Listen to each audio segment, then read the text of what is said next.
And what we're going to be getting tonight are two very, very juicy title matches. We're seeing people moving up in weight to go after a different division's championship. Islam Makhachev, of course, going from lightweight, moving all the way up to welterweight. And of course, we're going to be seeing the women in action. Zhang Weili moving to the women's flyweight division.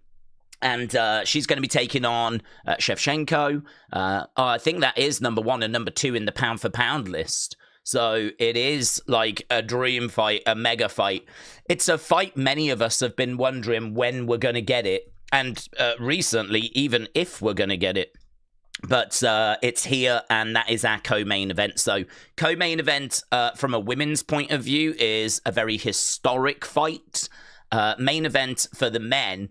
To be honest with you, I wish it was coming a little bit later, if I'm going to be honest, because Jack Della Maddalena is only just won this championship. He's not really had chance to show us yet at a champion's level what he's kind of able to do. He's not had chance to kind of put a run together. This fight for me would be bigger if Jack Della Maddalena just had a couple of matches first where he could really establish himself as the welterweight champion. I think if we were in that position, then for me, I think this obviously no-brainer would be the fight to make. As of right now, I think I would rather see Islam fight a couple more out of the lightweight division. I mean, I would rather we were doing Islam against Topuria. And, Jack Della, as we said, he hasn't even defended this belt. So it does feel a touch soon if I'm going to be super critical. But it's still an amazing fight. It's still a fight that people are very, very excited about. And any time that you have Islam Makhachev in action, you're going to have people tuning in. I don't think Jack Della Maddalena has been able to make himself like a name outside of the MMA world yet. He hasn't had time. But Islam Makhachev certainly has. You know, he's had plenty of championship defenses in lightweight. And, looking forward, honestly, to seeing that fight. I just wish it was a little bit later, a little bit further down the road. But, no complaints out of me. The card looks very, very good. Very, very good, actually.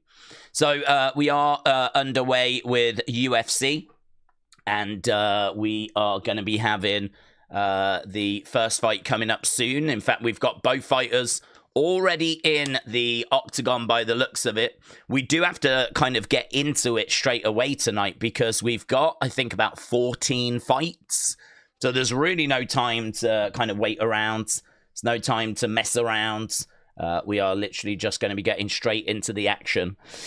First fight tonight then, we got Borshchev taking on Camilo.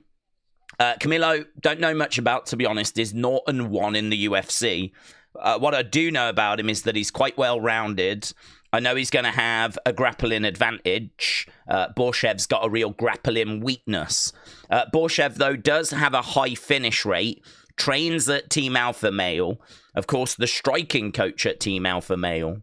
His takedown defense is poor. His grappling is a weakness. That is a very obvious path to victory for Mateus Camilo. So, and also the age difference. We're looking at an age difference of like 9 years. That's a big gap. Normally when we see gaps of that size, it favors the younger fighter. Camilo's coming in as a -165 favorite. And we've already got Bruce Buffer doing Bruce Buffer things. Already starting to announce the first fight. And yes, I am looking towards I am looking towards Mateus Camilo to be able to get the victory in this first fight. 74% of people have gone with Mateus on Tapology. 26% have gone with Borshchev. Bunker said starting soon. The prelims. Yes, well, starting nearly now. We are literally about to get into the action. Okay, let me go over to X whilst we're just waiting. We can put we probably need to put a poll up, don't we? Let's do it for the main event. Who wins and how? So, who wins and how? Is it going to be Della Maddalena by finish? Is it going to be Della Maddalena by decision? Is it going to be Makhachev by finish? Or is it going to be Makhachev by decision? There we go.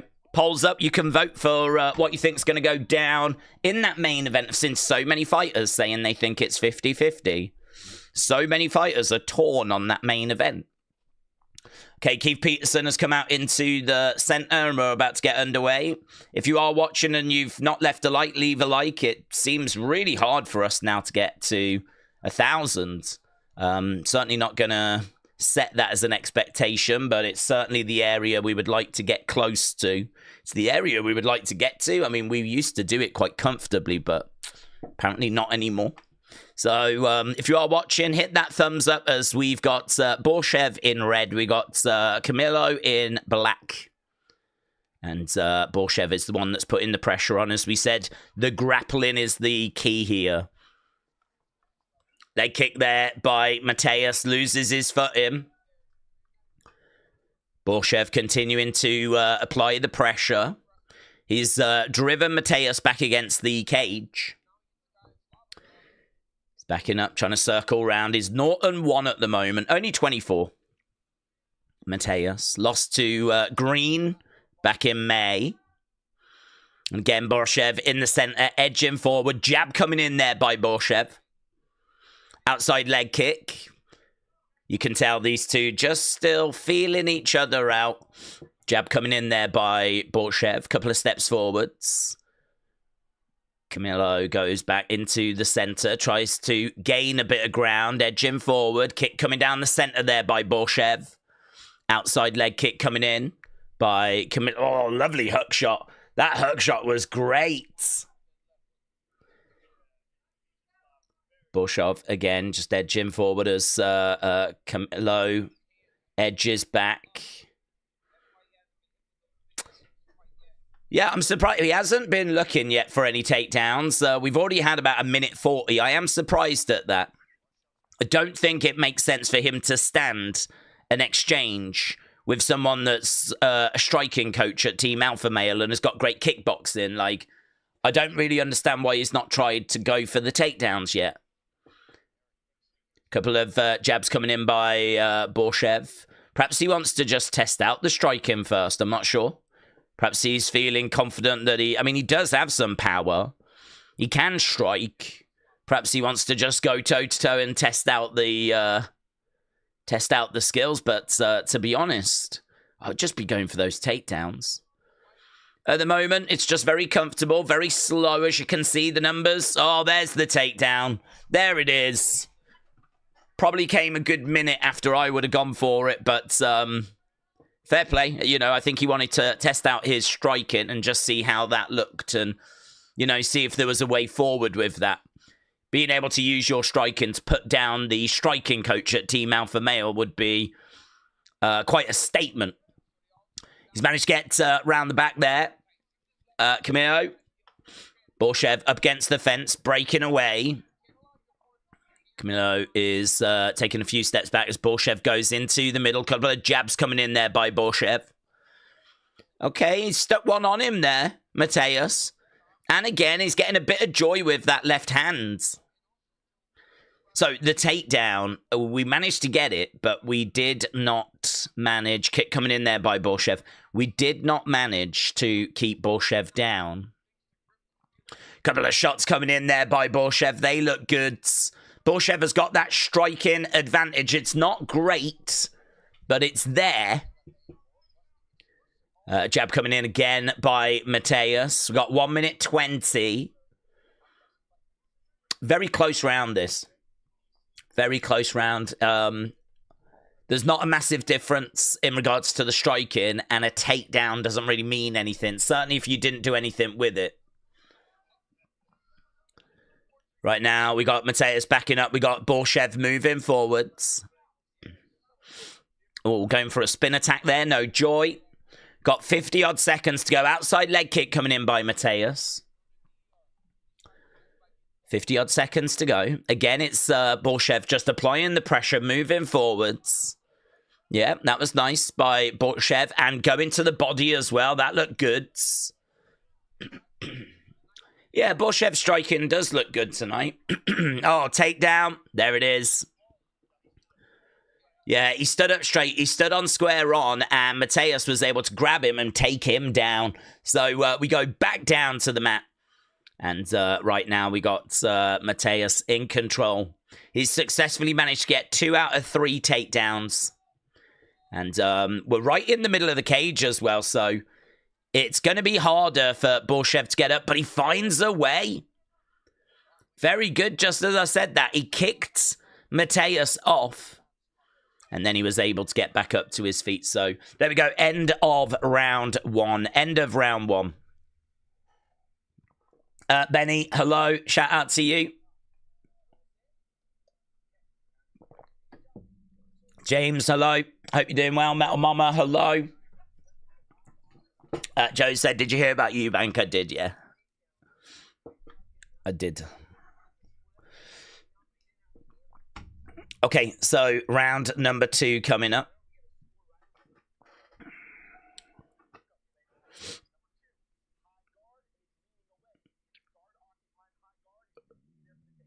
Okay, that was quite a good advice. So they were saying, like, try and get him with a high guard when he's standing, because then his hips are going to be there for the takedown. So, I mean, that is the strategy for Mateus, to kind of go for those takedowns. And he has been doing it, in all fairness. He did go for 3 and he managed to get 2. I think the concern is he didn't keep Borshchev down. That's the concern. So right now we've got Mateus on his feet, Borshchev on his feet, and we are underway with round number 2. So jab coming in there by Mateus. The Wrestling Warrior said UFC time. Wrestling Warrior, shout out to you, buds. Yeah, it's a great looking main card tonight. Leon Edwards is in action, obviously former champ from Birmingham here in the UK. I'm looking forward to seeing him in action. He's got a tough fight tonight, though. Very tough fight. Brady in action as well. Dariush in action. Always fun to see Saint Denis. So, really good main card. Really good co-main and main. So, yeah, a lot of people saying this is the card of the year. This is the best card of 2025. Knee coming in there by Borshchev. Oh, lovely overhand coming in there by Mateus. And a takedown. Really good work. Threw an overhand, grabbed the legs, took him down. And right now he's wrapped up that one leg. He's trying to get over into the body. He's got the hooks in. He's got the body lock. No, gone back to the hooks. Looking for a... Yeah, he's doing well here. Looked like he was going for a arm triangle. Elbow coming in. So chest to chest at the moment, and we're over by the side of the cage. So right now, not much progress being made. Is fully mounted Borshchev. So first round, difficult one to score. Really close. Really close. Might just give it to Mateus, but nothing in it. I think the striking was with Borshchev. The takedowns and the takedown threat was with Mateus. Right now, we are getting some control time. You got to do something with it, though. He is asking some questions. He is wrapping the arms around. Yeah, this is not where Borshchev wants to be. He's doing a much better job of keeping Borshchev down, actually. So, shot coming into the side of the head there by Borshchev.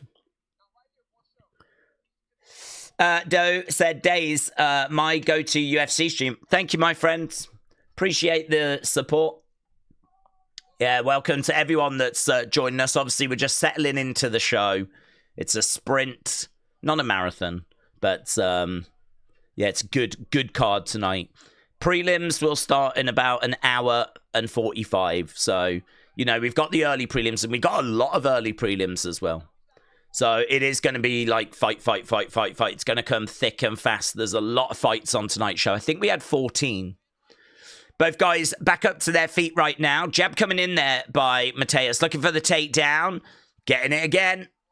There just isn't much resistance from Borshchev. So Borshchev just getting taken down. His takedown defense is so poor. It's a massive red flag. It's a massive problem. So right now we've got Mateus round the back of Borshchev. Borshchev trying to get back up to his feet. He's trying to edge forward, move forwards. Mateus backing away, kick coming into the body. Couple of shots coming in there by Borshchev.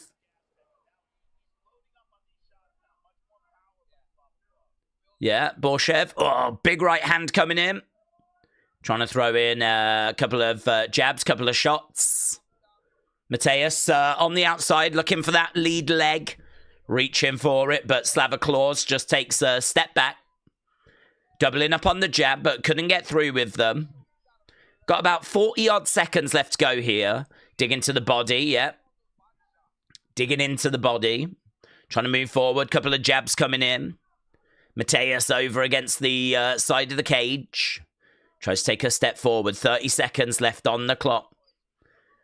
Definitely feels like the striking is with Borshchev. But Mateus has got, obviously, that ground game. Got that control time. Didn't quite register any submission threats. And the problem that Mateus has got is, whilst they've been on the feet, Borshchev has been getting through with shots.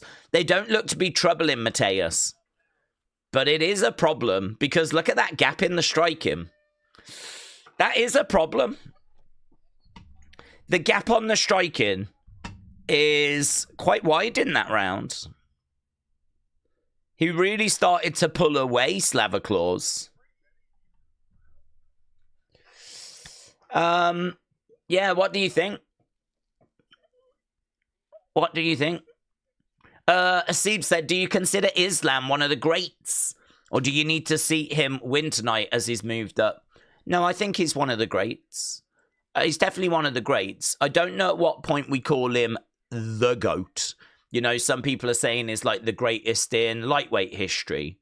I mean, is he? I mean, he's up there.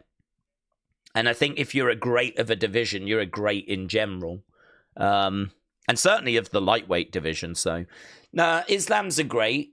But people are wondering, like, when will he surpass Khabib? Like, for some people, he's already done that. For others, he just needs maybe tonight.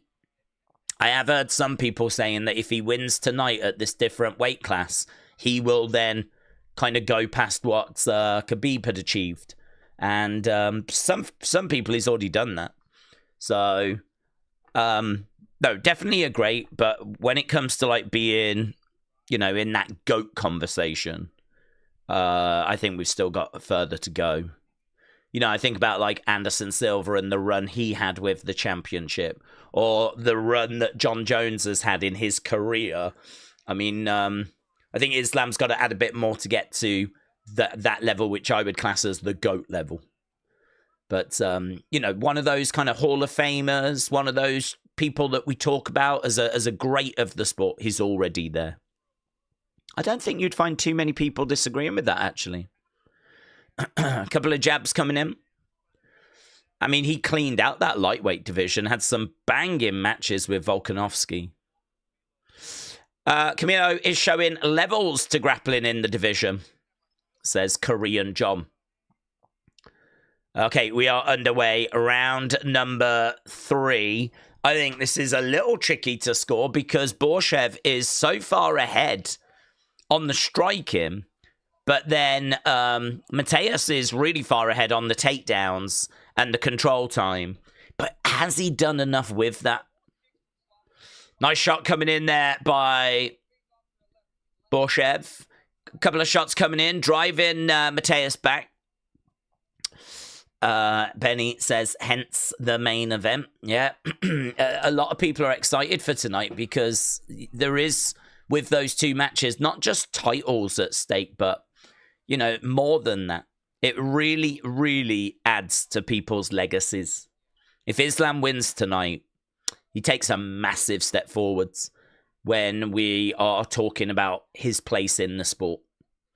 To move up from lightweight to welterweight, it's a pretty big jump, that. And to do that and then go up against someone as good as Jack Della Maddalena and beat him if he does. It's going to be a hell of a statement if he can do it. I've actually got him winning. I think Islam's going to do it. Oh, big hook shot there by Borshchev.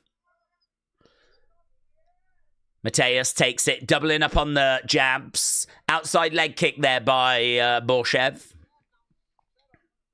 Yeah, another couple of jabs coming in there by Borshchev. And again. Yeah, he's doing okay here, Borshchev. Just continuing to just keep the strike working. He only has been taken down 4 times. I mean, honestly, as I'm sat here right now, I'm thinking Borshchev might edge the fight. I think that Mateus might get round 2. That first round's really close. But Borshchev right now, take him round 3. Yeah, his striking's looking really good. And I think, a shot coming back there by Mateus. Outside leg kick there by Borshchev. Do have to have a look at the damage because there's a little bit of blood on the face of Borshchev. Outside leg kick. Heavy outside leg kick. Actually buckled the legs of Borshchev there by Mateus. Looking for a takedown. He grabs Borshchev, gets him down. So manages to get him down. Keeping him down. He's trying to get back up to his feet at the moment. Mateus getting round the back. Rolling. Oh, Slava claws on top. That's good. That's good. That's good for Borshchev. So he's the one that's picking up the control time now. Got less than a minute to go. Mr. Meme said, I think 322 is the best card since 300s. Do you know, you absolutely could be right. I agree. I think the card is very, very good. I don't know, though. We'll have to see how tonight goes. Is it going to be historic? Is it going to be one of those nights that we remember? One of those truly great cards? Shot coming in there by Mateus. I suppose we won't quite know that till we've seen the fights and we've seen the results. Mateus again with a jab coming in, and Borshchev goes back to the middle, doubles up on the jabs of his own. Couple of shots coming back there by Mateus. There won't be any post-fight interviews here. Wow! Mateus grabbing the leg of Borshchev, picking it up, trying to twist him over. And there we go. 3 hard-fought rounds between these two. The grappling deficiency was on show by Borshchev, but he might have done enough with the striking on the feet, because he was definitely winning that battle. But he might have done enough to have actually taken this, you know. First round, really close. Second round, I think, was Mateus. But third round just felt like it was all Borshchev to me. Wrestling fan, hello, shout out to you. Said, is there anywhere I can watch this for free? It's hard. I mean, you could try watch wrestling. They might be showing it. I don't know if anyone else knows of anywhere. But obviously these are pay-per-views. And UFC are pretty good at trying to shut down some of those illegal streams. So the fight statistics, we've got them on screen. 64-38 on significant strikes. 5 takedowns for Mateus. And he got 3 minutes control time for that, but no submissions attempted. Well, he was trying, but he never quite got close enough to actually do one. Islam is going to stall with body locks, says Koala. Rachel said, what's the weather like in the UK? I think it's been a bit better today than yesterday. It was really bad yesterday. I'd say yesterday was the worst. There's been flooding in the UK. It's been our major story. So there are areas that are flooded, and yeah, there's definitely people that are going through it in the UK as a result of this storm. But we've had worse storms. Okay. It's unanimous. Wow.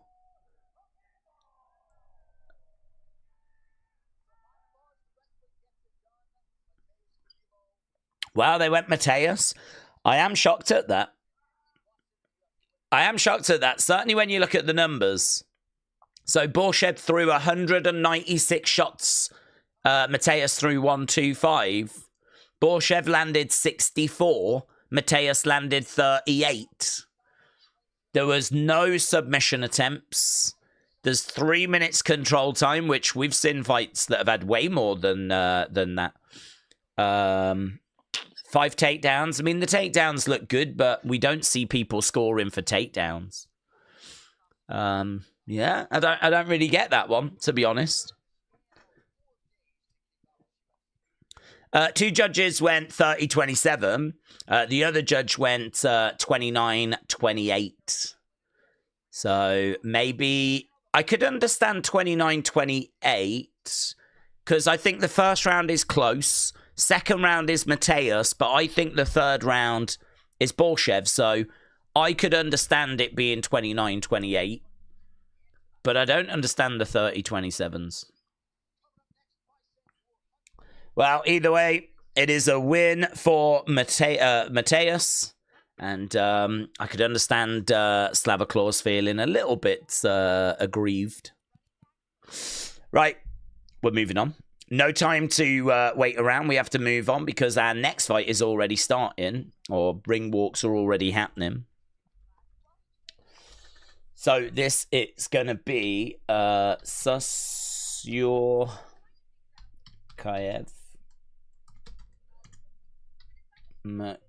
McConico.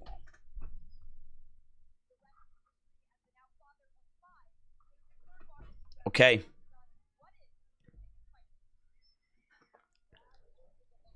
So, McConico, Eric McConico from LA, making his way down. This is his third appearance of 2025.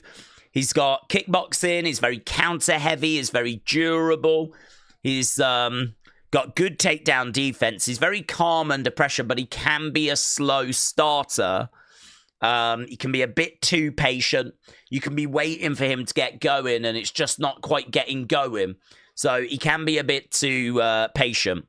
He's got strong counter-striking. He's a southpaw. He's very limited with his scrambling, but he's definitely bringing some threats into this fight. But pretty much all of those are going to be neutralized by his opponent. Like, he's definitely someone that's got something about him. He's got 4 first-round finishes, but he is taking on... He's going to get dominated here. He's taking on someone that is just better everywhere offensively. There should be a finish in this fight.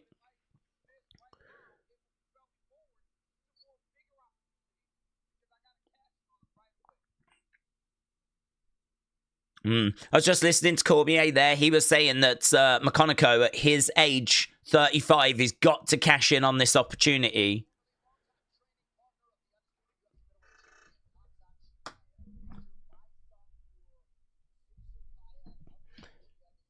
So Susurkaev is a long-time training partner of Chimaev. He's a pressure wrestler. He's got really good top control, powerful double legs. He's got good striking fundamentals. He's got strong overhands. He's better everywhere in this fight by the looks of it. So he should absolutely dominate this. So Susurkaev from Russia. He is a minus 800 favorite when I checked 24 hours ago. Minus 800 favorite.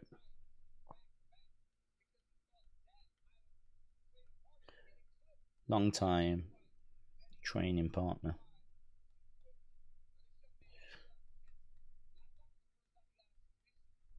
Boom. Did you watch Eubank Ben? No, I didn't.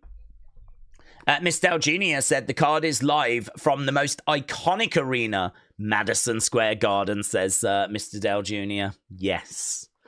Yes. It's true. It's the New York card, and New York tends to have some amazing cards, and they've given them an amazing card this time around. So, yes, we are moments away from this fight starting.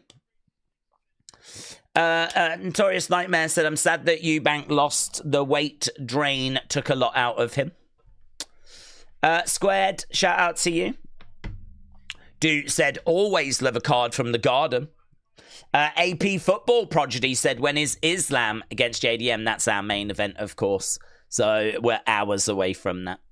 We're probably a good 6 hours away.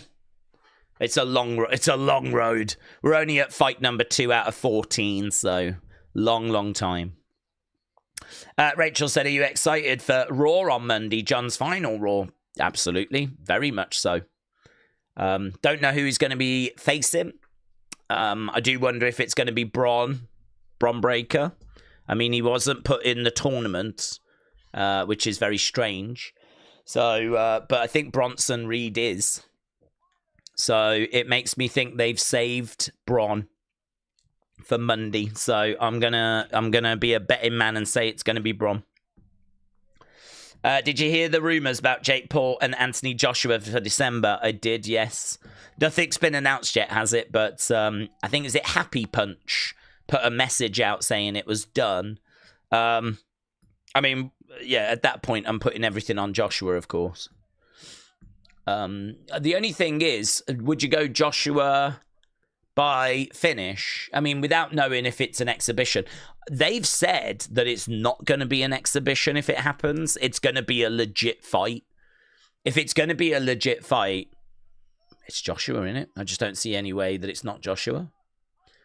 He's an Olympian. I mean, it's not that he's just got a lucky punch or anything. Like, he knows how to box. He's just been over recently, like, training and working with Usyk. So, you know, he's someone that's always tried to improve. The times that he's gotten stuck recently have been against Usyk. Granted, the loss against Dubois is concerning. Is it showing a decline? Maybe. But I think that decline's got to be pretty significant to get down to Jake Paul's level. A Jake Paul that only a few years ago couldn't get past Tommy Fury. So, yeah, surely Joshua, knockout, finish, probably TKO. Straight out the gates, we got McConico then. We are underway. So, McConico is straight out. So, we've just done our intros. So, McConico has got Susurkaev up against the side of the cage. As we said, Susurkaev, we're definitely expecting him to get the victory here. Susurkaev is in, like, purple shorts. Looks quite striking. Knee strike coming in there by Susurkaev. And again. Another knee strike coming in. And again. Yeah, good knee. Another knee strike coming back by Susurkaev.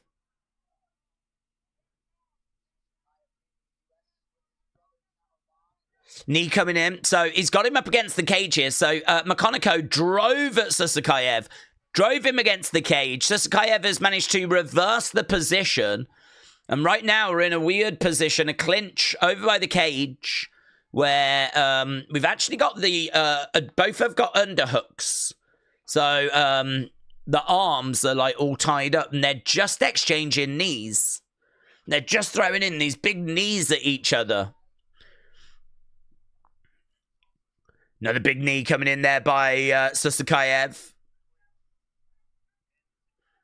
No joy at the moment for either guy. Reverse of the position there by McConico. Yep. McConico with an elbow coming in. 2 minutes into the fight. Dad said, are we doing WWE tomorrow? Yeah, I think that we'll be doing it tomorrow.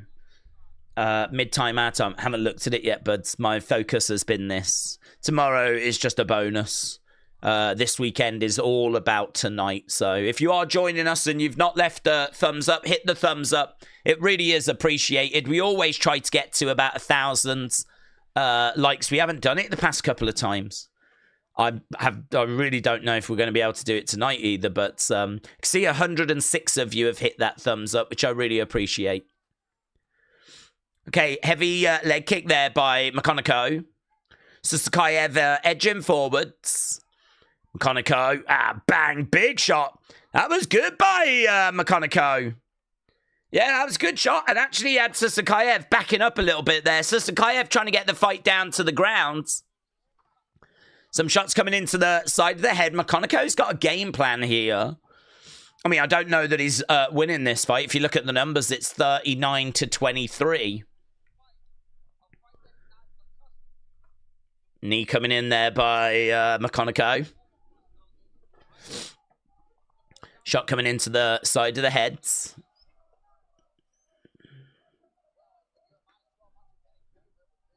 He's got him up against the fence.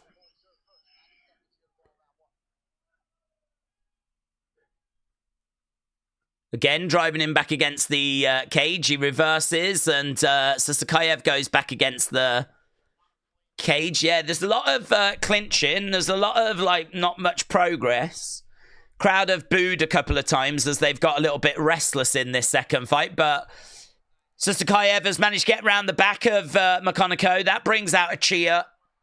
And he's managing now to pick him up, slam him down. This is better. This is more exciting. Right now, we're over by the side of the cage. Susurkaev again trying to pick up McConico.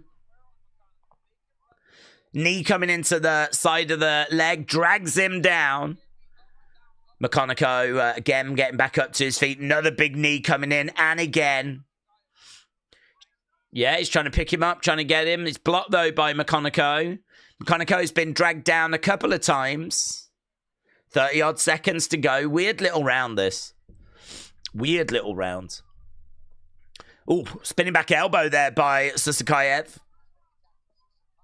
20-odd seconds left. Nice, trying to go to the body. Couple of shots coming back there by McConico. Inside leg kick coming in there by Susurkaev. Leg kick coming back by McConico. These two exchanging shots. McConico on the outsides. Trying to come forward. Bang. Big shot. And again. And there we go. End of the round. End of the round. Yeah, who do you think took that round? I mean, if you look at the significant strikes, they're pretty even. Takedowns. A couple of takedowns for Susurkaev. I think compared to expectation, McConico is doing the better. In the fight, ooh, really close. Survivor Series 1989 is going to be on the Vault tomorrow. Yes. I am the only mod here, says James. The rest are lazy. I hit the thumbs up, says Dan. Dan, I appreciate it, but hope you're well. Hope everyone's well. Hope everyone's had a good day. Miss Dow Jr. said, who do we think's winning on the card? Co-main and main. Co-main and main, I've got Islam and I've got Shevchenko. I really don't know about Shevchenko. I feel probably most confident about Islam, actually. Islam's the one I feel pretty good about. I just think Jack Della Maddalena is unproven at this level. So it's hard to have confidence that he is going to be able to get past someone like Islam Makhachev. Of course, Islam's moving up in weight, and of course, we don't know what he's going to look like. There's a big question as to, how's he going to look at this weight? And I think that's a very fair question. But equally, I think it's fair to say, how's Jack Della Maddalena going to look against someone of this caliber with this skill set? So I heard he's going to walk it. If he struggles and is getting clipped, because we all know about Maddalena's striking, then he could be in for a long night. So, but I got to go Islam. He's proven. Oh, lovely shot coming in. Oh, what's this? We got a low blow, I think. So these two were starting to really pop at each other. And Susurkaev just goes crashing down. But he goes crashing down, and I'm sure it's a low blow. Yeah, let's have a look. Yeah, I think, oh, yeah. Right down the center. That is laser focus there by McConico. Oh, my God. Oh, my God. It's like the shin. Yeah, no, that's bad. That is bad. He kicks, right? And it is right down the middle.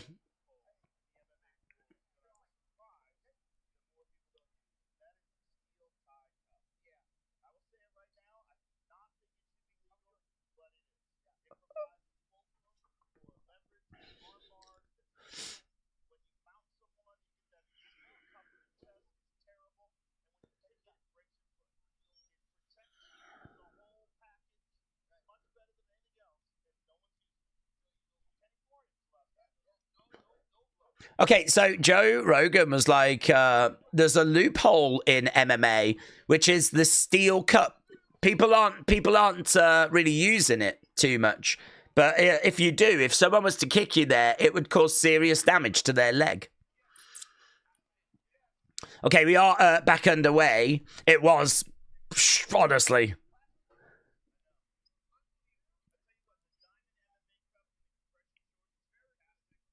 Okay, they're just talking about cups at the moment. But it'll be interesting to see if Islam's cardio and ground control, whilst being heavier, says do. Yeah. I mean, I've seen a picture side by side of Islam at 155 and Islam at 170.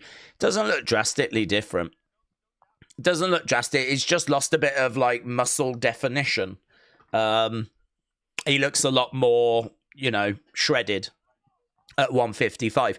Size-wise, it's not a great difference. So, yes, we don't know what he's going to look like, but I feel more confident knowing what he can do than knowing what Jack Della Maddalena looks like at being champion, defending. Oh, Susurkaev looking for a takedown there. He was going for a throw. Big knee coming in there by Susurkaev. McConico throwing a kick back.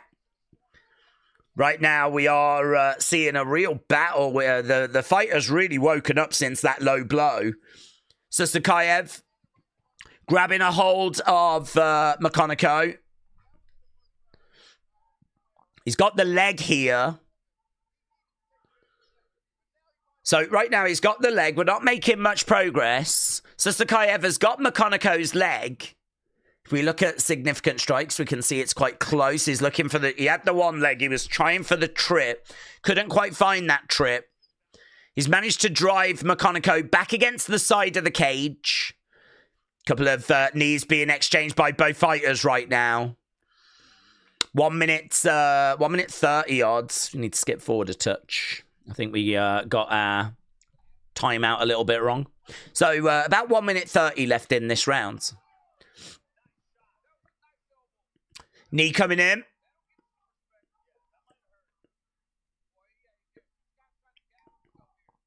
Yeah, Susurkaev just eating a big elbow. Yeah, he does seem a little bit momentarily rocked. Here's McConico. He's coming in with a few shots. Susurkaev, though, moving forward. He's unloading. McConico has proven himself to be so much better than what I was expecting. 24 hours ago, Susurkaev minus 800. 96% of people on Tapology had him winning. And he's in a bit of a battle here. McConico is giving everything he's got. Body shot coming in there by Susurkaev. Here's McConico. Mate, this is quite fun, you know. This is quite fun. This has been my favourite round of the night so far. Susurkaev has landed 30. McConico has landed 23. We're over against the side of the cage. McConico is in control. Got around about 12 seconds left to go. 5 seconds. Not much progress being made. Looks like we're going to just fizzle out there, and we do. I got to tell you, Susurkaev looking a little bit gassed. Couple of deep breaths towards the end of that round. McConico giving such a good account of himself. We knew that he had skills, and we knew that he had the ability to be a problem. Did not think he would be a problem, though, in this fight. Imagine if Derek Lewis winged his £5 steel cup out into the crowds, said Sean. The mic's fine. Oh, is there a YouTube issue? Sometimes there is YouTube problems where we can have some audio little glitches, but if you press refresh and refresh, then you should be absolutely fine. Jax said, I need Susurkaev to win this by submission. Okay, well, he's got one more round to do it, and he's fighting quite a game. Actually, it might work in your favor, because McConico is bringing the fight, is involved in the fight. Susurkaev has been able to get a couple of takedowns. He's tried for 7, but as McConico tires, he might be able to get some more. He might be able to find that sub, so you're not out of it yet. But it is now or never. Couple of shots coming in there by McConico. We are underway with round number 3. Head kick coming in. The live odds have got Susurkaev at -500. They've got McConico at +340. It feels like a very even fight, this one. Kick coming in. Oof, jab coming back there by McConico. Yeah, Susurkaev is a little bit tired, and we noted that at the end of the last round. McConico is over by the fence. Big shot coming in there by Susurkaev. Big boot coming into the midsection. Big shots coming in by Susurkaev. McConico throwing some counters, trying to drive Susurkaev back. Lovely shot coming in there by Susurkaev. Inside leg kick there by McConico. Oh, did coming in, but it looked a little bit low, that shot. Yeah, it did look low, and the referee is in actually to do a timeout. It did go down. I mean, I don't know if he was going for the body or what he was going for, but that was Susurkaev that just went down. It looked low. Cormier thinks it's because he's tired. Yeah, mate, he just punched him right in the dong. Right in the flipping dong. He just went, Hadouken. Yeah, I mean, just giving a little bit back in it. Just giving a little bit back.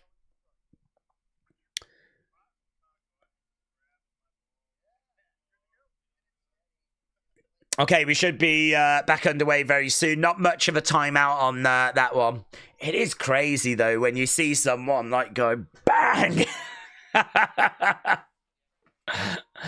mean, that can't be fun at all. At all. Having a highly trained MMA fighter punch you in the penis. Okay, right now we got Susurkaev. Oh, wow, he catches McConico. He knocks him out. Bang, he just caught him. That's how hard he hits. That's how hard he hits. He catches him. Down goes McConico. He kind of was like trying to stay up, but he eventually just went down. It's kind of a fun put down, that, you know. Definitely one to go and seek out online. So, boom. Yeah. Right hands. Right hands. McConico's trying to, like... His head is telling his legs, like, to stay balanced. But his legs are like, nope.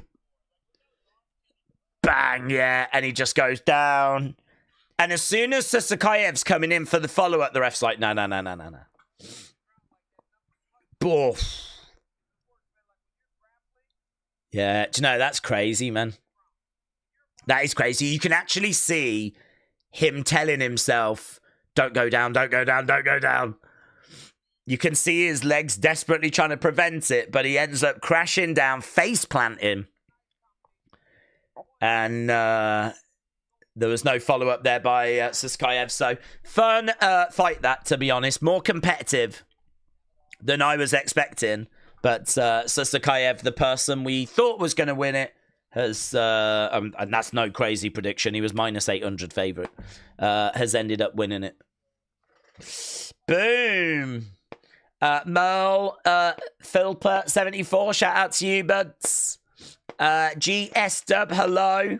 Jack said, what's happening now? What's happening now is they are congratulating Susurkaev on a very fun finish. A finish that came quite late, though, in round 3.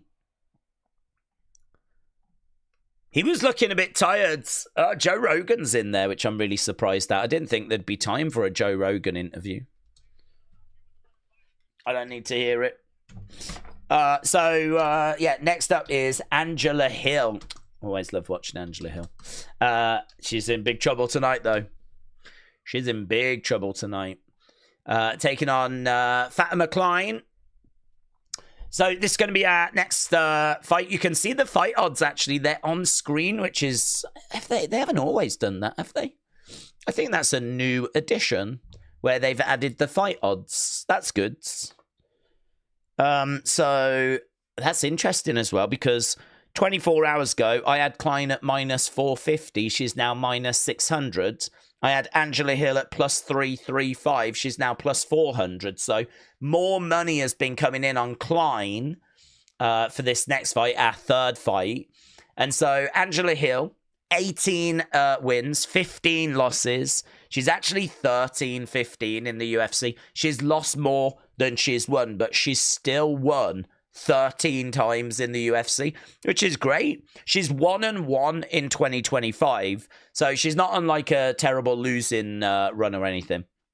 But she is 40, and you know, at that age in the UFC, you're pretty much done. So you know, she might even retire tonight, to be honest. This is as good a place as any to leave the gloves, isn't it? At the age of 40, in a fight that many are expecting her to lose, I don't know, do we say goodbye to Angela Hill tonight? Be such a shame if we do, but, you know, the end has got to come at some point. So, she is currently ranked 12th. She's a high-volume striker.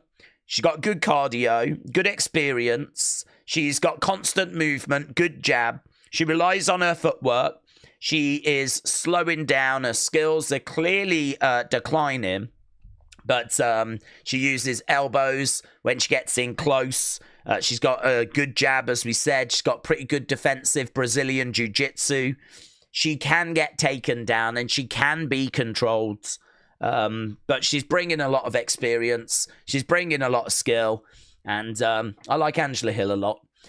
She's going to be taking on Fatima Klein. Fatima Klein is likely going to win this by finish, to be honest.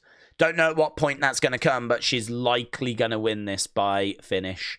No nonsense. Aggressive jiu-jitsu. She has got clean striking, lovely 1-2s, really great counters, got good speed, got good strength, good chain wrestling, strong top control. She's good. She's really good.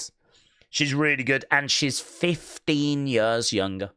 15 years younger. I mean, the skills of Hill have long been declining. The skills of Klein are only improving. And she is definitely someone that should be getting the job done here. As we said, she's minus 600 favourite. 88% of people on Tapology have got her winning. Days, Conor McGregor is going to be back in UFC next year. I haven't heard actually what they're doing. I don't. Last time I heard about the White House card, Dana said they haven't even started speaking about it yet. Because there was people asking about the White House cards.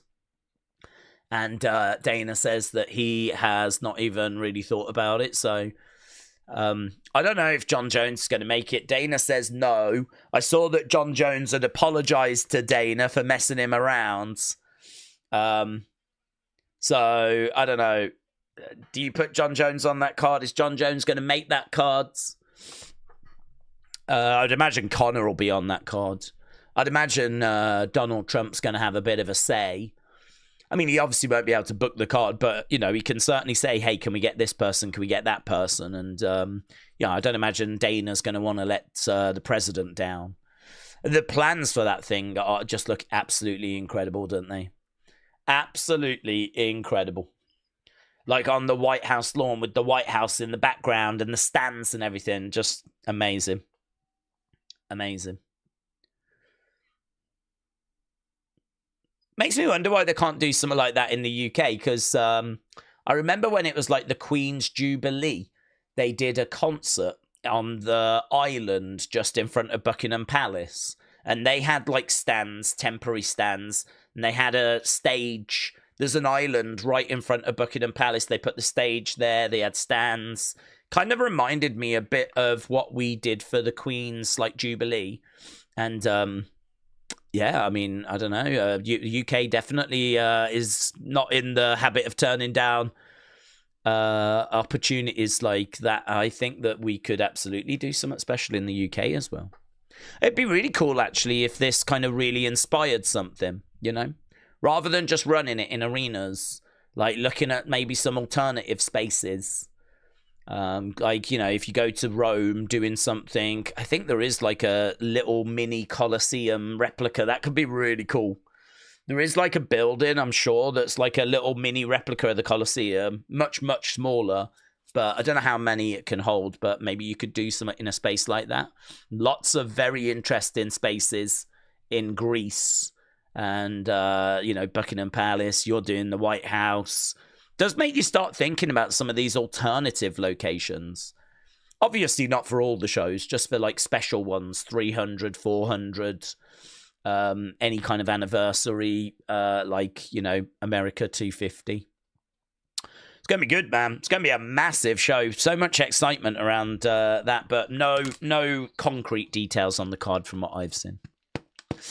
Do said, if Islam wins, then maybe we do Islam Shavkat, because that would be insane. That would be insane. We just need Shavkat to get better, don't we? He's been battling injury and just need to get him back. Okay, we've kind of broke this fight down fairly briefly, but it is definitely all Fatima Klein. I will be shocked if Angela Hill gets much out of this fight, to be honest. If they did that at the White House, that will get Trump votes. Not he can't lower food prices, says Suzanne. Rest Andy said, how about the pyramids in Egypt with that in the background? That would be amazing. That would be amazing. That's a great shout. I suppose the only thing is you have to kind of have a reason to go, don't you? So, you know, if we had like an Egyptian champion, we might need one of them first. Then maybe you could do something like that. Plus, I wonder if the sand would be an issue. You know, if there's like, it's blowing up and the sand's getting in the cage. I'm sure you could find a way of putting some screens up or something. I don't know. I just think it's really... There's no one else doing stuff like that. So it's so interesting to think about, oh, what else could you do? I think the White House is such a great idea. Right, anyway, that's in the future. We're focused on the now, and we are underway with round number 1. Andy, hope you're doing well, buds. Seeb said, do you see Islam winning and Dana booking a mega fight with Usman in 2026? Or do we think Usman is washed? Apparently, Usman is the fight that they want. I mean, I would have Islam beating Usman. I think Usman is washed in regards to his prime. I think that the days of domination like we saw are done. But, you know, could he get in there and provide a good fight against Islam? Yeah, he could, but I'd expect Islam to win it fairly comfortably, actually. I think he'd win it fairly comfortably. I'd back Islam. Oh, probably best to see how he goes tonight first. But if he wins tonight, looks good tonight, wins the belt tonight, I would totally back Islam. I think Islam would be the betting favourite as well. Klein has managed to get Hill down already. Hill over by the side of the cage. Kicks coming in there by Hill. Klein coming over, getting round the back of Angela. And, yeah, she's managed to get back up to her feet here, Hill, but she is in survival mode already. So, right now, we've got Klein. She's got Hill over by the side of the cage. Knee coming in there by Klein. And, again, moving over around the other sides. Knee coming in by Klein again. Hill over by the fence. Knee coming in there by Hill. Klein getting driven back against the fence. Klein trying to just reverse that position. She's got Hill up against the cage now. Knee coming in there by Klein as this position. They're swinging back and forth. Shot coming in. They break apart, go into the center. Now, this is where Klein can really do some damage. Outside leg kick there by Hill. Klein. Outside leg kick there by Klein. Jab coming in there by Klein. Again, circling round. Hill in the center. Klein bouncing around. Pop, pop. Quick hands coming in there by Klein. Both in the center right now. Kick coming in there by Klein. Hill taking a few steps back. Oh, that was quite good. Nice right hand there by Hill. But you can see this gap already established. 13 significant strikes to 5. And we're only 2 minutes 30 in. Couple of shots coming in there by Klein as Hill moves forward. Klein circling round. Kick coming into the body there by Klein. Outside leg kick coming in there by Hill. Klein in the center. Hill. Couple of shots coming in there by Klein. Body shot coming in. Leg kick coming in there by Hill. Klein in the center. Kick coming into the body. Couple of shots coming in there by Klein. Hill trying to find a way forward. Couple of shots there by Hill. Gets taken down. So Klein manages to get Hill down. Hammer fist coming in there by Klein. Chest to chest. We're kind of near the center of the octagon here. We got 1 minute 30 left to go. 2 of 2 takedowns. 2 of 2 takedowns. Right now we got a shot coming into the side of the head there by Klein. Hill still being kept grounded. Klein is on top of her at the moment. Hammer fist raining down there by Klein. Shot coming into the side of the head. So Hill is down at the moment. Klein, big blow coming in. And again, she's moving around, keeping her grounded. Elbow there by Hill. So Hill on her back. Klein coming into the side of the heads. Klein is all over Hill at the moment. It's 21-9 on significant strikes. Total strikes 52 to 35. 2 takedowns by Klein to 0. 2 minutes 54 control time. It is one-way traffic. And right now, she's managed to tie up the arm. She's got her in a bit of a crucifix. She's looking for a Kimura. Shot coming into the midsection. Angela just doesn't really have many answers here. Klein is inside control. 10 seconds left to go. She's throwing in shots. I like how she works. She's not just lying there. She's constantly throwing, constantly working. And end of the round. That was a tough round for Angela Hill, who had a few moments, but lost that round. Definitely lost that round. I've never seen a government speak to its people like they're speaking to their bosses, but it isn't that who we are to them, says Trini. What country is that? Oh, it's not just America. It's everywhere. Our government equally sucks ass, says Trini. There's many complaints here in the UK as well. It's true. In fact, I don't know that I've ever known of a government that people have kind of really took to. I think they do exist. I think that woman in Italy's doing quite well, actually. I don't know what her approval rating's like, but I hear that, you know, she's brought stability to their country. So, go girls. Here we go, about to get underway. Round number 2.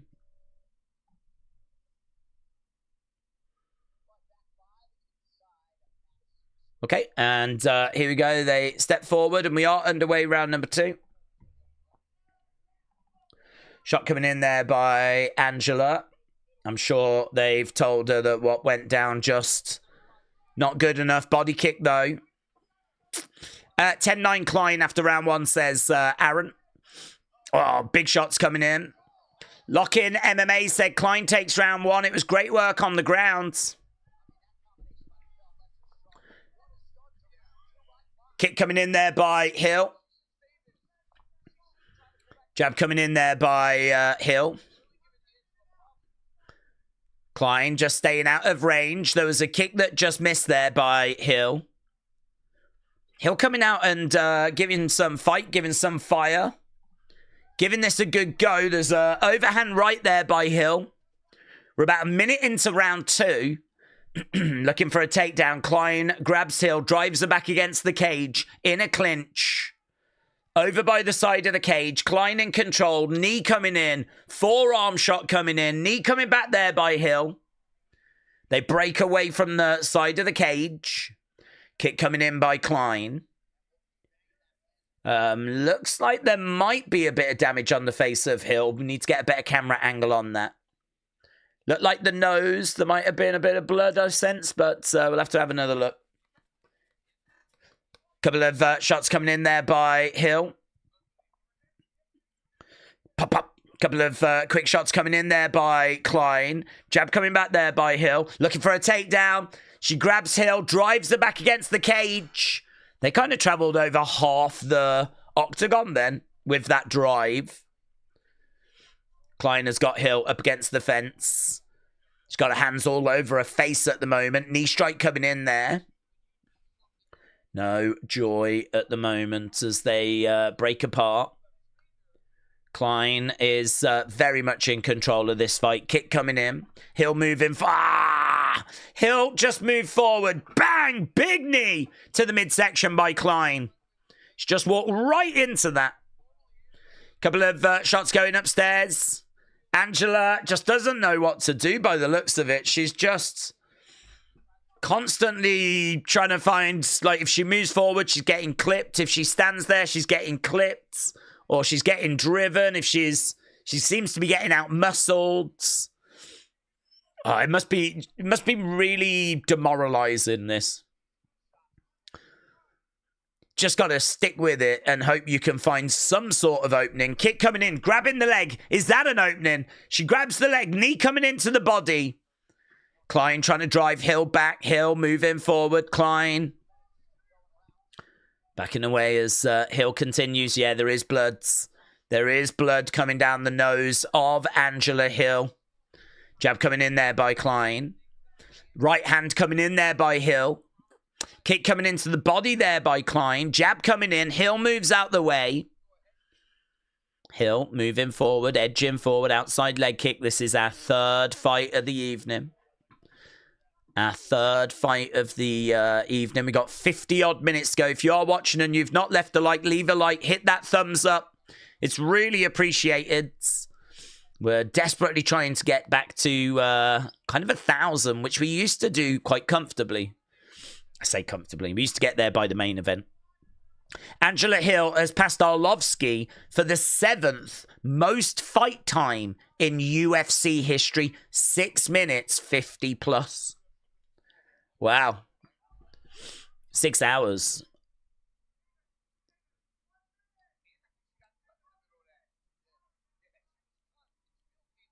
$50-odd seconds. Kick coming in. Metal Mama, hello. Shout out to you. Suzanne said, I'm feeling sorry for Hill. Oh, another big jab coming in. Couple of shots there by Klein. Right hook coming back there by Hill. Klein takes a few steps back. Klein trying to find a way forward. Jabbing into the body. Kick coming in there by Klein. Swing and a miss there by Klein.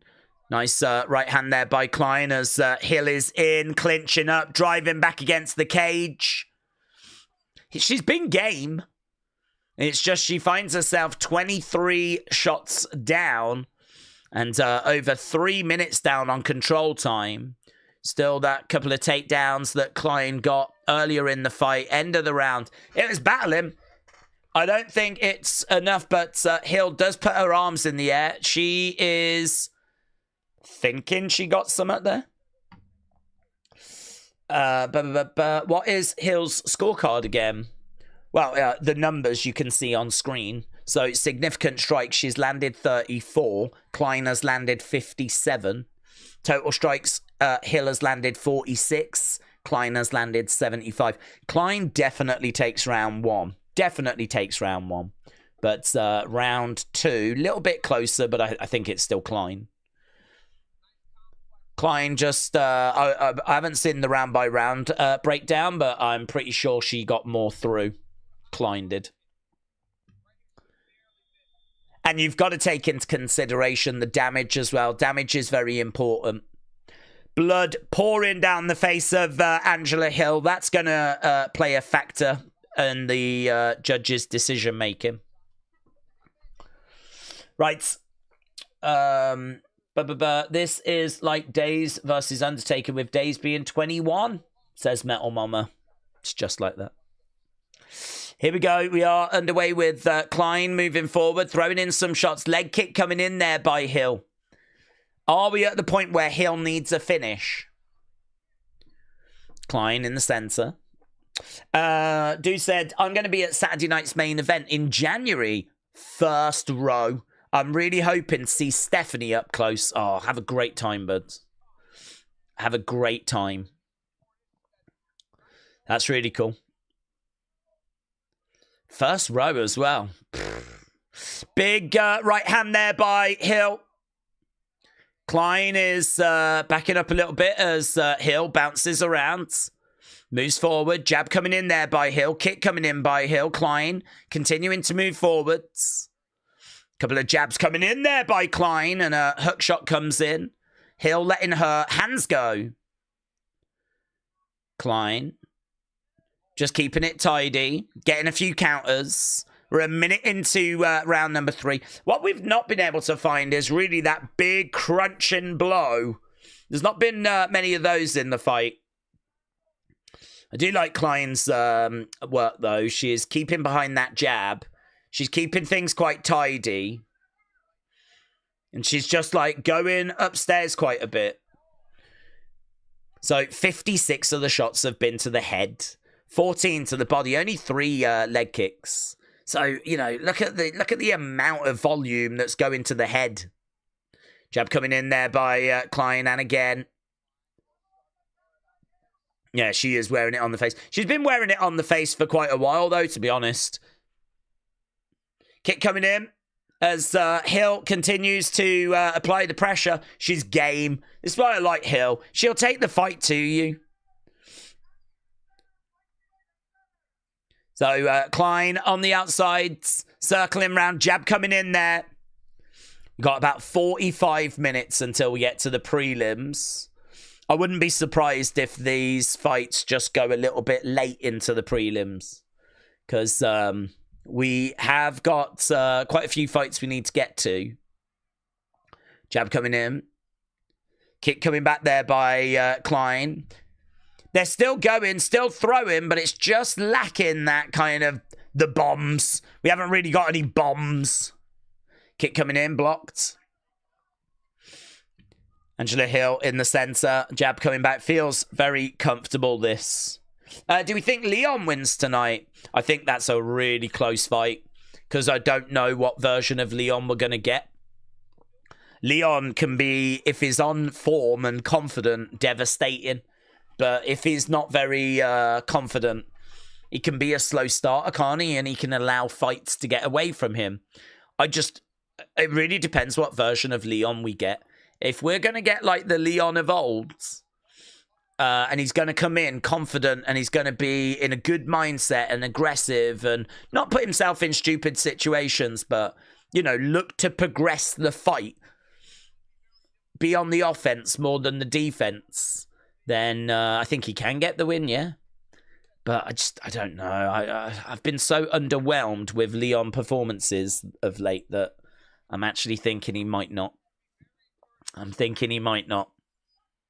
I saw an interview with, I think it was Chael Sonnen. Who was saying that Leon can be one of the absolute best fighters in all of UFC right now. Like, he believes in Leon that much. He just wishes that Leon believed in himself as much as he believed in him. Because he just doesn't think Leon, like, believes in himself, and he thinks that is a factor. I don't know. Leon says he believes in himself, but I must admit there are times where fights do just drift past Leon. Don't let him bully your son. Klein looking for a takedown. Hill goes down. We got 30-odd seconds to go. What are you watching this on in the UK, says Little Right. I'm watching it on Fight Pass. So UFC have got their own platform. It's where they keep all their old shows. It's where they keep their library.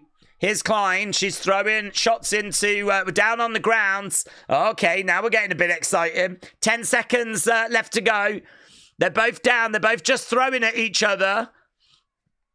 Oh, lovely little... whatever Klein can throw, she's throwing. Lovely as she got up little back fist there by Klein. Yeah, that was good. Yeah, so as she got up, she just went bang like this. Yeah, so she was just trying... Ah, look at that elbow, mate. Flipping hell. I mean, you got to say Angela Hill is game. You've got to say that she's really put in a performance there that she can be proud of. But I'll be very interested to know, you know, at what point does she call it quits? This is one of the biggest shows of the year at Madison Square Garden. She's 40 years old. She's just been outclassed. Yeah, but does she feel like she's still got something left to give? Does she feel like there's still something left in the tank?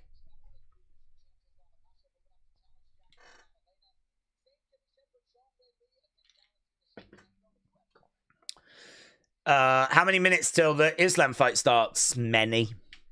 It's hours away. Okay, we're just waiting for the result on this one. Hesha said, Makhachev, let's go.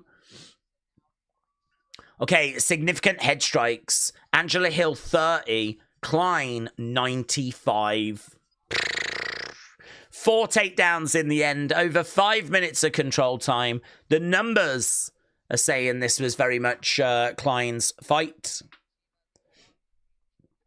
But nothing but respect to Angela Hill. I really like Angela Hill, and she battled, she fought, she gave everything. 30-27, 30-27, 29-28. Fatima gets it. 30-27, 30-27, 29-28.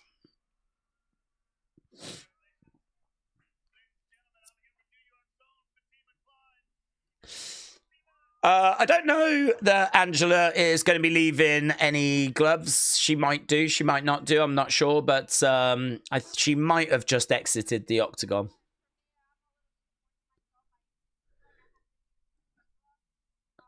Fatima said she's a bit disappointed in herself. Yeah, she wanted to finish Angela, but she said, I'm going to come back and I'm going to start finishing people.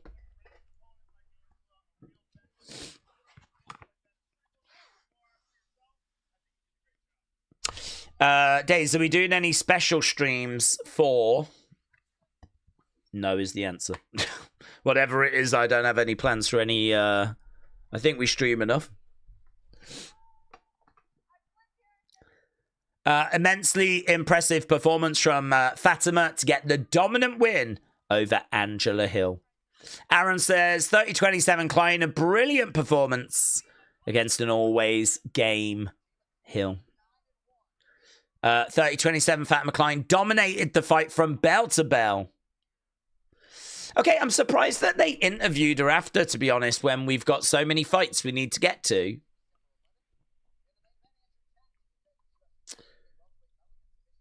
Okay, we've got UFC BJJ 4 coming up. Oh, I didn't even know where they were showing that. That's on their YouTube channel. If you are watching and you've not left a like, leave a like. Leave a thumbs up. We are actually approaching nearly 200, which isn't too bad, actually. That's not too bad, all things considered. So we're definitely in I would say, a slightly better place than where we've been recently. So really appreciate the support. Hit that thumbs up if you haven't already. We are moving on to our next fight. I think it's the Sabatini fight that's coming up next. So we'll be breaking that down. Sabatini. Let's skip over. Sabatini versus Mariscal. Okay, Sabatini has won his last 2 fights. He is lacking a bit of volume. His striking is a bit average. He can find takedowns and submissions. Dangerous if he gets his grappling going. Has got some of the best jiu-jitsu in the division, Pat Sabatini. So he's going to have the grappling advantage. This one could go all 3 rounds, right? I think a decision here is probably most likely. In fact, I think they had a fight like 7 years ago, and I think that was a decision. Split decision. So they have fought before, but it was a long time ago. Mariscal is well-rounded, confident. He has got Brazilian jiu-jitsu, he's got kickboxing, he's got collegiate wrestling, he can strike, he's got nasty leg kicks, he mixes his striking and his wrestling well, he moves forwards, is good offensively, he's pretty tight defensively, likes to keep the fight standing. This is close, honestly, as I said. I think it's going to go the distance. I can tell you, Pat Sabatini is -125. Mariscal is +105. It's really quite close on the odds as well. Tapology have gone 75% with Chepe Mariscal. I think this is close. I think it's really close. You could run this fight 10 times and you might have like 6-4 in favor of one of the guys. Who are you going for? I'm going to lean Mariscal, but I don't feel brilliant about it. He is a couple of years younger, not that that massively matters. He's 5-0 in the UFC, but Pat Sabatini has definitely got some skills here. I'm gonna lean to Mariscal. Suzanne said, I wonder what WWE are going to do with Liv when she comes back. Well, she might come back in the Rumble. And if she does, I think they'll have a feud ready for her. Probably makes sense to build up something with Dominic and Roxanne and maybe do something there then it would give her a reason to come back. She could go right after Roxanne, maybe. But there's no sign of that at this stage. William said, Days. What should I make for dinner? Whatever you fancy, my friends. Whatever. Probably knowing you, roadkill. GS Dub said, I'm pretty sure Mikey left, so UFC BJJ is kind of garbage now, if it wasn't already. Said, never seen it, never engaged with it, so can't really add much to it, to be honest. It's something I'd be willing to give a glance at, but I wouldn't stream it. Unless, you know, it really started to gain some momentum. 8-fight win streak for Mariscal. He's made his way down. He'll be stepping inside the octagon. Fat Man, hello, my friends. Shout out to you. I Love Chocolate said, when will they start? Well, this is fight number 4. It depends what you're hoping or what you want to start. The show has started. But this fight won't start for another, probably 3-5 minutes. Suzanne said, do we know what WWE is going to do when she comes back? No. No word on what they're going to do with her. There's still no word on when she's coming back, but I think the general consensus is Rumble. Bonkers has got Sabatini by decision. Suzanne says that would be cool. Here comes Pat Sabatini. He's got a smile on his face, and he's making his way down to the octagon. So Pat Sabatini coming down. We are over 200 likes now, which is so good. I really appreciate that. So big thank you to everyone that's hit that thumbs up. If you've not done it yet and you are staying with us or enjoying what we're doing, then hit that thumbs up. It's greatly appreciated. If I am kind of banging on about it a bit, it's because the past couple of shows we've been trying to get to 1,000, and I think we've been getting to like 650, 700 by the end of the show. We've been not just short, but well short. So it's been a while. It's been a while since we reached the dizzying heights of 1,000 likes. To be on 209 right now, with still like 35 minutes of the early prelims. That's not bad. That's not bad. We always like to be about 450, knocking on 500 by the time the main card starts. And the main card will start in about 2.5 hours. So, yeah, okay. Work to be done, but we're on the path. And we are just waiting for this to get underway. We've got Sabatini has made his way down. He'll be stepping inside the octagon in a second. Islam is going to be humbled tonight, said Dad's YouTube. Sean said, I agree with the JTM Islam prediction. They're both likable fighters. I'm just cheering for an upset from the underdog. Yeah, Jack Della Maddalena is a brilliant fighter. I mean, I've got nothing but utmost respect for him. If he wins, fantastic. I mean, that'll be massive for him. I mean, what a name to have on your resume. I mean, that would be absolutely fantastic. But I don't know. It's just so hard, isn't it, to kind of go against Islam and everything Islam has achieved. And not only what is achieved, but we know who he trains with and we know his work ethic. We know kind of what it is that he is bringing to the table. And I don't think going up in 15 pounds in weight is going to make any difference, really. If anything, he might even be a bit more comfortable at that weight. So I know trying to get down to lightweight, I don't think it was a challenge. It was certainly doable, but equally, I don't know that going up to welterweight is any sort of problem. So it's just hard, isn't it? It's hard to kind of bet against Islam, but Jack Della Maddalena, brilliant fighter, and he has got a massive opportunity tonight to really, really make a name for himself. Imagine if he gets a win over Islam Makhachev. I don't think Islam... When was Islam's last loss? I think it was something crazy, wasn't it? Like 2015.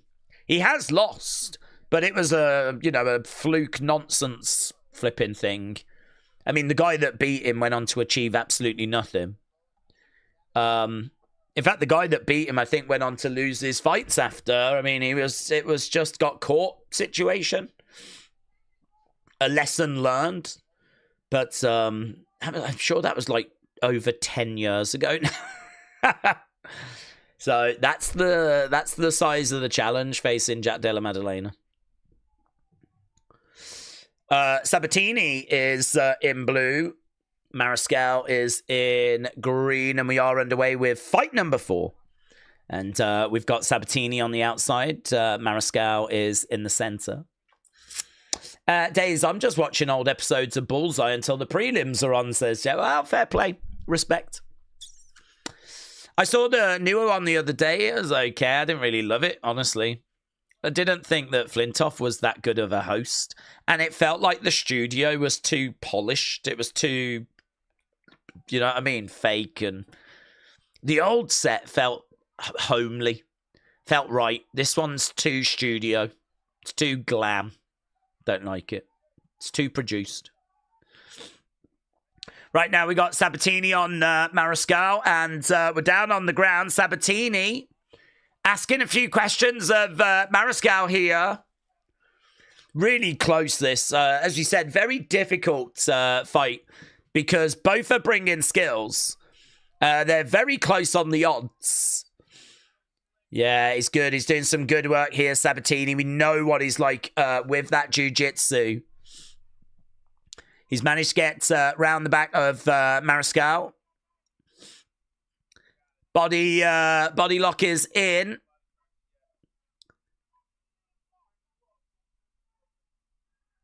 Okay, so right now he's round the back. He's thrown in some shots. He's looking for the rear nakeds. Okay, yeah, no, that was quite good there by Mariscal. It's a good defense. Making sure that Sabatini can't find this rear nakeds. Sabatini is round on the side. Body triangle, body lock is in. Mariscal is just trying to survive at the moment, so not much progress being made. Referee keeps talking to Mariscal, saying, hold the wrist, don't hold the gloves. This is going to be hard to submit Mariscal, but Mariscal is not gaining anything from this position. Body triangle is in. Sabatini around the back of Mariscal.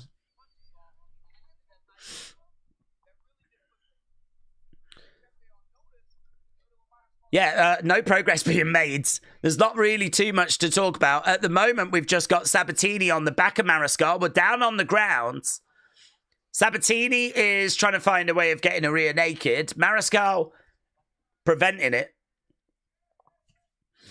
And, yeah, at the moment, not much progress being made. Shot coming in there by Sabatini. Again, he's trying to get around. He's trying to find that rear naked choke. He's managed to jump on the back. He's trying to get up. He gets slammed down there by Mariscal. Sabatini is down on his back with Mariscal. Okay, we're in a different position now, so we have made a bit of progress, but there's only a minute to go. Right now, it's Sabatini that's on his back, but we know he's very good off his back. He's grabbed the leg there of Mariscal. Mariscal's like, ah! Just desperately trying to get Sabatini off of him because he had grabbed his leg, and I think he had a mini heart attack. Right now, we got both guys on their feet, and honestly, this has been a bit of a dull round. You can see the numbers have just not really progressed. The only number that's made any progression has been the control time. And we've had over 3 minutes of control time in this round, but both fighters are on the feet. Mariscal is going to have to find a way of getting some of that kickboxing going, getting some of those leg kicks. Lovely work. Spin attack. Duck underneath there by Mariscal. Looking for a throw. He's going for a judo throw. Kick coming in there by Mariscal. Oh, landed it. Mate, fireworks at the end and there's blood. There's blood. Oh, yeah, he's got him. He's got him good. Last shot. Busted open Sabatini. I don't know if it was the kick or he followed it up with a hook shot. But one of those shots right at the very end just busted open Sabatini. Sabatini has got a cut right here now. And that is going to be a problem. That blood is going to flow.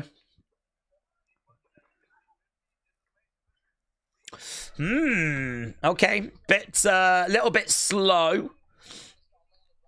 Yeah, he did land. Was it the kick? Bang. No, I don't think it was the kick, was it? So he landed that head kick. I'm not sure it was that. He does hit him with a shot in a second. Oh, well, they didn't show us the replay. Okay, we're about to get underway with round number 2. Good end to that round. Good end. Right now, we've got Sabatini. Oh, leg kick coming in there by Mariscal.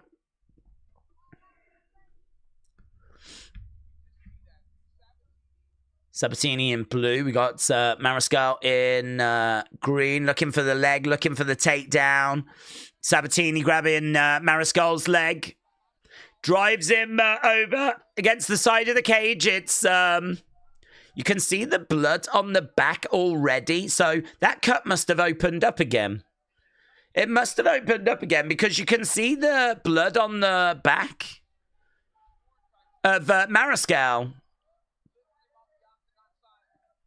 First round goes to Sabatini. Okay, Mariscal is minus 154. What was he at the start of the fight? He was plus 105. He was plus 105. So that means that we have got... oh my God, mate. We said it was going to open up. We said it was going to open up. Right now, round the back, there's a back elbow that's coming in.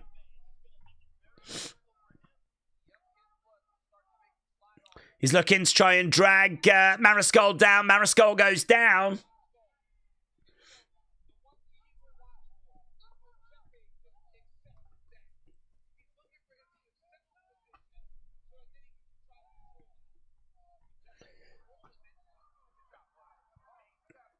Sabatini doing so well.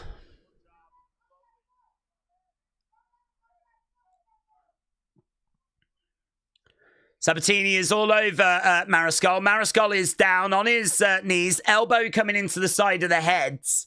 Right now, we've got significant strikes, 9-5. Still not much progress being made. But Sabatini, once again, in control. That blood, though, honestly, he's got the crimson mask.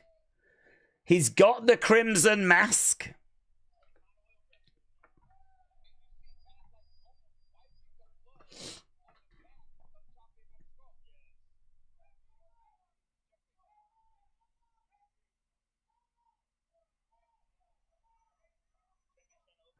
Again, shot coming in.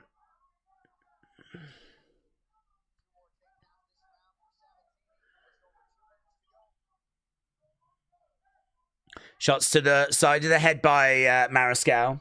Fun fact about Bullseye, did you know a serial killer competed on the show? That is a fun fact, James. Forearm shot coming in by Sabatini, and again, they're kind of cancelling each other out at the moment. I tell you, the big talking point here is the amount of blood that's been coming out of Sabatini.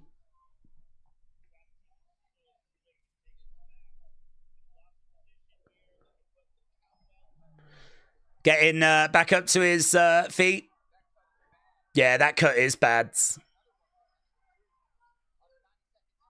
Is there a second one? John Anik says there's a second cut that Sabatini has got. These two got 1 minute 20.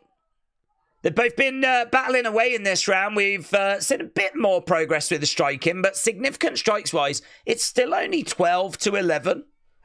And we've had nearly 2 rounds. Mariscal driving Sabatini back against the side of the cage. Shots coming in by Mariscal. Steve, hello. Shout out to you. Round the back goes Sabatini. Mariscal goes over against the side of the cage. Sabatini has got so many takedowns, so much control time, but has he done anything with it? He's leading by 1 significant strike, and he's even down on total strikes. 6 takedowns. It's got to count for something. But, I don't know, man. Sabatini, 2 minutes 31 control time, round 1. 2 minutes 2 in round 2. Shots coming into the side of the body, side of the head. He's working a bit harder here. We're getting a few more shots coming in by Sabatini. We've got 20-odd minutes to go. 20-odd minutes to go until we get to the prelims. Looks like there's a little bit of heat between them. Little bit of heat. Okay, they're saying to Sabatini, have fun last round, and there is a cut above the eye. There is a cut above the eye. The eye is... There's a couple, actually. There's one there. There's one there. And he's got this up here.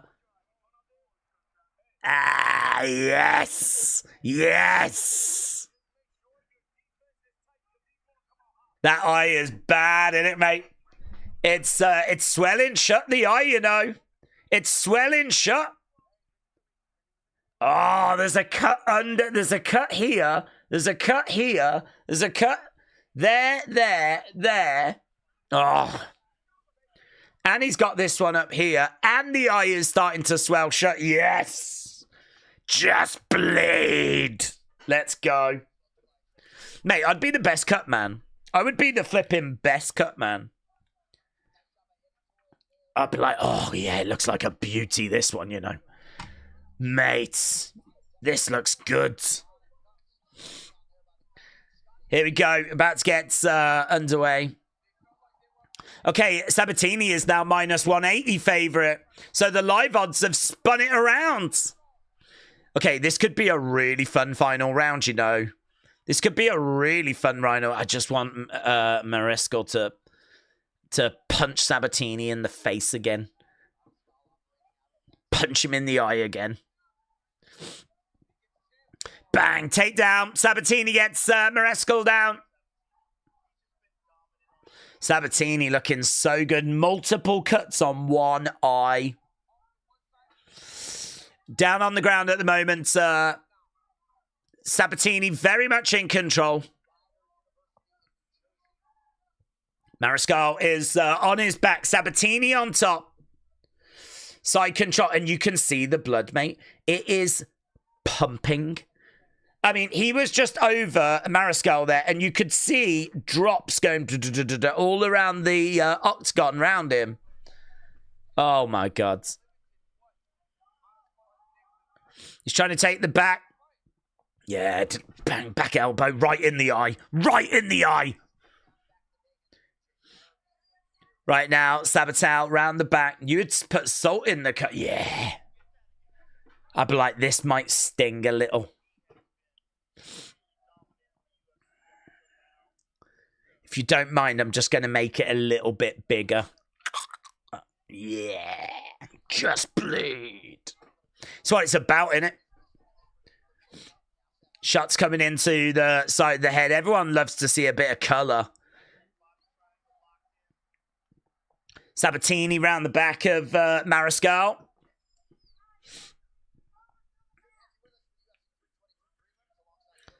Okay, we're down on the ground and they're just kind of like cancelling each other out at the moment. AB, hello. Shout out to you. Dad's YouTube said there should be a bonus for most bloods. Yes. I agree.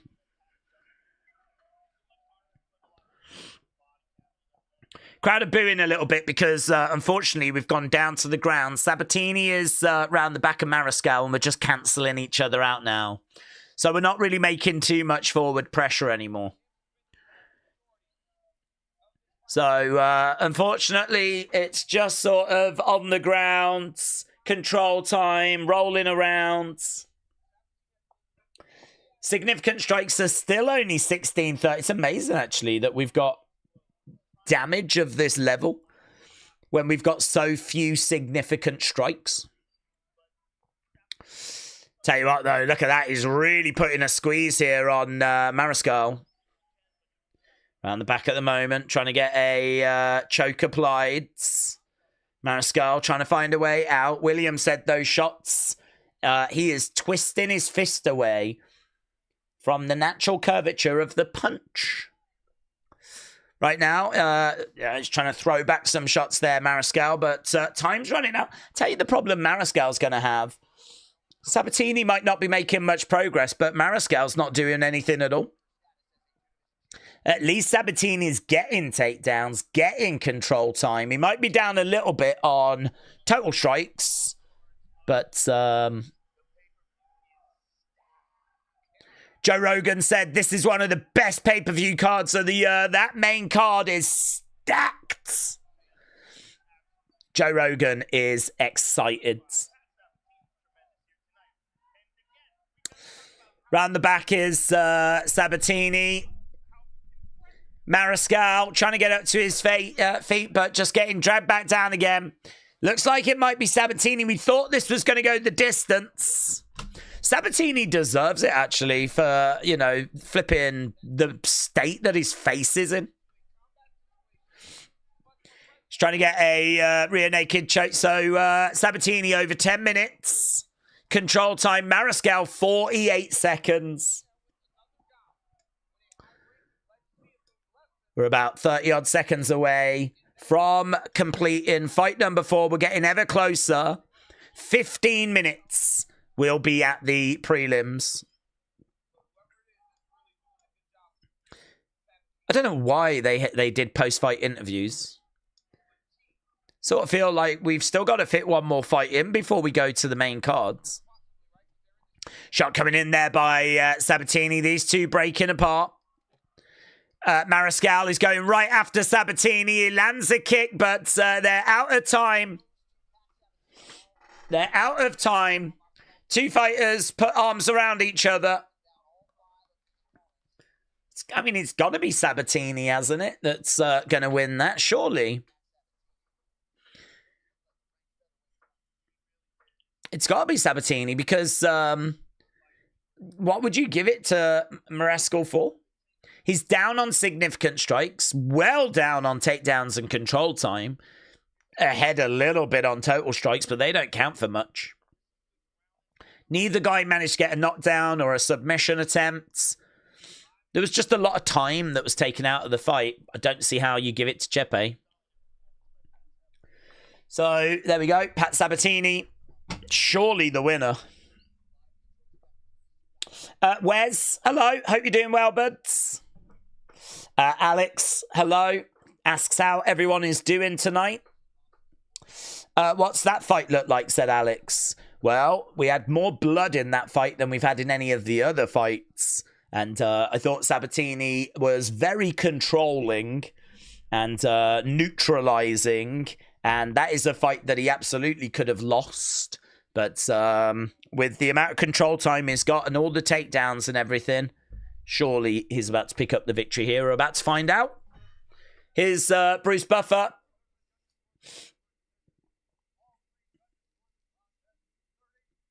(30-27). Unanimous decision. Pat Sabatini gets it. Sabatini wins. And I don't think there's going to be a post-fight interview because, as we said, I think we've got one more fight to go to, and it might be Gerald the Mearshart fight. If it is Gerald Mearshart, this is an interesting fight because Gerald Mearshart needs to win. Gerald Mearshart needs to win. Gerald Mearshart has lost his last 3. He is 12-12 in the UFC. He's honestly someone that has been around so long in the UFC. Is 37 years old. Obviously, his prime is behind him at this point. But, yeah, having lost the last 3, he needs to get a victory here. So, Carl Daukaus, 32. Mearshart, 37. Daukaus, 5 years younger. Daukaus, 3-4 in the UFC. 91% of people have gone with him getting the win here. So, people are thinking that Daukaus is going to get this done. He's a minus 350 favorite, now minus 550 favorite. 350 about 24 hours ago. He's got clinch and cage control. He's got strong body locks, a smothering top game, decent jab, uses his striking to set up the takedowns, can lack a little bit of power, but yeah, a grappler.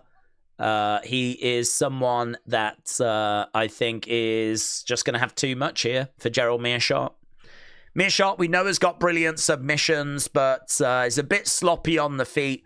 Tough, brings experience, really good body kicks, not bad power, but a slow starter and a poor chin and a very much declining. So Daukaus is the pick as he is taking on Gerald Mearshart. And this could be the final time that we see Mearshart in the UFC. What's that going to do, though? Is that going to bring some extra out of Miaot? Whatever he has got, he needs to tap into it. He needs to bring it. Miaot has made his way down. Steve is watching and he has got wings, flatbread, a spinach salad, blueberries, a twice-baked potato, and a Modelo. So, Steve, looks like you are living a very high life. I don't even have water right now. That's true. I haven't even got water. I haven't even got a bare essential. Let alone flipping flatbread. Not sure I would have the blueberries, to be honest. Wings, twice-baked potato sounds lovely. Flatbread, okay, yeah, definitely. Spinach salads, could take it or leave it. Modelo, great. The blueberries seem a bit out of place to me, Steve. I don't want to be too judgmental, but I'm just saying. Seems a little out of place. Right, getting your thoughts about which way you think this is going to go. In regards to main events, 59% of you think that Islam is going to win by finish. 13% of you think he's going to win by decision. We're looking at about 70-30 in favor of Islam. So, yeah, Jack Della Maddalena, you've only 22% thinks he wins by finish. 7% think that he wins by decision. Tom said, isn't a spinach salad just a bowl of spinach? It's a really good question. Steve, can you respond to that, please? Is that just the same as a bowl of spinach? People in the community are interested. Do said, if Islam wins, Islam against Shavkat would be insane. Yeah, I think we touched on that, and I agree. Is Shavkat, like, back now? Is he ready to go? I know there's been a few issues there. Okay, we are getting ready to get started with the final early prelim. Daukaus against Miaot. Then we'll be at the prelims. Again, if you are watching and you've not hit that thumbs up, hit that thumbs up. We're in a not bad place, honestly. We're in a not bad place at the moment. So, really appreciate it if you hit that thumbs up. We're trying to get to 1,000. I reckon we're there-ish. There-ish. We're going to need a good prelims, but we're... Yeah, but there-ish, aren't we? We need another 200 by the start of the main card. We can do this. Daukaus, Miaot, Wrestle with Andy said, do you know about Makhachev's teammate, John Pork? I don't know much about it, to be honest. It's some sort of nickname, is it not? But I don't know, haven't heard loads. Just that there's a fighter that's not happy about the nickname. First Signal said, how long is it till JDM Islam? Hours. Probably about 5 hours? No, 4.5. At a guess. Is that right? It's probably about right. Hours. We haven't even got to the prelims yet. Here we go. We are underway. Oh, wrong one. Boom. Right one. Okay, Miaot is in blue. Daukaus is in black. That sounds better than a spinach salad. What does? John Pork. How long? Oh, we answered that one. What time till it starts? Oh, yeah, it seems to be the big question, doesn't it? Main card starts in 2 hours, 5 minutes. The Islam fight is the main event. Oh, my God, Daukaus unloading on Miaot. We got a sub applied. Daukaus is all over Miaot. Miaot's in trouble. We said he was a bit of a slow... He taps! He taps! Miaot taps! Oh, my God. First round submission. We didn't even get settled in. Yeah, I mean, I thought he was going to win. I didn't think he was going to win that quickly. Oh, mate, those gloves have got to come off. Four losses in a row now. First round finish. Those gloves have got to come off for Miaot. It's not even the fact it's first round. It's like first minute. Yeah, look, he's a shadow of his former self. Look, he knows. He knows. So there's a big straight left hand. Miaot gets rocked back. And Daukaus is in there to capitalize. Hammer fists raining down.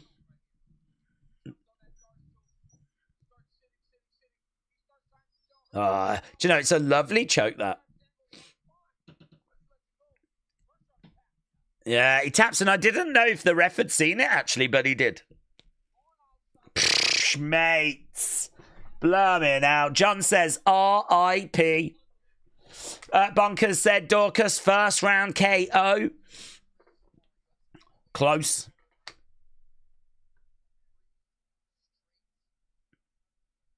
I really respect you, Daukaus says to Miaot. So, yeah, nice guy, doesn't he, Daukaus? Seems like a good guy. Goes over, says, I really respect you to Miaot. Mate, those gloves have got to come off. 4 losses in a row. First round, first minute finish. 37 years old. I think UFC will part ways with him anyway if he doesn't do it.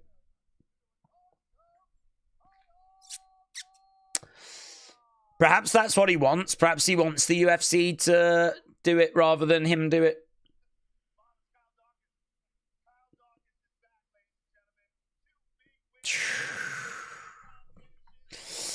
I'm glad I didn't get my hopes up for Miaot, said Steve.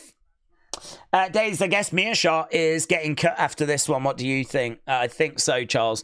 I don't like to talk about such things when it comes to fighters, but sometimes even for their own goods, it's worth having the conversation because he's not looked good in a while.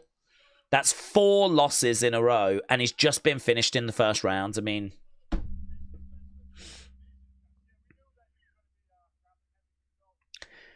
Daukaus just getting interviewed. So after all of that, they have managed to hit their time. And there's even time to do a little interview afterwards with Joe Rogan. Lots of excitement for Islam Makhachev. I think a lot of people are going to be tuning into this one tonight. Islam is a fighter of the people. He is someone that the fans love, and they want to see, can he do it tonight? This card is a massive card. People are going to be tuning in to see if Islam can move up in weight, can get the job done. I think he can. I think he will. And I think if he does, it is going to be a big moment in the history of the sport. Some people saying that, this will really put him up there amongst that kind of top upper echelon. The kind of GOAT conversation starts to get closer. It's hard to know, isn't it? Like, what else does he need to do? I mean, I suppose he just needs to keep winning. It's as simple as that. Just keep taking good fights against good opponents. Just keep winning. I mean, he's already got some amazing names that he's beaten on his resume. Moving up in weight, I think, is a good move. I do think there was still a few fights for him in lightweight. I think a lot of us would have liked to have seen him against Topuria.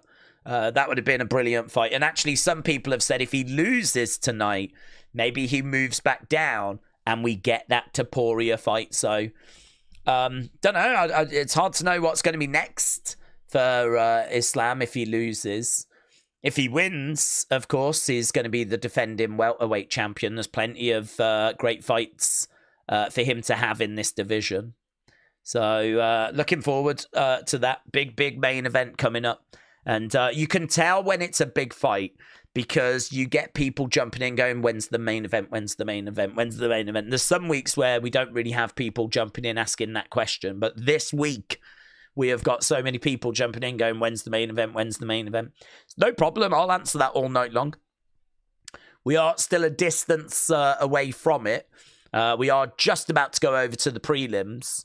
So then we've got another couple of hours, and then we are into the main card. And then it's another couple of hours, and we'll be at that main event. So we're probably looking at around about 4 hours, 15, something like that.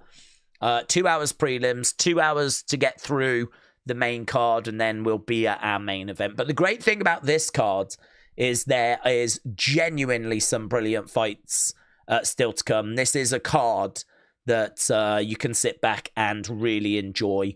You know, we got Leon Edwards, we got Dariush, we got some amazing fights and fighters coming up. And of course, that co-main event, we can't be disrespectful towards that. That is an absolute banger in its own right.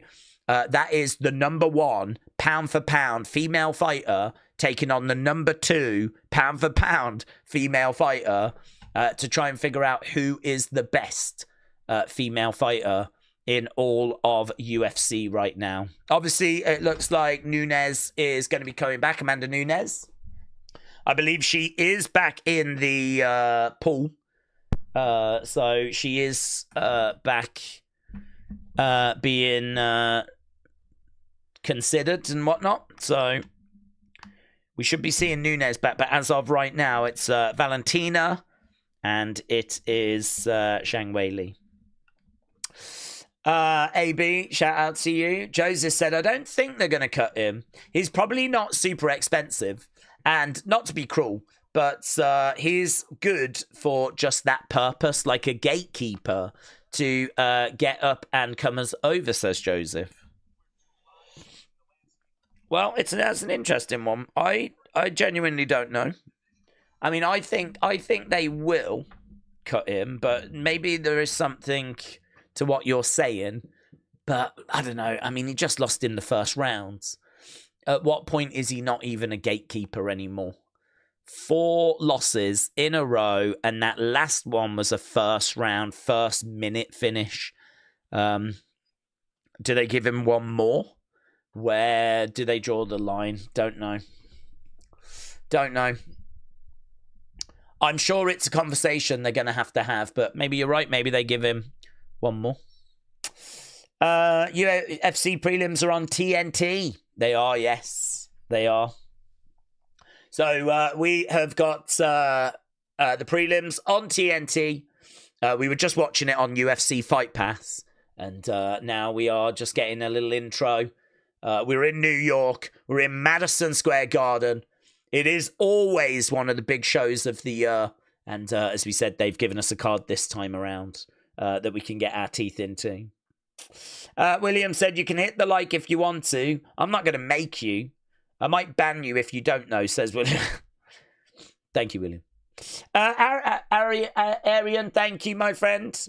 Aaron, Leon, appreciate it, buds. Shayla said, will you show the main fight? We can't show the main fight because if we was to do that, we'd be taken down off YouTube immediately. And that's the same for any channel on YouTube. If you show it, you just get taken down. So I think if you want to actually watch it, you're going to need to find an illegal stream, which sometimes they can be found on places like Rumble, maybe Twitch, but I'm not sure as to how long they survive. Watch Wrestling is the kind of website I might look at, but to be honest, I don't even know what the success rate is over there. UFC obviously are doing what they can to just pull down illegal streams. They obviously want you to purchase the event. But pretty soon you're not going to have to, are you? Pretty soon you don't have to even worry about that because obviously there's a whole new model coming in. And that means that people are going to be able to subscribe and just watch the shows. So, yeah, that's going to be a massive change next year. Big change. I wonder what that'll mean for watch-alongs and whatever, because I think there are a lot of people that are at work and, you know, don't have the ability to watch the fights. I wonder what that will mean for, you know, kind of streams like this. Don't know. We'll still be here doing what we do and, you know, kind of talking about the fights, talking about the fighters, getting excited, throwing some thoughts and theories around. But it is going to be a big, big change next year for the UFC. And, of course, next year as well, we're looking at that White House card. We touched on that as well. That's going to be a massive event. One of the biggest UFC shows, maybe the biggest UFC show. Because I think what's so good about that is it's got that kind of appeal for casual fans. You know, even the average fan is going to be interested to see what it looks like. And it's, you know, the White House. And, I mean, you just don't get sporting events at the White House, the actual White House. So it's going to have that kind of intrigue, even to non-UFC fans. And, you know, those kind of events always do well. I've said before, it reminds me a lot of Fight Island during the pandemic. They did Fight Island, and everyone was like, what's Fight Island? And they were so clever. They showed a picture of an octagon on a beach, and it looked like a desert island kind of a thing. And everyone was like, are they going to fight there? My God, this is going to be amazing. And so everyone tuned in, and it was, you know what I mean, Yas Island, which is not that special. It was inside a kind of tent thing that they'd erected. There was obviously no crowds. You just had like a load of changing rooms that were like porta cabin things, right? And then they would come down, go to the octagon, fight, and go back. And it was nowhere near as exciting as what had been hyped. But listen, they did their job, didn't they, of promoting it, hyping it, getting people to tune in for it. And I remember there being a real buzz around that show. I think that show did well for them as well. And that was during the pandemic because nowhere was open. So they had to go abroad and find a way. And this has got a very similar vibe. People are going to want to tune in to see what this show is going to be about, what it's going to look like, you know. It's going to hit you Americans in the feels, isn't it? Has the match started? No, not yet. Who has worn the crimson mask the best? Well, I mean, it's Sabatini at the moment, isn't it? That's the only kind of crimson mask we've seen. We saw a bit of damage on Angela Hill, but yeah, I haven't seen anything. Haven't really seen too much blood on the show so far. Still plenty of time though. Dion said, "Did we watch Eubank Ben fight earlier?" No, I didn't watch it. I wasn't massively engaged with it, to be honest. I heard it was good, though, and I heard it was... Well, I didn't, actually. I heard it wasn't that good. I heard that Eubank just put in a very, very poor performance. I heard that Ben was exceptional, but I thought he looked fantastic last time. Seems like he came in even better than before. Eubank seems like... I don't know if that last fight took a lot out of him, but it seems like he just didn't turn up. And it was a very, very comfortable win for Ben. So, yeah, I don't know. It's one of those. I think if you watched it, you probably felt like you had your money's worth. But I didn't watch it this time. I kind of felt like I'd seen the fight last time. And I wasn't really too engaged this time. If this show hadn't been on tonight, then maybe we would have watched it. Because it would have been the biggest thing on still. But the hype wasn't there for this one like it was for their first meeting. It's interesting, though, because now Ben has won. If they do fight again, I wonder what that means. I wonder what the hype will be like for a third meeting. I'm not sure. But from what I've heard, it just seems like Eubank just did not show up. And so the fight itself was largely one-way traffic with the Eubank being put down in the 12th. Bahamas said, Yas Island has got some cool theme parks. Well, that's true. That's true. Eubank was dropped twice in that last round, says Dion. Who won, said the way to Jana. In what? In the Ben Eubank fight, it was Ben. Ben won. Comfortably.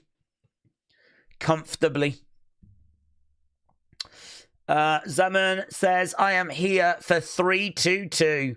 Can you update me with the time and the platform? Well, 322 starts in 1 hour 50. And I don't know where you can watch it in your country. For us here in the UK, it's on TNT Sports. In America, ESPN Plus, I believe. And I don't know where you normally find UFC in your countries. around the world. But yes, 322 coming up very, very soon. We're only an hour and 50 minutes away from the start of that show. So an hour and 50 minutes. We've got prelims coming up first. We've got our next fight, and this could be a pretty quick one, actually. Malcolm Wellmaker is maybe the biggest prospect on the cards. Minus 450. He's taking on Euan, and I know nothing about this guy because this guy was not on this card 48 hours ago.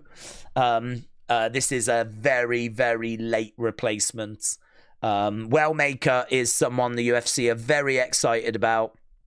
Big, big finishing ability, and he is expected to get the job done here. So Wellmaker is the pick. We've got the walkouts right now. This is going to be the first of our prelims, and this is potentially another first round finish.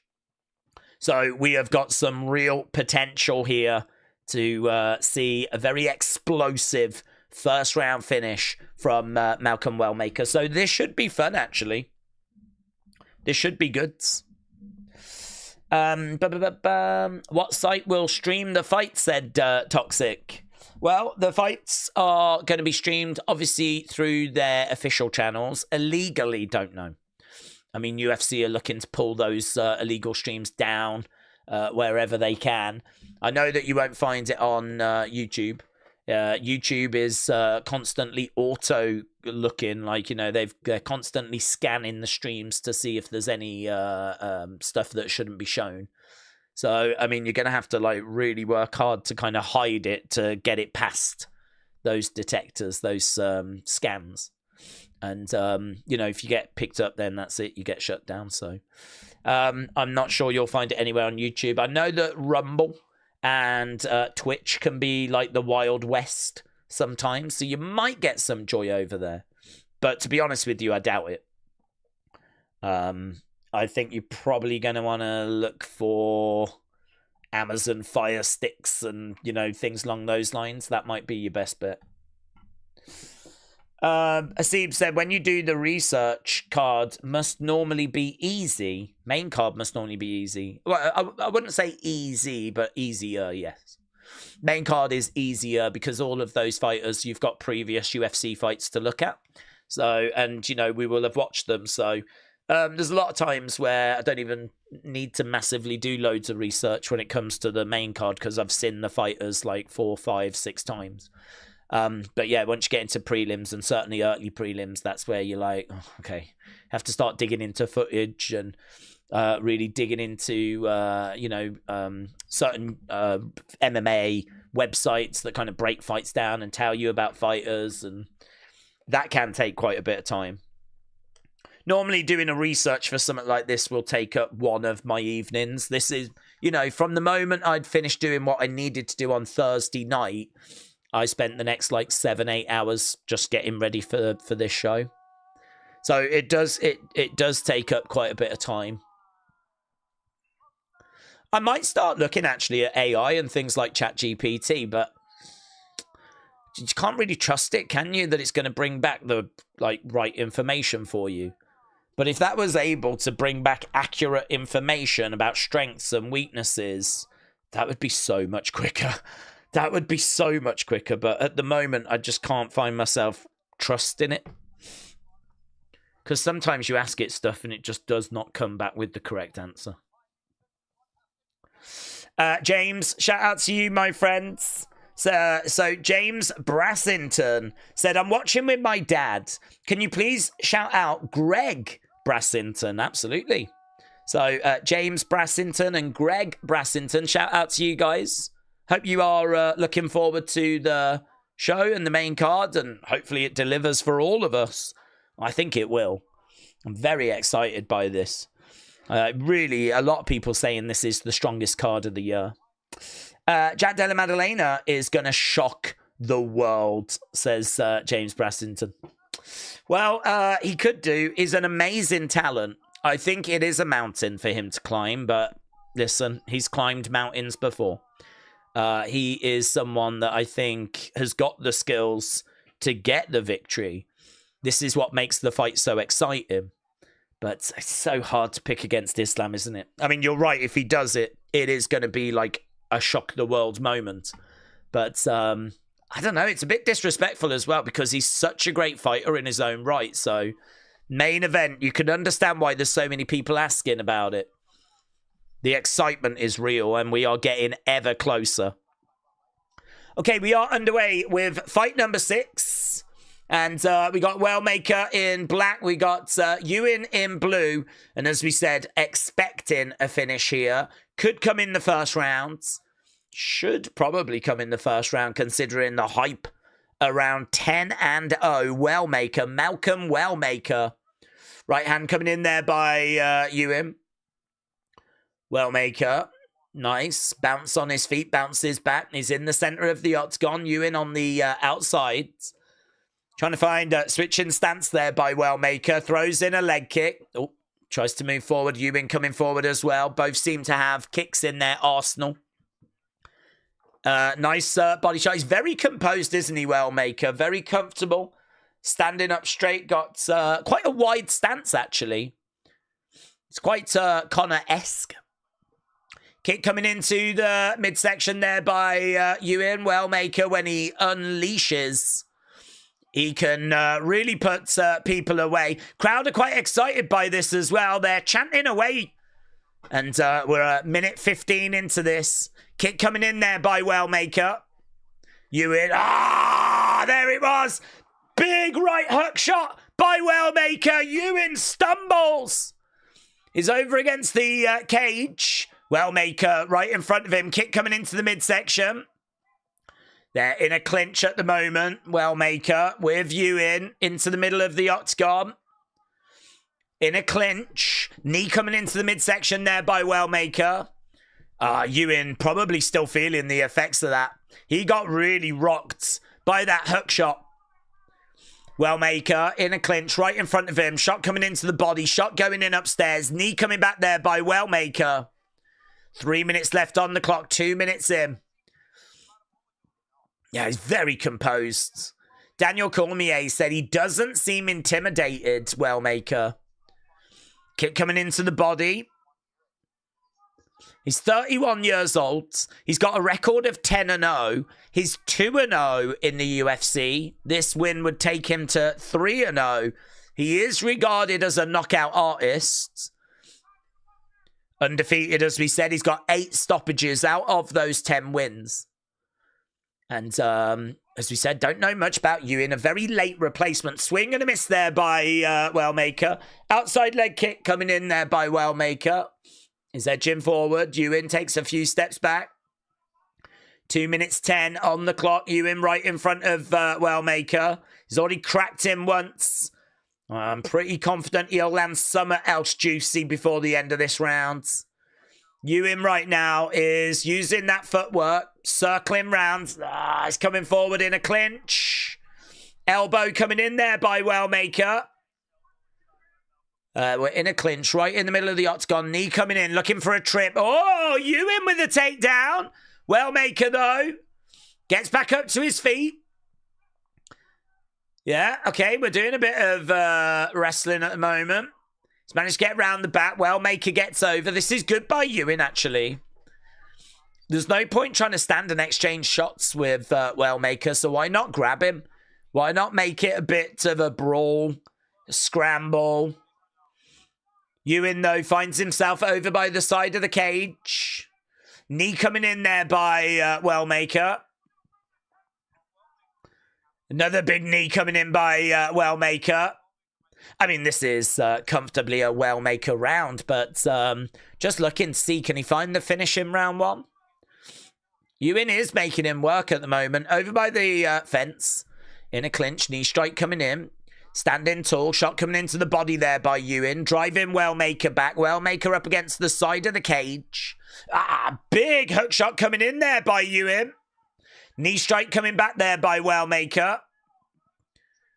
Another big knee coming in by Wellmaker as Euan kind of goes back to the center. Big shots coming in.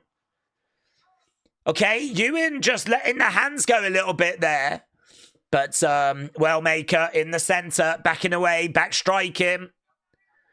Got about 20-odd seconds to go. Kick coming into the body. Euan on the outside, circling rounds. Hook shot coming in there by Wellmaker. Knee down the middle. And right now he's grabbed a hold of the head here, Euan. Knees coming in there by Euan. Tell you what, man, Euan. Yeah, we do have a fight. Respects to Wellmaker and to Euan. Both of them bring in the fight. Some of the fights we've had tonight have been a bit plodding. Kind of looked at some of the numbers and they've just not really been moving. But here, look, 20-17. 20-17 in favor of Wellmaker. I think Wellmaker just edges it. But I don't know, man. It was quite close in the end, you know. Wellmaker was quite comfortable, but Euan got the better of the end of that round. Don't know much about Euan, but I'm seeing him. I'm seeing him. Oscar, shout out to you, my friend. Said cross-faded AF. Viva Mexican UFC fighters. Shout outs. Oscar, shout out to you. Good guy, bad guy, just being promoted. Okay, we're about to get underway with round number 2. We are underway with round number 2.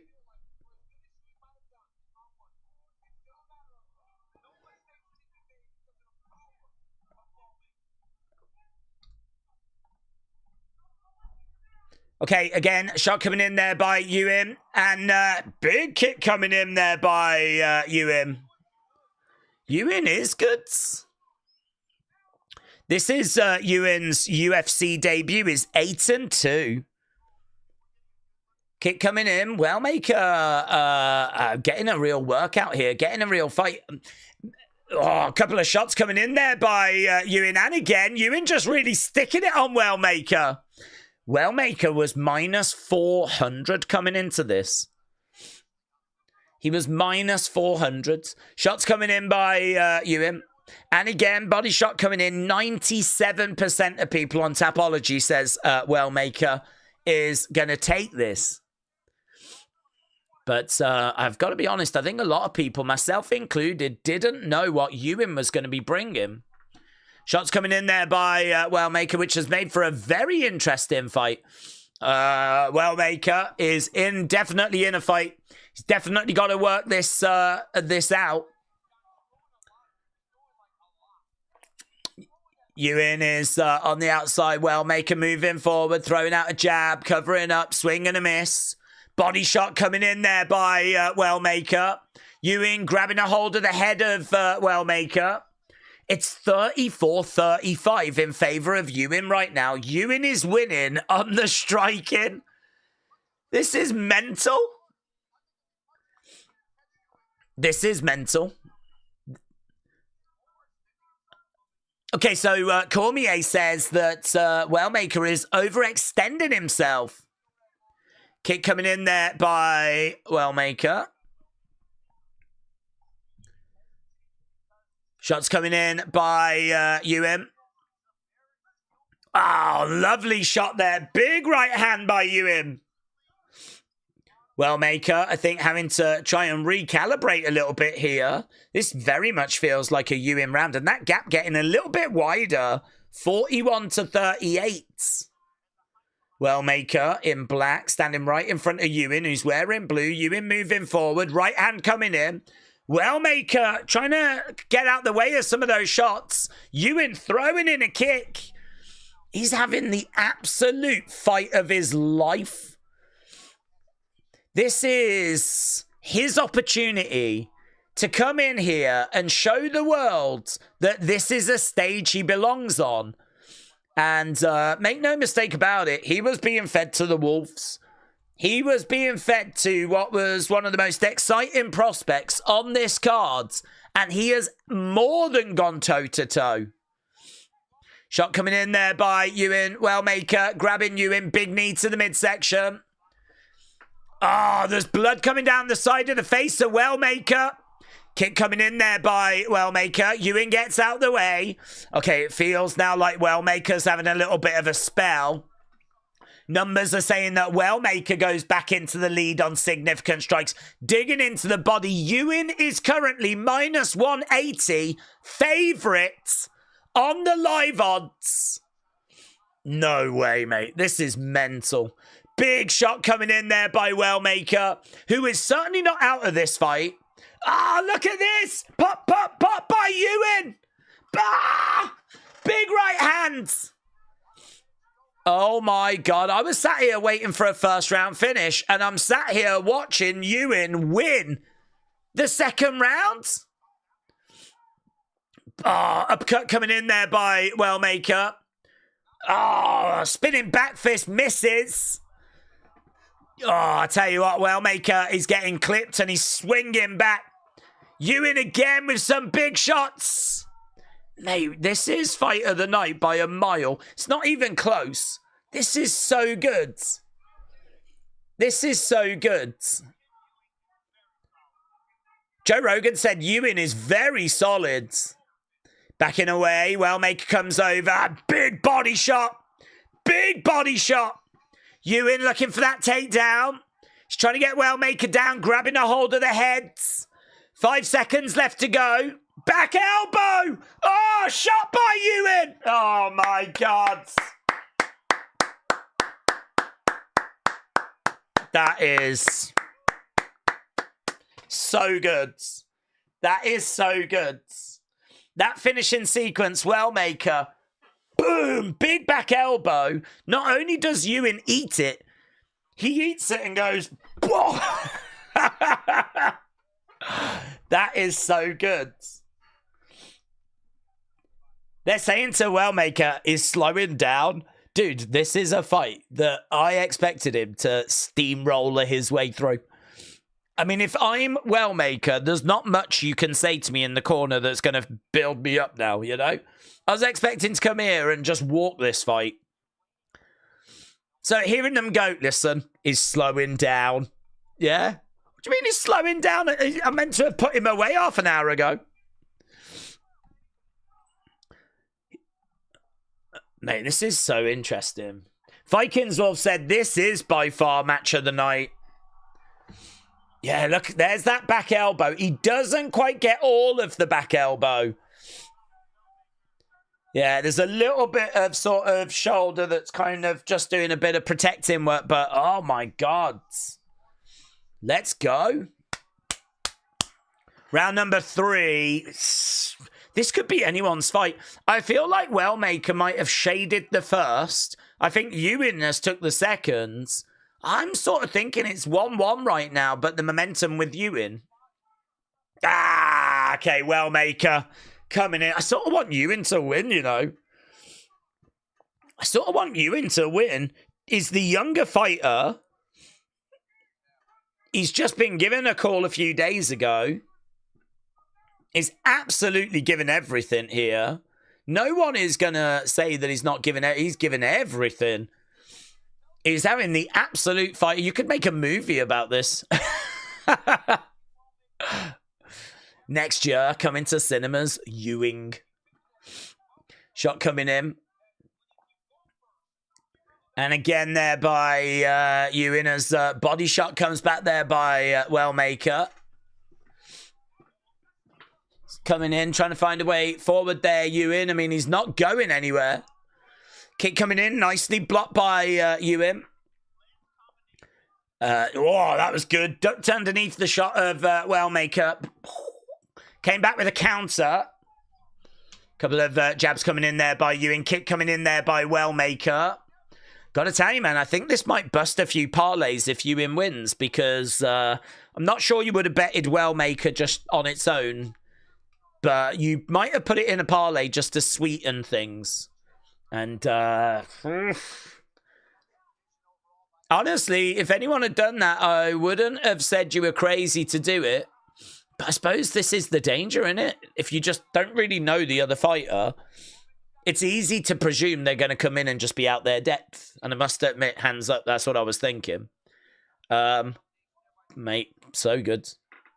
So good. Right now we got Wellmaker over against the fence. Got Euan right in front of him. Knee coming in there by Wellmaker. It's hard to know who's taking this round. They've both had moments. Significant strikes. There is a healthy gap now for Euan, 77-70. Yeah, very close fight, says Cormier, and I agree. Very close fight. We've had half an hour of our prelims. This is our first of the 4 prelims. Got some good prelims coming up as well. I think we've got Erin Blanchfield. Is that next? Blanchfield. Yeah, Blanchfield next against Tracy Cortez. That'd be good. I like Erin. 2 minutes, 5 left in round number 3. We're over by the side of the cage. We're in a clinch. They break apart. Euan goes into the center. Wellmaker. Oh, lovely big shot coming in there by Wellmaker. Kicks coming in by Wellmaker. He looks like he's slowing a bit to me, actually. Body shot coming in there by Euan. And again. Oh, look at that. Boo, boo, boo. Just a flurry of shots. It's not even about technique. It's just what can I get through. Going upstairs, going downstairs. Throw, throw, throw. Try and land something. Right now, in a clinch, that gap did widen, though. It's a strategy that worked. He was ahead by 7. He's now ahead by 17. Jab coming in there by Euan. Wellmaker standing right in front of him. We've got a minute to go, and I think Euan might win this. I think Euan might take this, you know. Couple of jabs coming in there by Euan. Big knee coming in. Swinging away, Wellmaker standing right in front of Euan. Kick coming in. Got to do more, man. 40-odd seconds to go. He's got to close this gap. This gap wasn't this wide at the start of the rounds. Significant strikes, 34-24. Euan is ahead by 10. Significant strikes. And it's not all about that, but... yeah, lovely work on the ground here by Euan. Wellmaker getting back up to his feet. He's over by the side of the cage. This is not the night that Wellmaker was expecting. I think it's going to be Euan, you know. I think it's going to be Euan. I've got 5 seconds left to go, but it says the round has ended. And that gap is close to 20. Mate, I think that's Euan. I think that's Euan. That is amazing. Imagine if you had money on Euan. If you had $100 on Euan at plus 300s, you would have got your 100 back and you would have 300. So you would have bet 100 and you'd get 400 back, including your 100. On one bet. Jendrick, hello. Shout out to you, buds. Hope you're doing well. Harini said the cheapest ticket to watch the fight was $6.50 at Madison Square Garden. Yeah, Jendrick, I remember you, buds. Jennifer, hello. Hope you're doing well. We did get some super chats, which I didn't get a chance to get to because my mind was being blown by what I was watching. So, Oscar, shout out to you, my friends. I don't know if I can pronounce that, but I might be able to get the text-to-speech to do it. Chihuahua wee wee. Shout out Miguel. Why wee wee indeed. So, Oscar, shout out to you, my friends. I don't know what voice that is. Just be grateful it was a male voice. Okay, we're going back and we're about to get the decision. It will tell us up here probably before I get to see it on TV. So we are looking to see which way the little black arrow goes and what the score's going to be.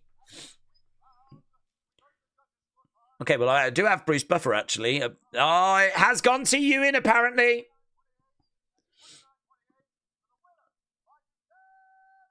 Unanimous. Euan gets it. Oh, my God.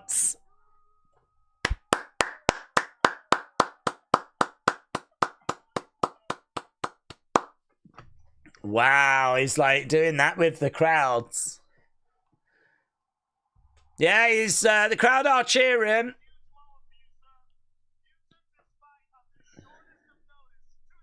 Two days notice.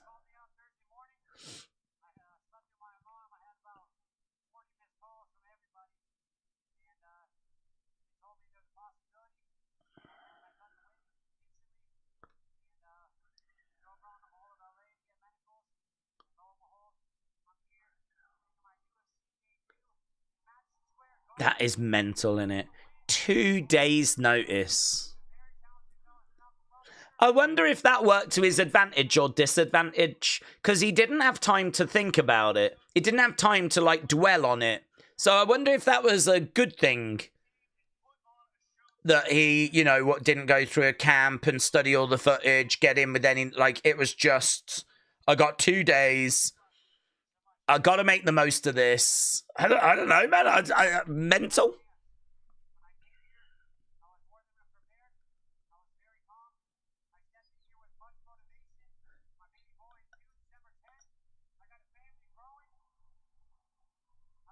Oh, he's got a baby due on December 10th. Yeah, and he's done it at Madison Square Garden as well. He wants to get home to his family and his crops. I've got a very different life to him. I don't have a family or any crops. I haven't got a single crop.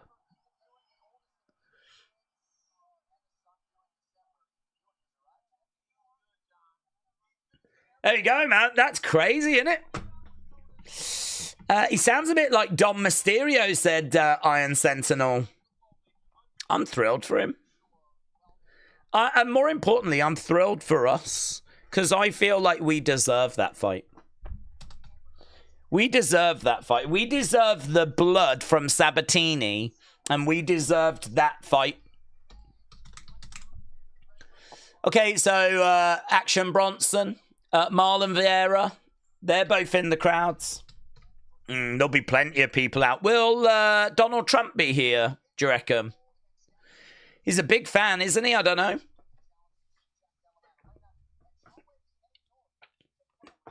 What are the BBC saying? Are they saying he's going to be there? If they reckon he's going to be there, he probably won't be. But if they say that he's not going to be there, he probably will be. Days, you could be a part of the Euan family, said Hawks.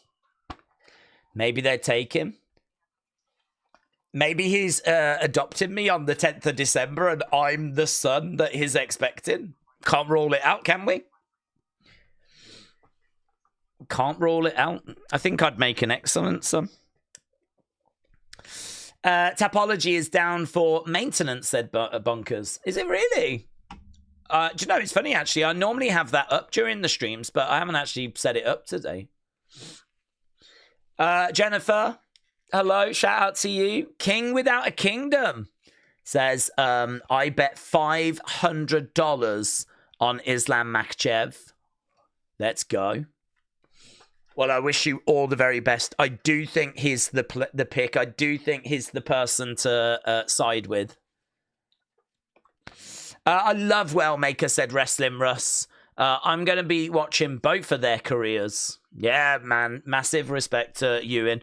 Well, you know, listen, Wellmaker's still got a great future. He just couldn't find that knockout blow. I mean, it's definitely going to derail the hype train a little bit, of course. But, you know, sometimes that's the fight you need as well. So, a bit of humbling. Yeah, let you know that there are levels to this. So, he'll be back. Still got a bright future. Okay, Erin Blanchfield against Tracy Cortez. I really like Erin Blanchfield, and I don't have much doubt she's going to win this. But then I didn't have much doubt that Wellmaker was going to win, and look what happened there. So, Erin Blanchfield, 81%. Tracy Cortez, 19% of people on Tapology going that way. So basically 80-20 in favor of Erin Blanchfield. She comes in as a -380 favorite. Tracy Cortez at plus 290. Blanchfield has got elite jiu-jitsu, heavy top control, really good scrambles, deadly rear naked choke. She's very durable. She's got relentless pace. She stays composed when she's being pressured. She's got improving striking. She can be a little bit too aggressive sometimes. She can also keep her head on the center line a little bit too much. But she is a very good grappler, and she is a better finisher of the two. And that should give her the victory. Whether she can find the finish, I don't know. It could be a decision. Cortez is a great talent, 6-1 in the UFC, coming in off a win in June against Araujo. She's a technical wrestler. You know, the thing with Tracy Cortez is I always think that she is a good fighter, but not really a great fighter. But 6-1 in the UFC is very impressive. 12-2 in her career overall is about the same as Erin Blanchfield's. Yeah, she stays safe in the guard. She uses a jab well. She's a composed striker. She's got disciplined grappling. There's a lot to like about Tracy Cortez. But, you know, she's not throwing the same volume as Erin Blanchfield's. Her takedown accuracy is better, as you can see on screen. She's got good level changes. Technical wrestling, as we said.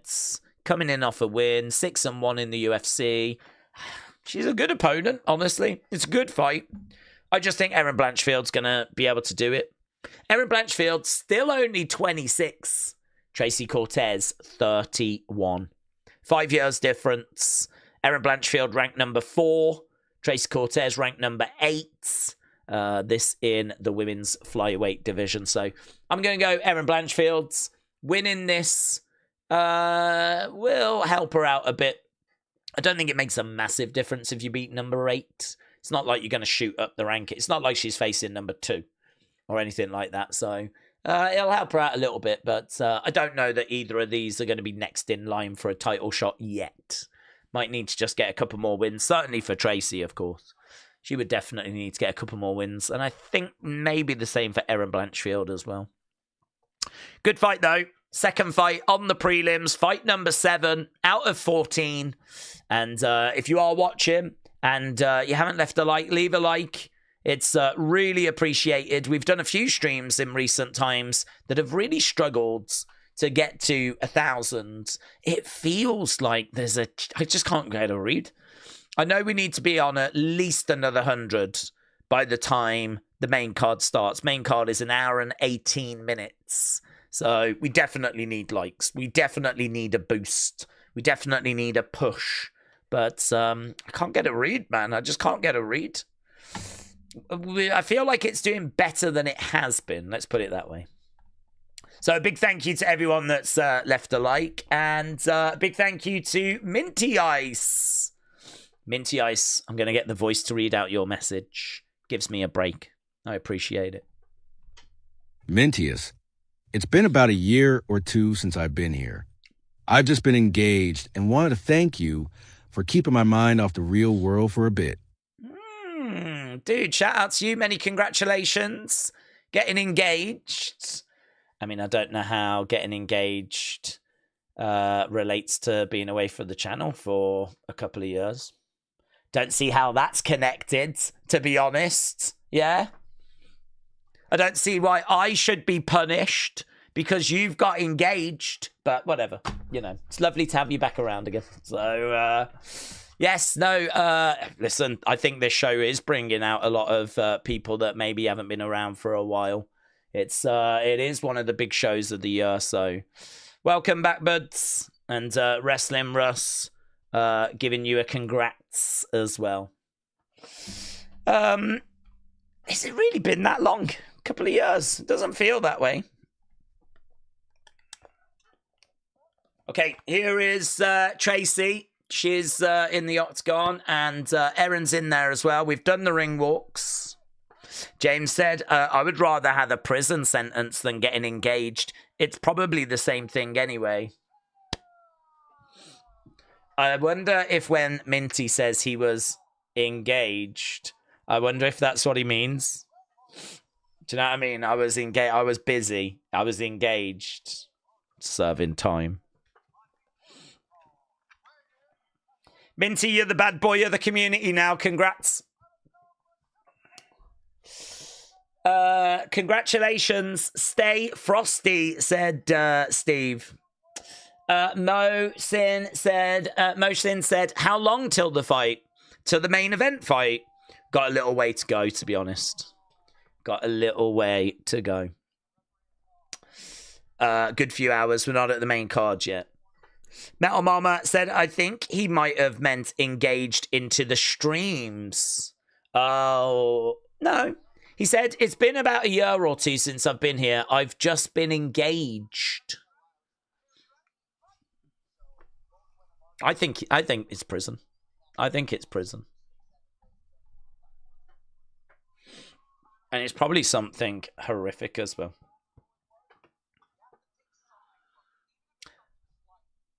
I don't want to say the word Epstein.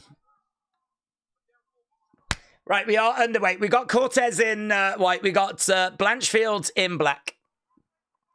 Blanchfield's ranked number 4. Cortez ranked number 8. Hook shot coming in there by Cortez. Blanchfield goes back into the center. Cortez trying to find a way forward, edge him forward, throwing out a lead hand, but good movement there by Blanchfield, kind of moving around from side to side.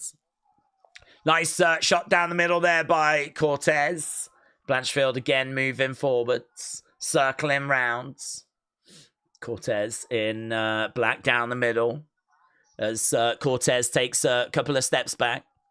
Blanchfield again circling round. Hook shot coming in there by Cortez. Significant strikes. Cortez is already established a pretty good lead. 9-3 at the moment.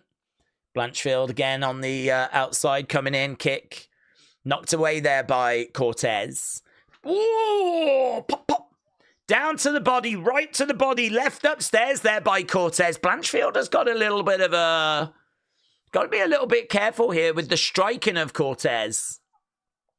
Couple of shots coming in there by Blanchfield, driving Cortez back. This fight is going to take us to the halfway point of the prelims. Jab coming in there by Cortez. Blanchfield circling round. Kick coming in there by Blanchfield. That's good. Down the middle by Blanchfield. 1-2. Landing both of those. The gap in significant strikes is 4 now. Just opened up a little bit. So Blanchfield on the outsides. Trying to come in. Throwing in a jab. Cortez throwing in a right hand. Blanchfield backs away. Have we got many leg kicks? Yeah, we got a few leg kicks coming in. Engaging again. Big hook shot there by Cortez. Jab coming in there by Cortez. Blanchfield circles rounds. Trying to come forward. Lovely work there by Blanchfield. And again, another shot coming in. Cortez is right in front of her at the moment. Staying on the feet. We've not had any takedowns attempted. Lovely left-hand hook shot there to the body by Cortez. Both women go back to the center. There's only 3 significant strikes in this. I just don't think Blanchfield is very settled here. I sort of feel like a lot of the stuff she brings, with like elite jiu-jitsu and good top control and all of that, like she's got to get this down to the ground. She's a good grappler. She hasn't even tried in this round. She's just been engaging in the striking. She's not a million miles off Cortez, but Cortez has got the advantage. 1 minute 30 left to go. 26-23. Kick coming into the body there by Cortez. Yeah, a little bit sloppy. She's just solid, isn't she, Cortez? Solid in the center. She just looks like a bit of a nightmare to get out of there. Kick coming in there by Blanchfield. She looks like a little bit of a nightmare to get down as well. I don't know what her takedown defense is. As I said, she's only lost 1 fight in the UFC. She's better than I give her credit for. Jab coming in there by Cortez. Hook shot coming into Blanchfield. Yeah, she does keep her head on the center line. Knee coming in there by Cortez. Another big shot coming in by Erin into a clinch. Still only 3 significant strikes in this. It's not much of a gap. I feel like, though, it's felt to me like Cortez is the one in control and Blanchfield has spent the whole fight trying to catch up. That's how it's felt. It's felt like Cortez has been in control and Blanchfield has played catch up throughout the whole fight. And she ain't caught up. And we've only got 8 seconds left to go. And we haven't tried a takedown if you're Blanchfield. Blanchfield trying to get a couple of shots in right at the very end. But end of round 1. The numbers say 36-34. And there we go. There we go. Minty said, it's kind of like Prism, except your bank account is the one that suffers. True. Instead of your anus. AB said, Erin, please do not try to strike with her. Just get the takedown. Hatcher said, if Islam can get Jack down, it'll be Islam with the win. But if Jack can keep the fight up and moving with punches, Jack will definitely win, says Hatcher. How is he going to stop those takedowns? I think he gets taken down. I think he can get back up again. But 5 rounds, trying to stop Islam from taking you down. It's hard, isn't it? That is an ask. That is definitely an ask. I've got Erin winning, says Jacob. Okay, here we go. About to get underway with round number 2 in fight number 7. We are well into this event now. Nearly 3 hours into this event. It's amazing how quick the time goes, you know. I feel like it was only a moment ago we were sat here, we're like, oh my God, we got so long to go. We've still got all the early prelims, the prelims, halfway through the prelims now. After this, we got 2 fights, and then we'll be ready for the main cards. Right now, we got Cortez right in front of Blanchfield, letting the hands go. Blanchfield gets grabbed there by Cortez, driven back against the cage. Takedown by Cortez. She's managed to get Blanchfield down. Okay, Blanchfield in a little bit of trouble. Ryan Frederick said that first round is Cortez. Okay, Cortez is kind of wrapped around Blanchfield, but she's not in a great position. Cortez is down over by the side of the cage. Blanchfield round the back of Cortez. Cortez on her feet, and right now we got Blanchfield throwing in some knees. Blanchfield at minus 200. Cortez is over by the side of the cage. Blanchfield is keeping her there. Shot coming into the side of the head there by Cortez.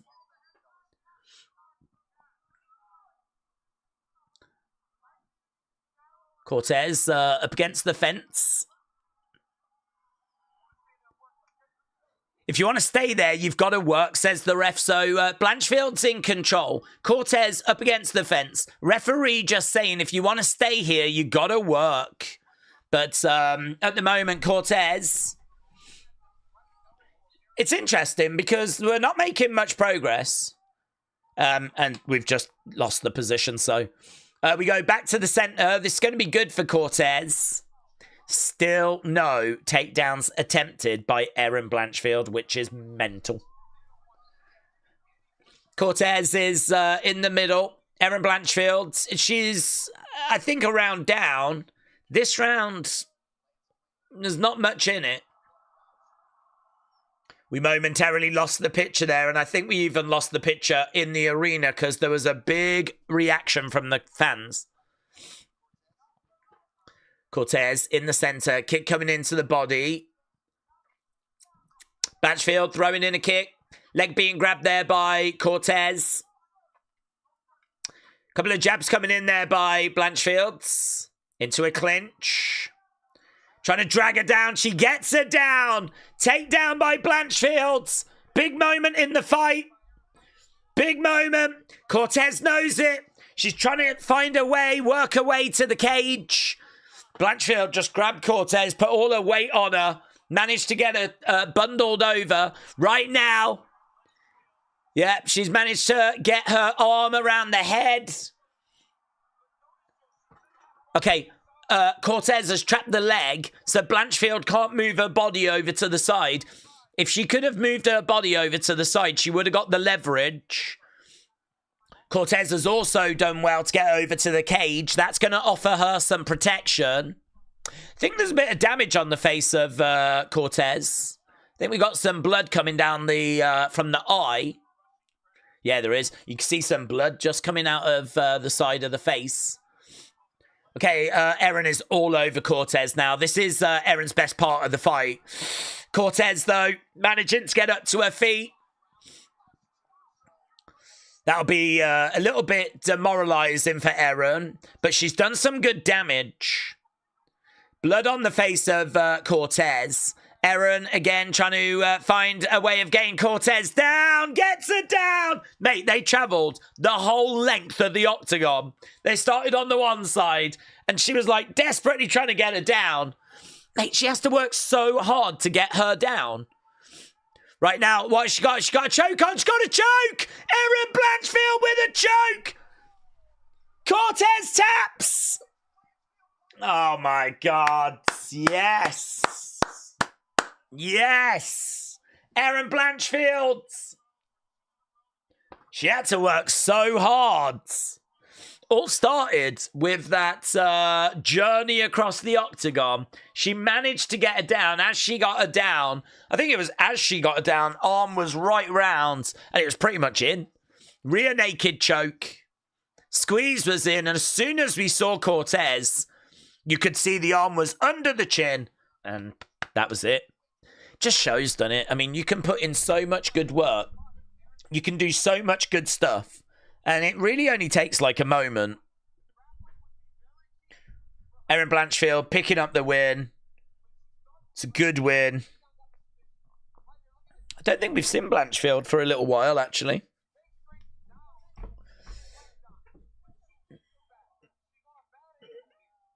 I think she beat Rose, didn't she, back in last year? Yeah, look at that. It's in as well. It's under. Cortez couldn't do anything. There was no way out. And she gets submitted.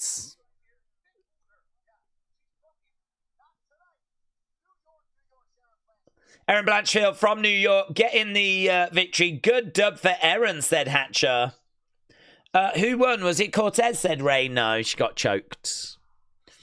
She got choked.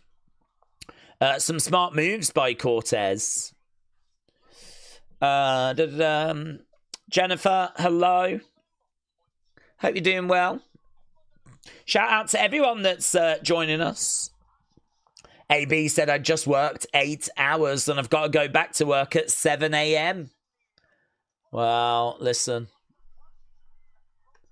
The red light district, it doesn't run itself. So, AB Jobson, shout out to you, buds. Doing God's work.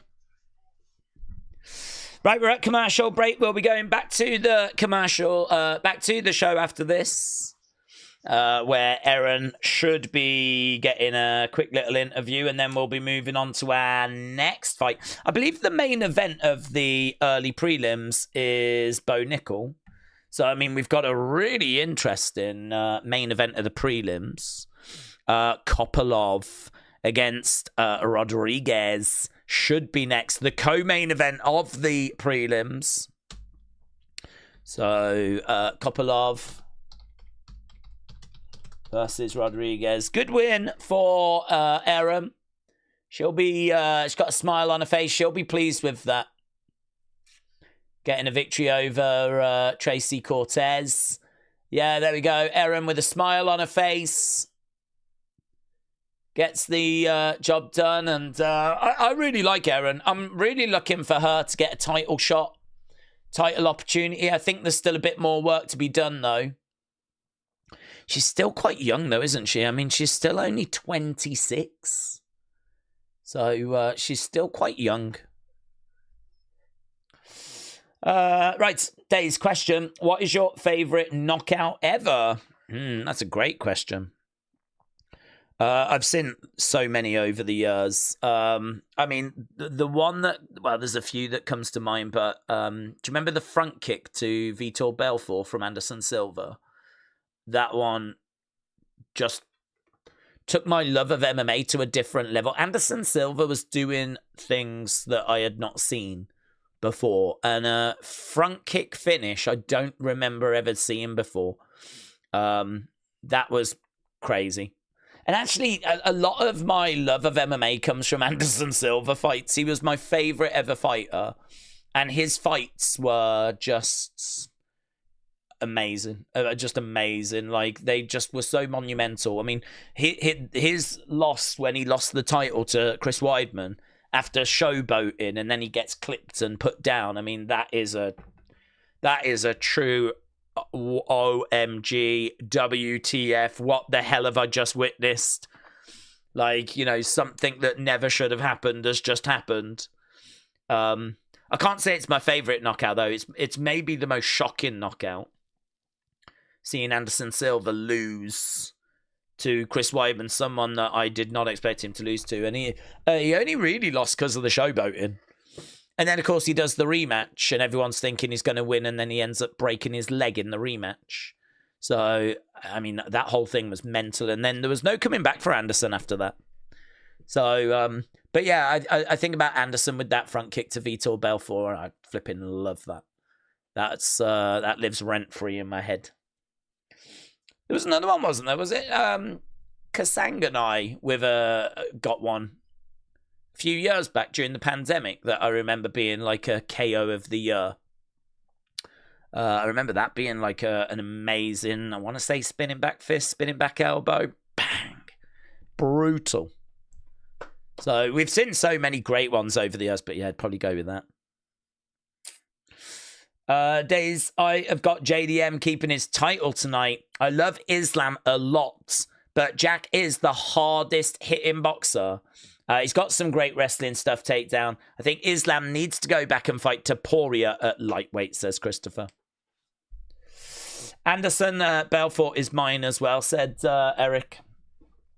It's amazing, isn't it? It's just, I will admit I had not seen anything like it.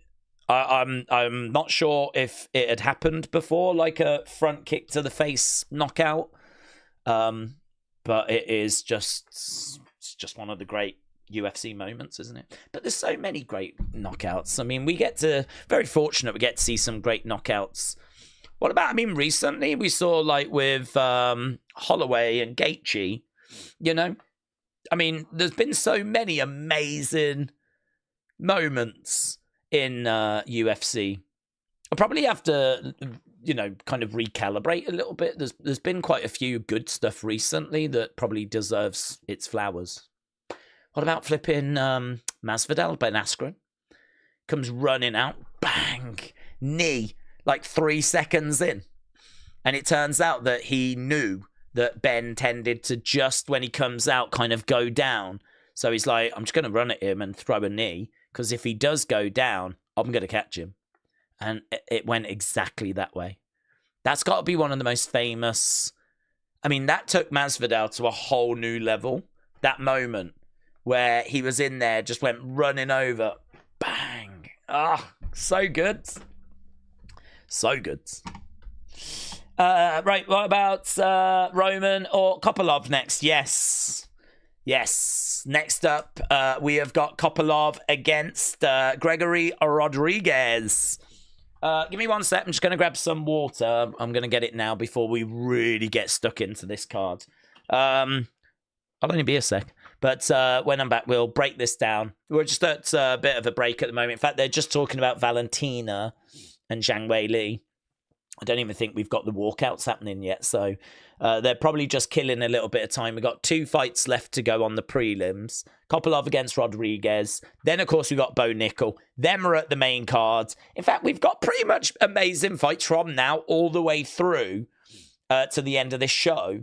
It's such a great card. It's such a great card. If you are watching and you've not hit the thumbs up, hit the thumbs up. It really is appreciated. We're at 382, and we've got about an hour to go. It's much better than where we've been, you know. It's much better than where we've been. Some of you that haven't been around for a while, we've missed you, because we've been struggling with getting likes and everything. So we used to get 1,000 likes quite comfortably. We would do it by the main event. Past 2, we have not achieved it. So, yeah, if you are watching, hit a like. It is appreciated.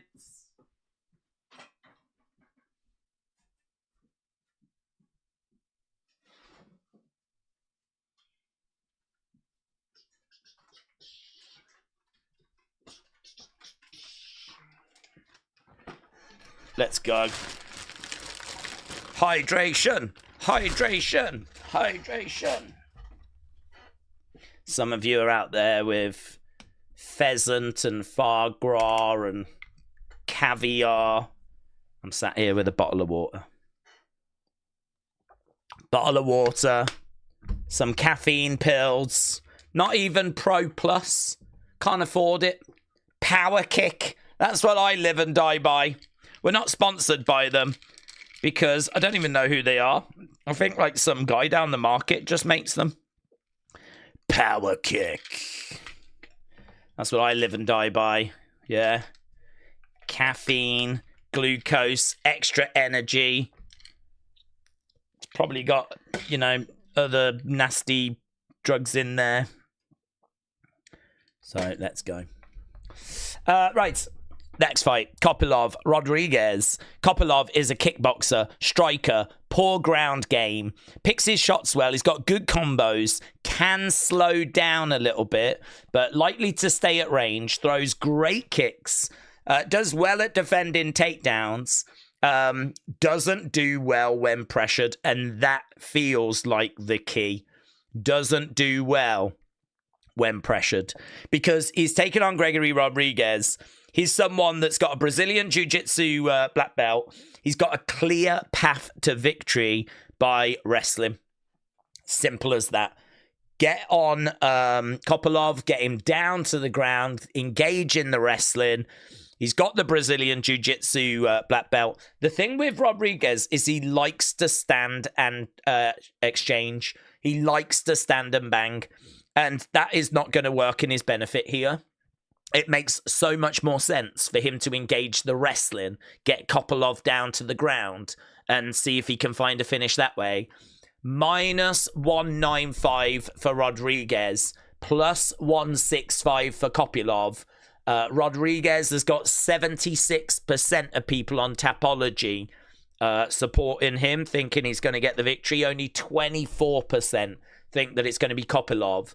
Kopylov is a southpaw, though. That obviously can bring an extra element. But Rodriguez has got the striking volume. He's got the better takedown average. For me, it's Rodriguez. 8-3 in the UFC. Kopylov 6-4. Kopylov coming off a loss to a very impressive performance from Costa back in June. Rodriguez, maybe some durability questions. I mean, age-wise, they're both the same age, but I'm looking at Rodriguez on this one. Thinking Rodriguez gets the job done, so... yeah, clear path to victory with the wrestling. He's bigger, he's stronger. As long as he doesn't do anything stupid, keeping the fight standing where it's a lot more even, just get it down, just get wrestling, and get yourself a victory. Get yourself a victory, mate. Days on ESPN. I've seen grown men pillow fighting, says Christopher. I couldn't believe what I was watching. Pillow fighting men. I couldn't stop laughing. I think that was one of the porn channels, Christopher. Did the men have their dongs out? Did you see the men's dongs swinging around as they were swinging the pillows? maybe they did have their dongs out and you just didn't notice. And you just was more focused on the giggling and the pillow fighting. But actually, it was like Grinder TV. Did you think about that? Because that's how it seems, to be honest. So, Christopher, shout out to you. Yeah. Listen, we've all got our favorite channels. I am a fan of UFC and WWE. Respect. Okay, Jennifer says, I'm meal prepping. Oh. Beef stir fry. Ahmed said, Islam Makhachev is going to be the winner. Okay, couple of. Let's go. James, shout out to you. Iron Sentinel said we're only 5 fights away. William said, Days, you've got nutrition at hand. Oh, I'm not sure there's much nutrition in these power kick things, mate. I'm pretty sure I'll be blind by the age of 30. Right, here we go.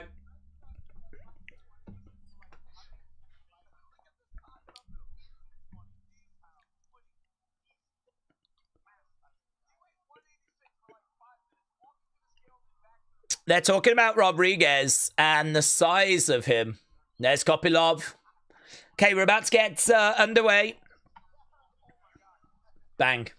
Okay, both guys come out into the center touch gloves. We got Rodriguez in yellow, Kopylov in black. Kopylov in the center of the octagon. We got Rodriguez on the outsides. Kopylov is throwing out a couple of jabs. Rodriguez on the outsides. Outside leg kick there by Kopylov.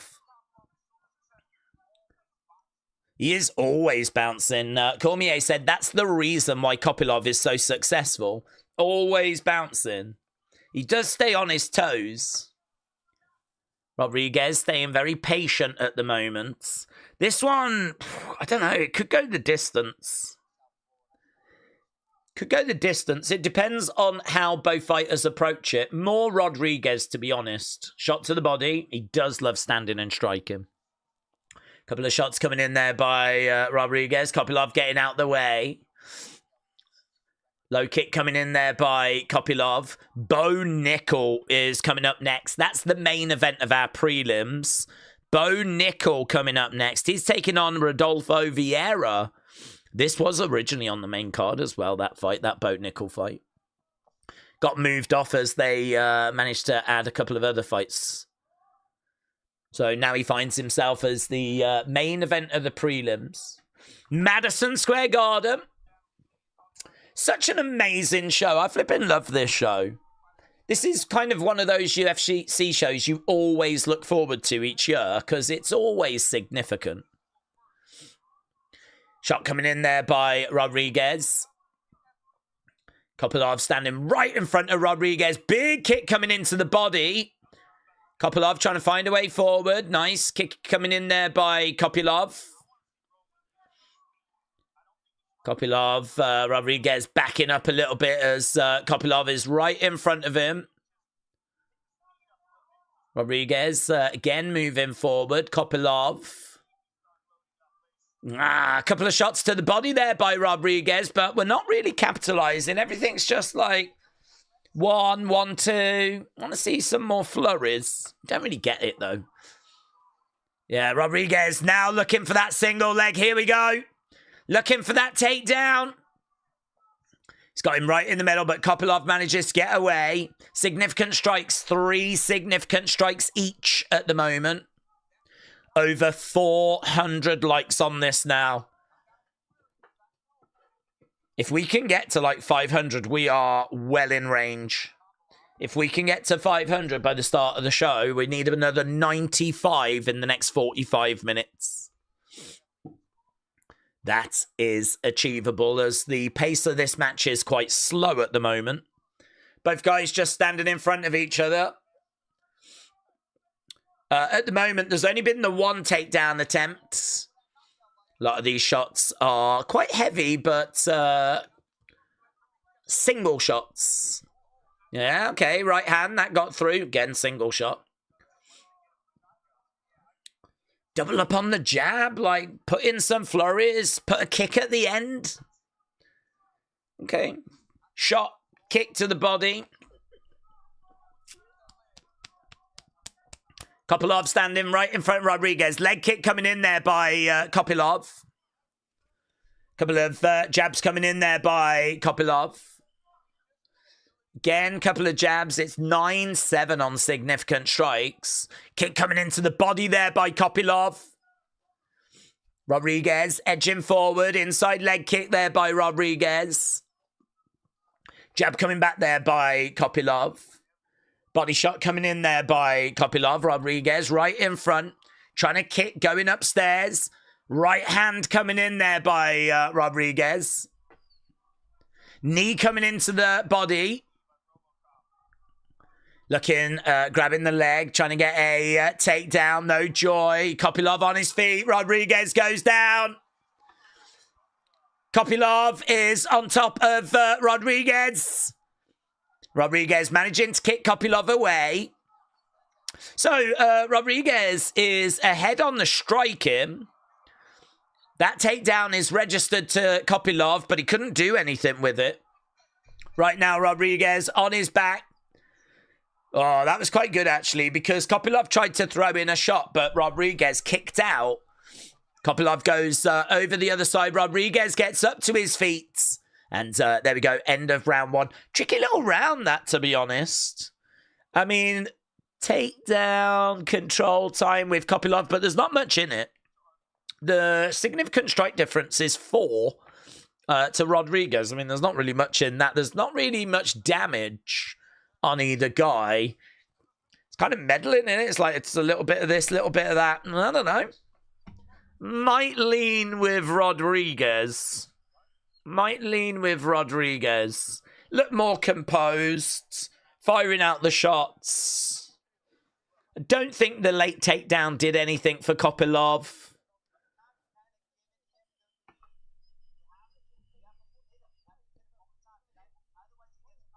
You've got to hit him. You've got to hit him multiple times. Otherwise, he gets comfortable. That's what they've just said to Kopylov. I think they even said you've given him the lead. So I think Kopylov's corner are under the impression that Rodriguez is in the lead. Oh, look at this. We've got a lovely drone shot going around the roof of Madison Square Garden. Looking at all those banners. Okay, here we go then. Rodriguez. We are underway with round number 2. Couple of shots coming in. Dude said you're streaming twice at the Garden. It's UFC tonight and it's Raw on Monday. Yeah. Yeah. Makes sense, doesn't it? TKO owns both of these promotions. Probably can get some sort of deal in having the venue for the weekend. Oh, leg lock by Rodriguez. He's grabbed the leg of Kopylov. No joy at the moment. They break away. Break away. Now he's coming in again. He's got him in a clinch, driving him back against the side of the cage. Right now, Rodriguez breaks away again. Kopylov right in front. Rodriguez having a really good start to this round.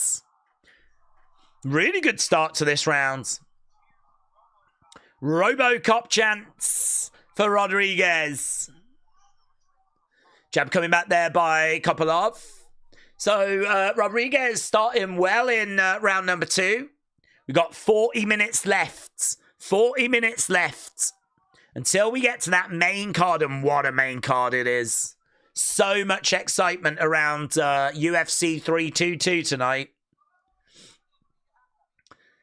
Kopylov is backing away, circling around Rodriguez right in front of him. Rodriguez keeping the pressure on. Oh, trying to cover up a little bit there as Rodriguez. Shot into the body there by Rodriguez. Kopylov circles back. Rodriguez is right in front of him, just not giving him any room to breathe. We know that Kopylov likes to sort of be bouncing around, get a bit of rhythm.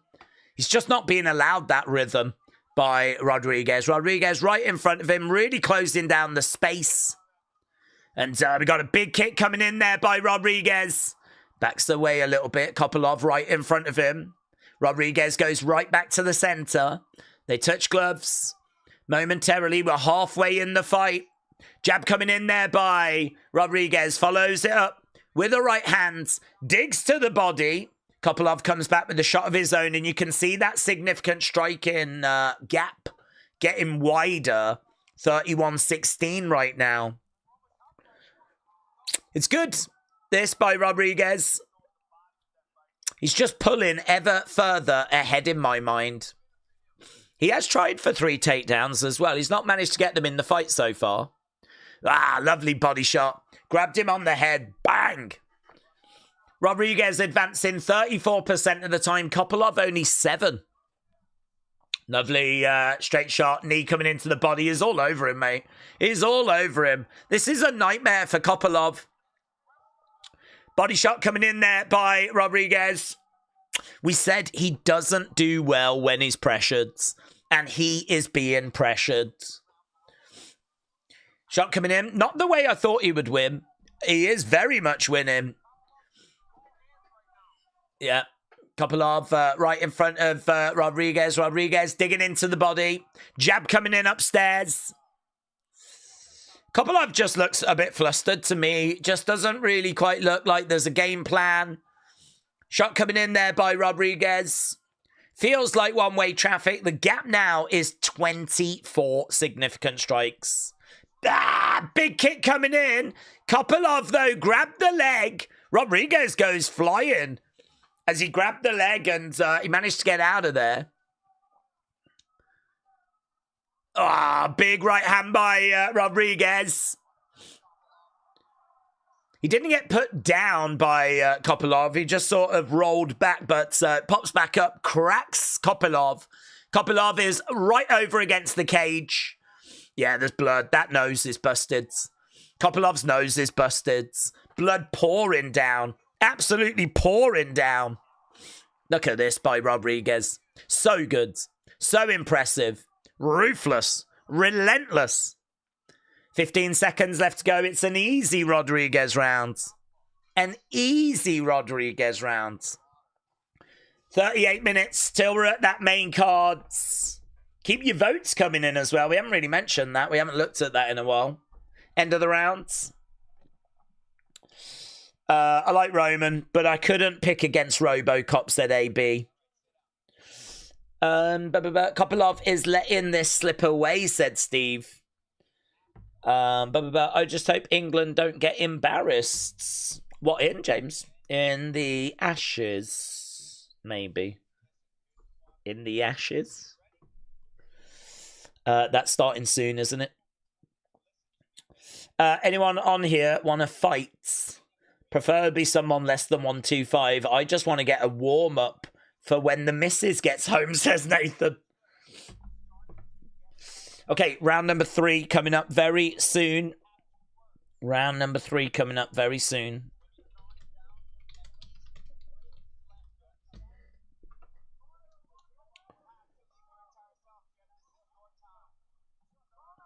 Okay, here we go. Kopylov is stepping out of the corner.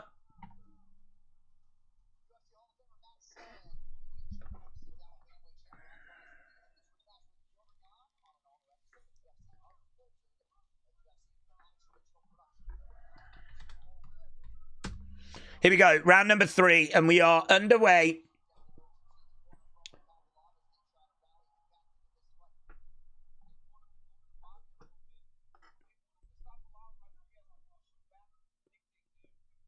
Boom. Okay. Underway. We've got 4 minutes 40 for Kopylov to find a way back into this. I'd say he's 2 rounds down.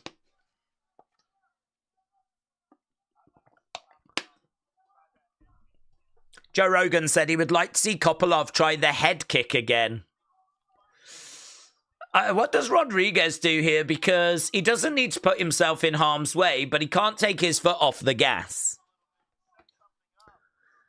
Suppose just do more of the same, really. Shot coming in there by Rodriguez. And again. Oh, Kopylov with a big left hand. Oh, big left hand there by Kopylov. Rodriguez ate it, though. He ate it. Shot coming back there by Rodriguez. Oh, look at the blood on the nose of Kopylov.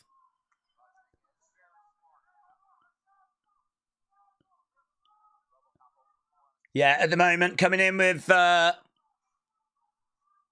coming in. Kopylov trying to come forward. Body shot coming in there by Rodriguez.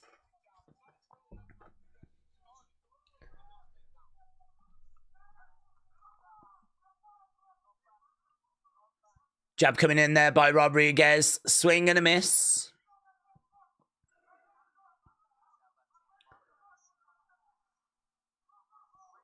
Nice shot coming in there by Rodriguez. Ah, lovely work there by Kopylov. It's very slow. It's very slow in this round. I think both guys are feeling the effects of the fight, and they haven't been like, it's not been a barn burner anyway. But, yeah, if we were hoping this was going to go up in gears, it has not. Distance head strikes 50 by Rodriguez. 50 shots to the head by Rodriguez. 63-35. It's one-way traffic. It remains one-way traffic. And we are very much in a situation where Kopylov's really got to probably find a finish, actually. He's got to find a finish. Rodriguez minus 950 favorite. The live odds just pop up on screen. They've got RoboCop at minus 950 favorite. Shot coming in there by Kopylov. Rodriguez with a right hand. And again, throwing in shots. I don't think Kopylov's catching up at this rate, said Jennifer.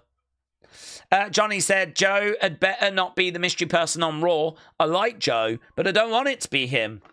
I want a surprise like we had on SmackDown. I've got Joe as the favourite to be that, but it could be Jeff Hardy. Or it could be Dolph Ziggler. I think it's one of those three. Let's get to 1,000, said Benny. It's doing well. It's doing well. Okay, Rodriguez, again coming forward with the right hand. We got 1 minute 20 on the clock. This is not what Kopylov needs, and it feels like we are getting close towards a decision win for Rodriguez. He's got a bit of blood on his nose. It's going to be interesting, our next fight, our final fight on the prelims. Bo Nickel, obviously a grappling, wrestling specialist. He's going to be in there with Rodolfo Vieira. Rodolfo Vieira, amazing world-class Brazilian jiu-jitsu. Going to be a tricky one again, this, for Bo Nickel. Bo Nickel coming in off a loss. Losing to Derrida last time out. He was someone people were very excited about. It was 7-0, 4-0. Lots of hype around him. Hype train getting a little bit derailed. He needs to bounce back, and they've not given him a good opponent, to be honest, to bounce back against. I think Vieira has definitely got a chance here. But the favourite is Bo Nickel in our next fight. Our main event of the prelims. Kopylov with some quick kicks. Quick strikes. Oh! Spinning back fist right at the end, but it's too little. It's too late. And that is surely going to be a RoboCop victory. This is like Ben Askren versus Jelton Almeida from Wish, said Wrestle with Andy. Days reads that. You're not going to live that down. If Days reads what? Days, for you, what's your card of the year? I would go with the Ankalaev Pereira 2 card, said Asib. Do you know, I'm going to be honest, Asib. I've not massively been blown away by cards this year. Genuinely don't think it's going to have to work too hard tonight for this to be card of the year. Coming into it, people are already saying on paper this is card of the year tonight. And I think if the fights just live up to expectation, then I think this is going to be it. We've had some good stuff. Yeah, I agree. I think there's been a few bits that have been interesting. I know there was a lot of praise for 317. That was Taporia against Charles Oliveira. And, that was a card that I think had some pretty fun finishes, pretty great fun action. That's one that I think people really enjoyed. But I got to be honest, I don't think this has been a vintage year for UFC. I don't think this is, a year that people are really going to be remembering. UFC's in such a weird place because, I feel like it's doing fine. It's doing well. It's continuing to, grow globally and grab attention and whatever. But I don't know. It's in a weird place. It doesn't feel like the days of Anderson Silva, Ronda Rousey, Conor McGregor, Brock Lesnar. It just, I don't know why. It just doesn't feel, it doesn't have the magic of those days. And I think that does show in the cards. I was watching Morning Combat, and they were saying that this card is for them card of the year, but it's missing a megastar. And I was like, oh, is Islam not a megastar? I feel like Islam is a massive name, but they didn't class Islam as being a megastar. I think that's interesting. Perhaps a win tonight makes him a megastar. Perhaps he is a great, but perhaps he isn't megastar level yet, But I don't know. If you look at the amount of people that have been jumping in the stream going, when's the fight, when's the fight, when's the fight, Rodriguez gets the victory, by the way. It's unanimous. 30-27, 30-27, 29-28. So unanimous for Rodriguez. Not a surprise. We thought he would win. But yeah, I think in regards to tonight, they were saying tonight is probably just missing two things. It's missing a megastar and it's missing rivalry. I do agree with the rivalry. There's not really any fights tonight where there's bad blood and people have wanted to get at each other. It's really Islam moving up. He's got no issue with Jack Della Maddalena. Zhang Weili's moving up. She has no issue with Shevchenko. And the same with the rest of the card, really. It's fights for fight's sake, for sorting out who's next, moving up in rankings. There probably is that kind of heated, I'm going to kill you kind of a situation missing. I don't know about the megastar. I feel like Islam is a massive name, and I know that the women's MMA is not as big as the guys. It doesn't draw as well, but Valentina's about as big as it gets. The debate has always been, is it her or Nunes that's the greatest women's fighter of all time? And she's in the co-main event against the current second-ranked pound-for-pound woman. So, I don't know. The megastar thing is interesting. Some would agree, some would disagree. I do understand about the rivalry. If this card is missing anything, it probably is some of those things, but it's honestly not going to have to work too hard, I don't think, to be card of the year. Jamie said, the cards did used to feel bigger. It is missing a few stars. We did have the likes of Robbie Lawler, yeah? Nate Diaz, yeah. There's just not half as many names as there used to be.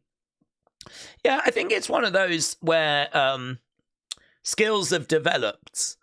I think back in the day, personalities were prevalent. But I think, unfortunately, a lot of the great fighters that are coming through, no offense to what's happening over in Dagestan, but I don't know that they're bringing much in the way of, personality. They're just coming in and just, winning. They're just winning machines. And for a lot of people, that's good. That's good enough. But, I don't know, man. I do miss the antics of, Colby Covington, of Conor McGregor. You do kind of want to tune in and get some of that entertainment aspect But just some of the great fighters right now are just... I think all they do is fight. There's no time to work on a personality. There's no time to work on charisma. It's just, I'm going to wrestle you. I'm going to wrestle you. I'm going to grapple you. I'm going to employ my Sambo. And I'm just going to dominate you. And that's it. That's all I care about. That's all I live for. Wake up. Train about dominating someone. Go back to sleep. Yeah. Just like William Hensey. That's what he does. But it is that is kind of where the sport has moved to now. Like the people that are so successful, so dominant. There is a lot of wrestling. There is a lot of grappling, which probably is a little less entertaining than people getting knocked out. But then, as well as that, you know, people are so focused on that. I don't think they think about like the showmanship sides. And that is lacking in it, really. We did have some big characters, so I don't know how you fix that. To be honest, I don't think UFC are too worried about fixing it. I think their focus is we're just going to present the best. And whoever the best is, that's who the best is. If you don't like it, get in there and beat them. Simple as that. I really like Islam. I really like what they're doing over in Dagestan. I think it's a really good challenge for people. They're the standards. That's the benchmark. Yeah, you don't like it, beat them. You know, what can America come up with that can counter that?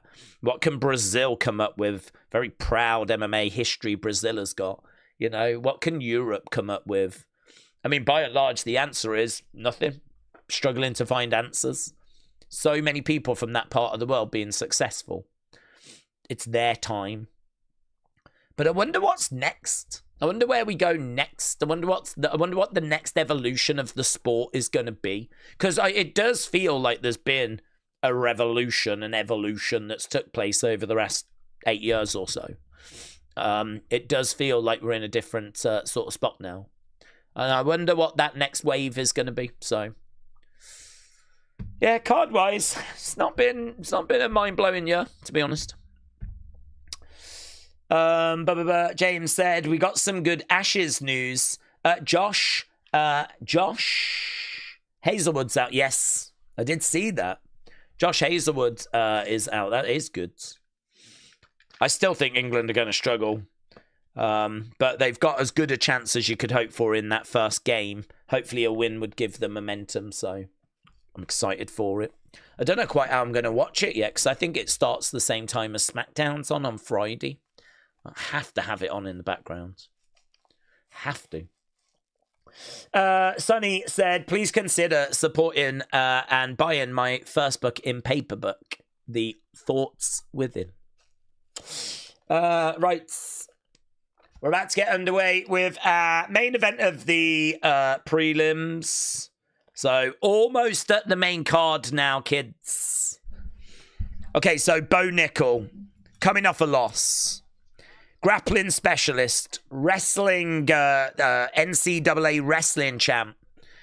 He is developing other areas. He's got good footwork, but this is a difficult matchup for him. He's taken on Rodolfo Vieira. Vieira's got world-level Brazilian jiu-jitsu, some clean striking, stays on the outsides, doesn't have too much power, but he's very dangerous off his back, and he has got a submission threat. This is going to be really interesting because Bo Nickel really does need to get back to winning ways, and this is not an easy fight for him. This is not a straightforward fight at all. The odds have got him at minus 255 favourite. So people are thinking Bo Nickel is going to be able to get the job done. But I think this is hard. I think this is going to be tricky. Let's have a look. Bo Nickel, the hype train. How derailed is it? If you are watching and you've not left a like, leave a like. We've got 20 minutes to try and get as close to 500 as we possibly can. Because main card coming up soon. And we might be able to find a way of getting back to 1,000. Maybe. Here we go. We are underway. Main card, as we said, coming up. Okay, we have got Bo Nickel in blue. We've got Rodolfo Vieira in black. Bo Nickel is in the center. We're staying on the feet at the moment. Jab coming in there by Bo Nickel. Kick coming in there by Nickel. Another kick coming in. Using those leg kicks. He can close the distance quickly, but even if he does manage to get Vieira down, Vieira's good takedown, really good takedown there by Bo Nickel. Shots coming into the side of the head, over by the side of the cage. Bo Nickel trying to overwhelm Vieira, throwing in some big shots. Vieira covering up. Big knee there by Bo Nickel. Referee is right in there. Is this Bo's best opportunity? He managed to slam Rodolfo Vieira down. Vieira got back up. We're over by the cage. Bang, bang, bang. Big knee. Big knee. Yeah, he does look like a man on a mission. He does look like he wants to get back to winning ways. No, that opportunity might have passed him by, though. Right now, Rodolfo Vieira has got Bo Nickel up against the side of the cage.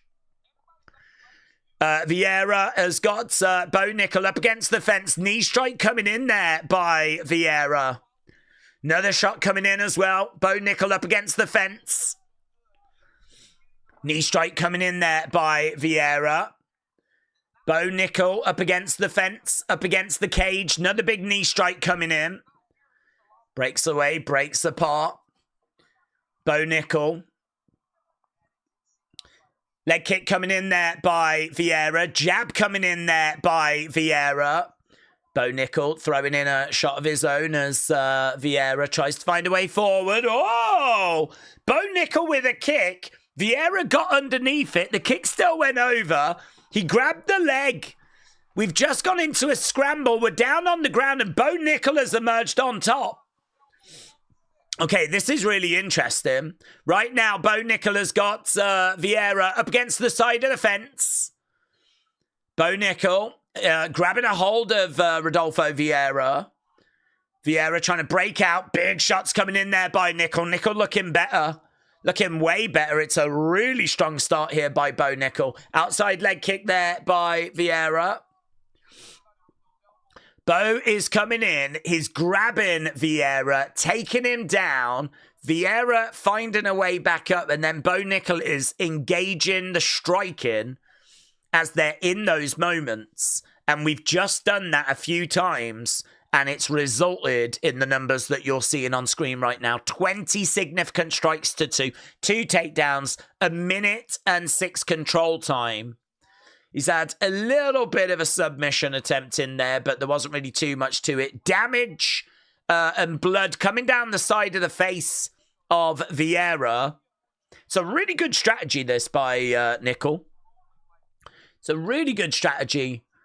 Vieira has got to find a way into this fight, which he hasn't managed yet. We got 1 minute 10 left of round number 1. Kick coming into the body. This is our main event of the prelims. Main show coming up in 17 minutes, and it's a great card.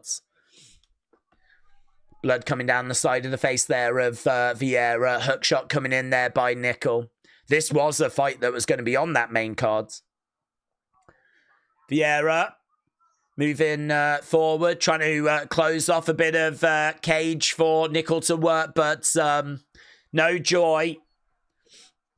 Vieira really struggling to find a way into this fight, you know. Really struggling. Nickel right in front of him.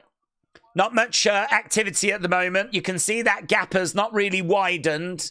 We've not managed to find another takedown. We're not really finding too many shots. We got 18 seconds left to go. It's a Bo Nickel round. Outside leg kick there by Vieira. Couple of shots going in straight down the middle there by Bo Nickel. 5 seconds left to go. Nickel in the center, and there we go. End of the round. It's a really good round, that, for Bo Nickel. It's a really good round for Bo Nickel. Days, shout out to you. NYC, Noor, shout out to you, buds. We're almost at 500, like said, dude. Yeah, we're just 31 away. It's amazing. A big thank you to everyone that has left a like. It really it means a lot to the channel. It does seem to make a difference just with the success of the stream, and it really makes it's a helping hand. I think it's really cool, actually, how YouTube have got something where you can contribute, make a difference, you know? I think it's great. I must admit, though, it is annoying when you watch videos and people keep asking for them. So I understand how annoying I am. Just so you know, I am aware. Right, we are about to get underway with round number 2. Yeah, man, they're just previewing those 2 big main title fights as we're about to get underway with second rounds. Okay, here we go. We got Bo Nickel in there in blue. We got Rodolfo in there in black. Vieira with some leg kicks. Let's see how he can mix this up. Let's see what he can do. Oh, lovely shot. Apparently they said to Rodolfo, stay on Bo. Jab coming in there by Vieira. Good start for Nickel. 10-9, said Nick Baldwin. Paul Fontaine goes 10-9 Nickel. Bo is looking great. MMA Mathletes says Bo takes the opening rounds. Kick coming in there by Bo. And again. Couple of leg kicks coming in by Bo. Vieira backing away. I don't know what the strategy is here by Vieira. It's very hesitant, patient. Outside leg kick. Circles rounds. Couple of shots coming in. I mean, they said to stay on him. And I can't say there's much evidence of that right now by Vieira. Shot coming in there by Vieira. Bo Nickel. He might have broken him. He might have absolutely broken him. Shot coming in by Nickel. Gotta say, his striking is looking really good here, Bo Nickel. Definitely seems to have shown improvement.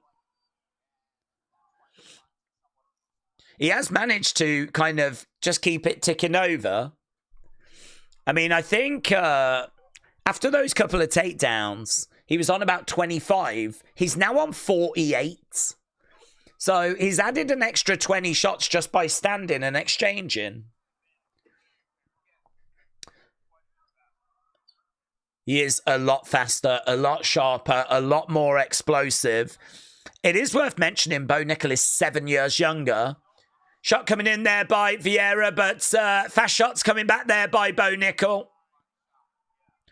Again, trying to throw in a big right hand there, Bo Nickel. Yeah, lots of damage on the face of Vieira, and there's just no evidence that this is going to change direction, this fight.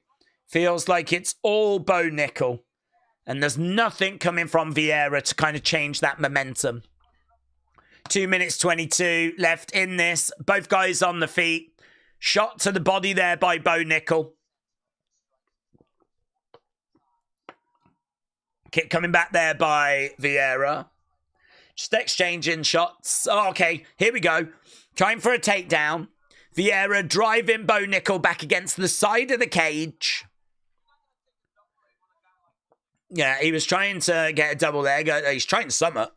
Got to at least give him respect for giving something a go. Right now, he's got Bo Nickel up against the side of the cage. Shot coming in there by Bo Nickel. He's trying to trip him over. Bo Nickel again over by the fence. Vieira right in front of him. Bo Nickel managing to break away. Staying on the feet. He's got Vieira right in front of him. There's a straight left hand there by Bo Nickel. Shot coming back there by Vieira. Yeah, you can see the damage on the face of Vieira. They're just saying that that eye is swelling shut a little bit. Good work so far, this by Nickel. Really good work. It's just been a shutout. An absolute shutout.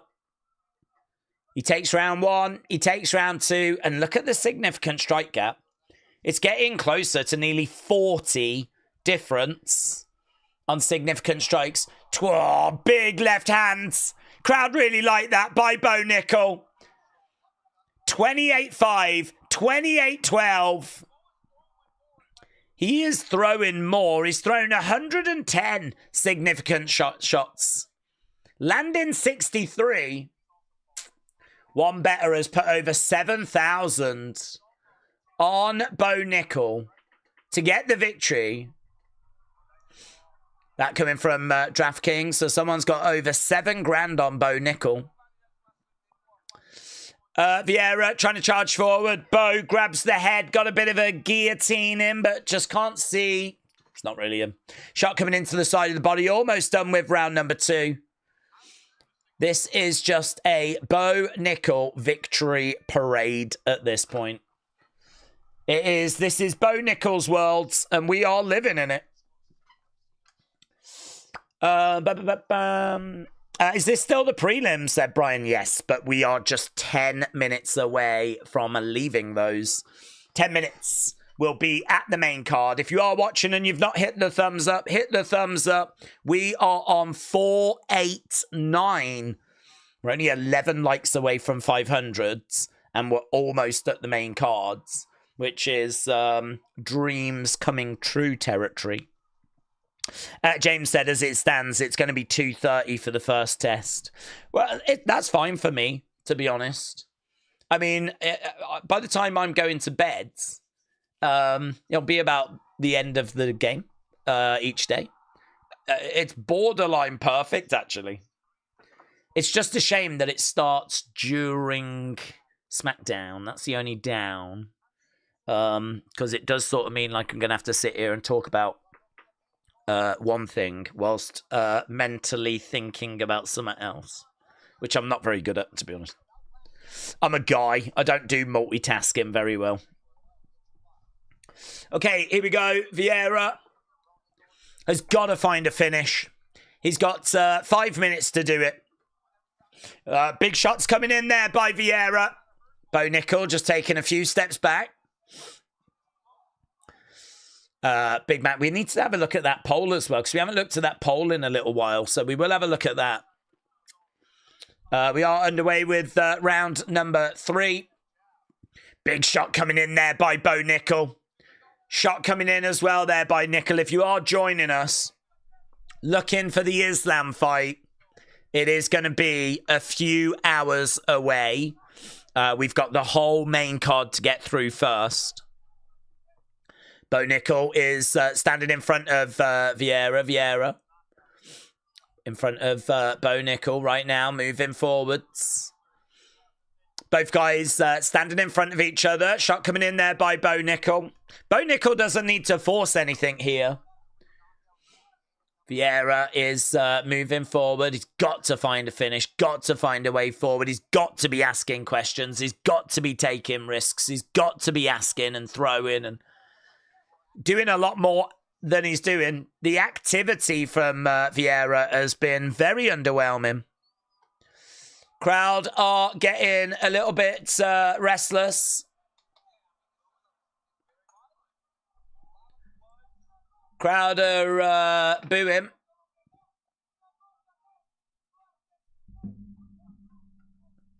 And so far, we're just not seeing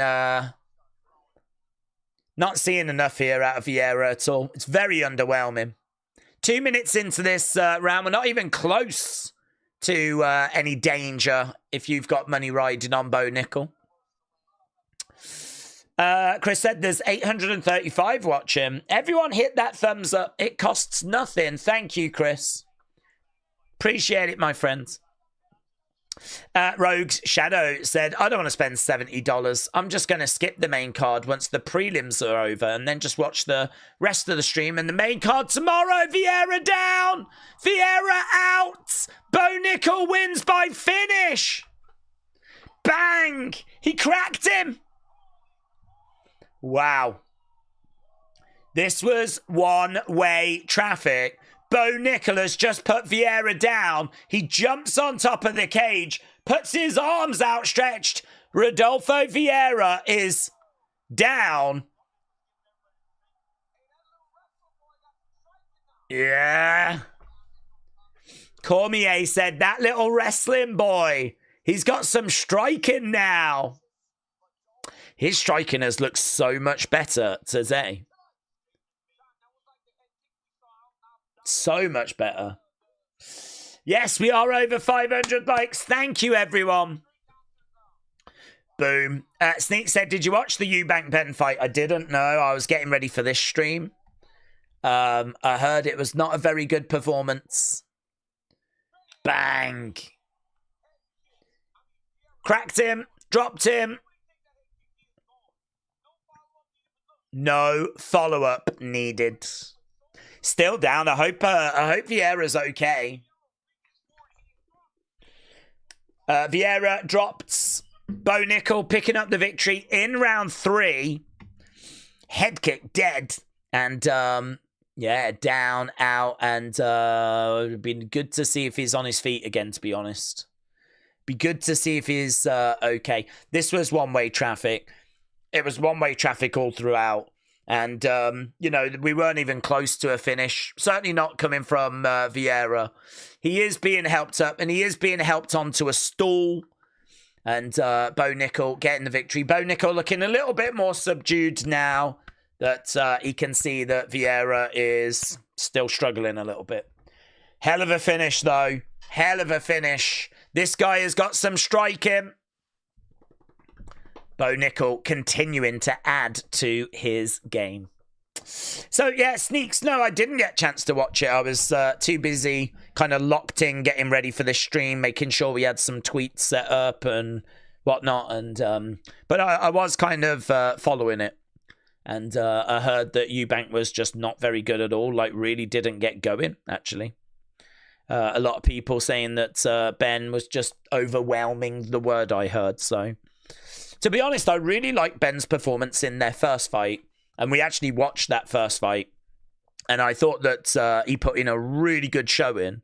But, yeah, for this one, I don't know. It didn't grab me as much. I felt like I'd seen the fight.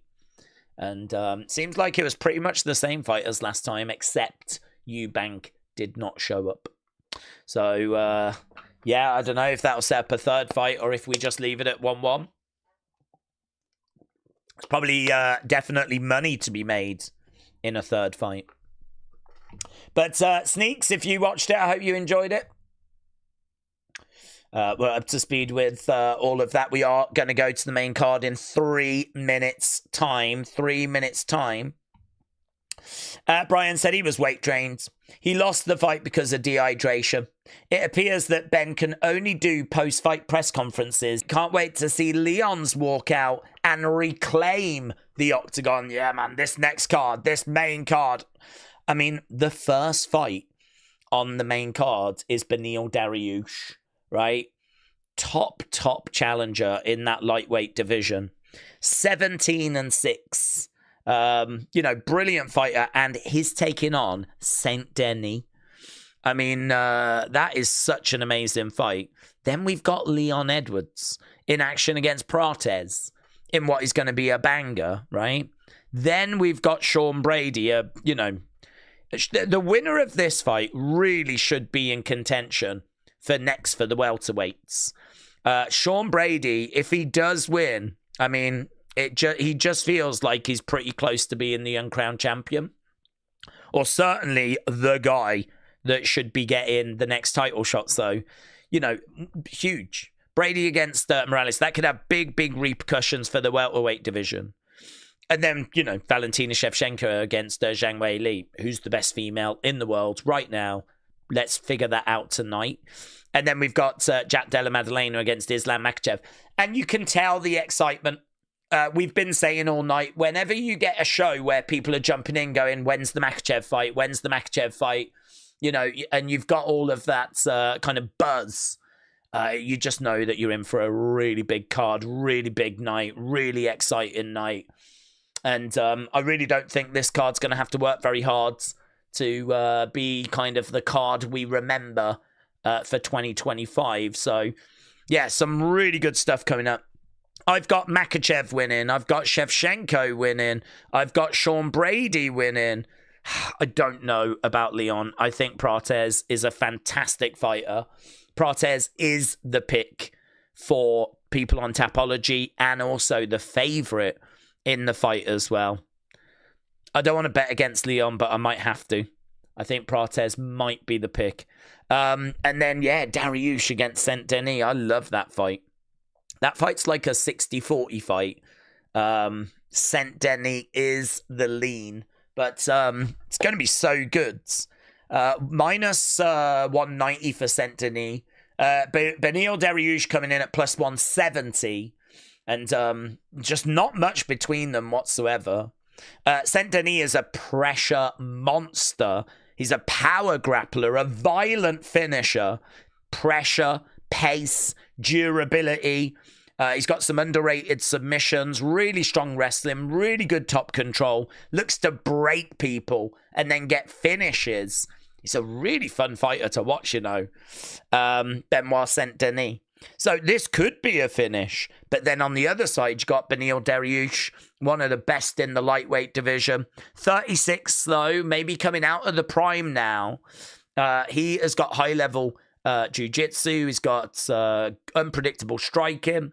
He's one of the best grapplers in the division. He's got dangerous submissions. He's got really good scrambles. 5-round cardio, but he's not going to need it. It's only a 3-round fight. Hard to take down, hard to keep down, heavy left hand, good leg kicks. Both guys, high level, right?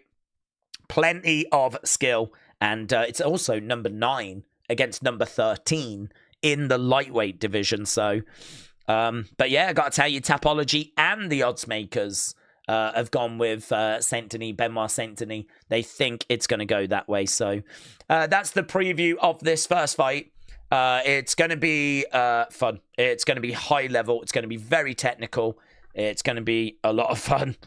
So that's our first fight. Then we move on to, as we said, after that, I think it's the Leon Edwards fight next, which is mental that Leon Edwards is the second fight on a main card. But that's where we are with this card. Stacked.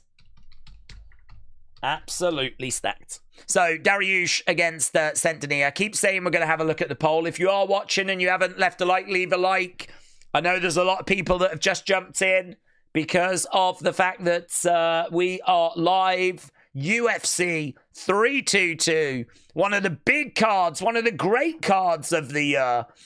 This thing has got 2 massive title fights, and I know there's a lot of fans out there riding with Islam Makhachev, hoping that he can get the job done tonight. If we have a look at our poll, over 4,000 votes. Over 4,000 votes. And I can tell you at the moment, it's basically 70-30 in favor of Islam Makhachev.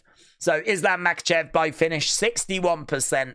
Makhachev by decision, 12%. Jack Della Maddalena by finish, 22%. And by decision, 5%. So we are looking about 70-30. Makhachev by finish, though, 60% of you think he's going to find that finish. Probably later, I would imagine. I don't think that's a quick fight. I think if Islam's going to find a finish, he's going to have to go through a bit of a storm. He's definitely going to be asked questions. Jack Della Maddalena is no flipping joke. And there's plenty of people that have been in the chat saying that Islam is going to learn the lesson the hard way, that you don't just step up in weight and take on someone as good as Jack Della Maddalena. It's so interesting. I think for me, Jack Della Maddalena's just... He's not unproven. He's got a good record. He's got a good resume. But he's won the championship and he's not defended it against anyone. This is the first title defense. And he's doing it against, you know, one of the pound for pounds. Someone moving up. I mean, I heard a quote. And it was, if you want to beat Islam Makhachev, you're going to have to train harder than Islam Makhachev. And it is not physically possible to train harder than Islam Makhachev. So how do you beat Islam Makhachev? Someone's done it. Or it was a bit of a fluke. But, you know, is it going to happen tonight? Jack Della Maddalena, is he going to be able to write his name in the history books? And to be honest, that's exactly what he would do if he does get the finish. In one of the most famous arenas in the world, the eyes of the world, looking at New York, looking at Madison Square Garden, the mecca of the fight game. And, you know, we've got the venue, we've got the fight, we've got the hype. It's all going down at UFC 322 as they've gone through the opening video package. And we are going to be just kind of joining the commentators. They're going to run down the matches. We'll probably be underway with our first fight in about 10 minutes' time. AB Jobson said, I've adopted Islam Makhachev at minus 300. I am a street fighter. I could fight with Jack Della, says Y Bilal. Abdul Qadir said, I'm worried. Where can I find this exciting fight for Islam against Jack Della? It is, you are right. It's a very exciting fight. I'm not sure where it's being shown globally. I know in America it's on ESPN Plus. Here in the UK it's on TNT Sports. I don't know where it's being carried in different providers. Different places have got different distribution. On the internet, you might find some rogue sites, but I'd imagine they're getting taken down fairly quickly. You know what Dana's like with that. 4 fights left, isn't it? Well, 5, including Dariush and Saint-Denis. So 4 and then the main event, yeah. We basically got 5 fights left in total on the main card. Dariush against Saint-Denis, the Leon Edwards fight, the Sean Brady fight, the Valentina fight, and then, of course, our main event. Boom, let's go. Something is going on in the stands, says Do. There's no... Obviously, we're not showing that. It is New York, though. Do you know what I mean? If we do have a fight in the crowds, then that wouldn't shock me too much. I've just put crowd. Send me a video of the crowd fight, says this person.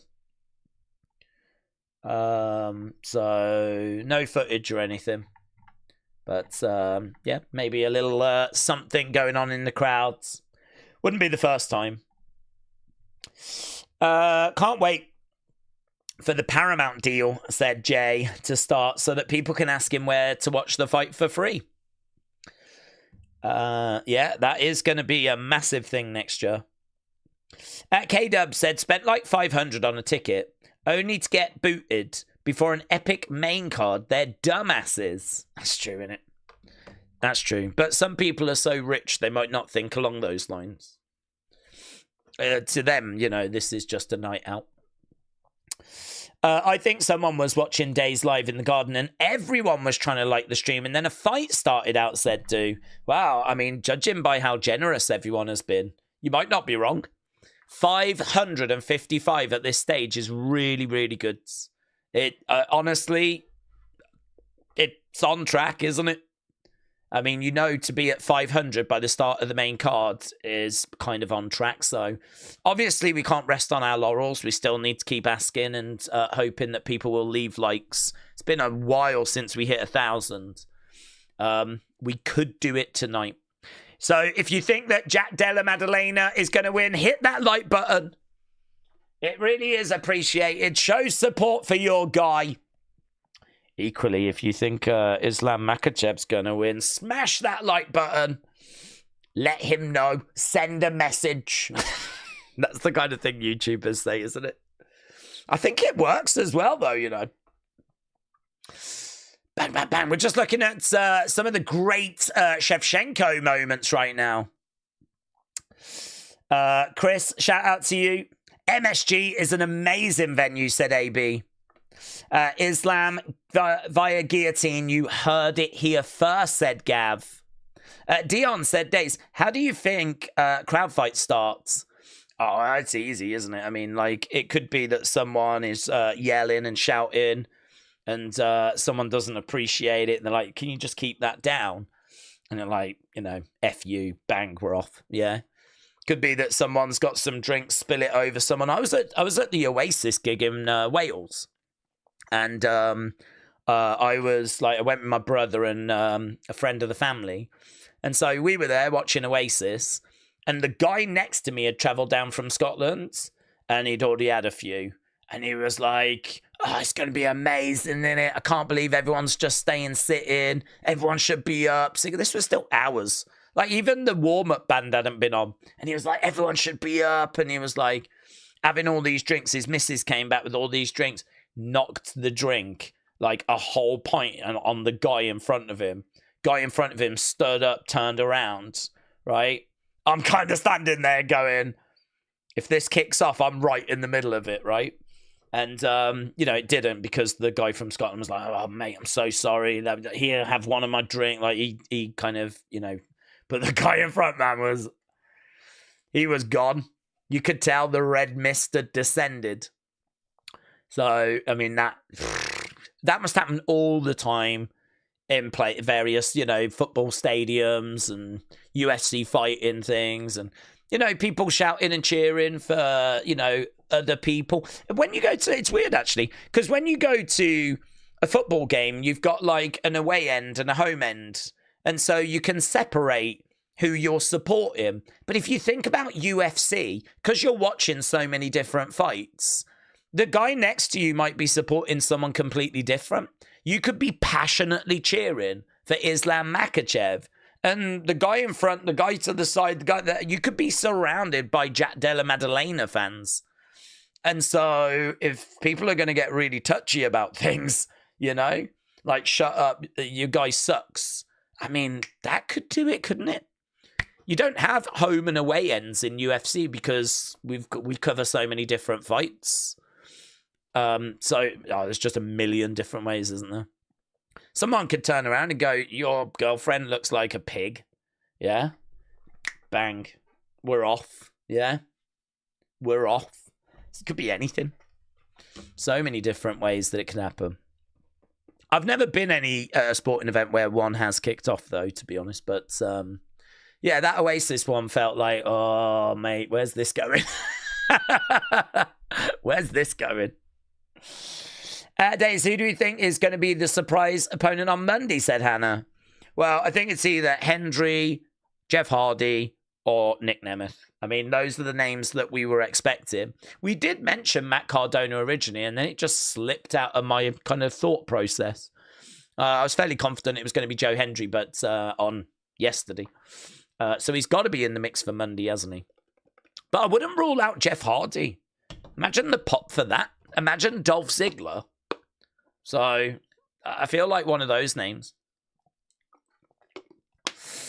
I love how to avoid fights in the UK is just offering alcohol, said Dion. Oh, yeah. That's a given, isn't it? So it was like, here, have one of these. And I think the guy took it, actually. I think he took it. Got his jacket, kind of, you know, dried himself down because he was covered. Had a beer and, okay, we'll call it quits. But, mate, if he'd have knocked another one over him, oh, my God. Fireworks. It would have gone off. It would have gone off. Imagine going to a UFC card and you're back in Islam and then there's two people beside you and someone else behind you and in front that want JDM. What do you do in that situation? I don't know what you do in that situation, honestly. I've never been in it. I suppose it depends if you've got the gift of the gab. I mean, I think that you are right, of course, to cheer for your guy. You've paid your money. You've got a right to do that. If it starts getting frosty and you start getting some looks and people start saying some stuff, I don't know at what point self-preservation comes in, you know? Because, I mean, you don't want to get jumped by a load of people. But, I mean, equally, I wouldn't want to be getting silenced or feeling like I'm being, do you know what I mean? I don't know. I would push it until I got uncomfortable. Let's put it that way. If I want to go buy a ticket, cheer for my guy, I'm going to do exactly that. And if I get some dirty looks or whatever from people that feel different to me, that's kind of part of it, is it not? You know, they're cheering for their guy. I'm cheering for my guy.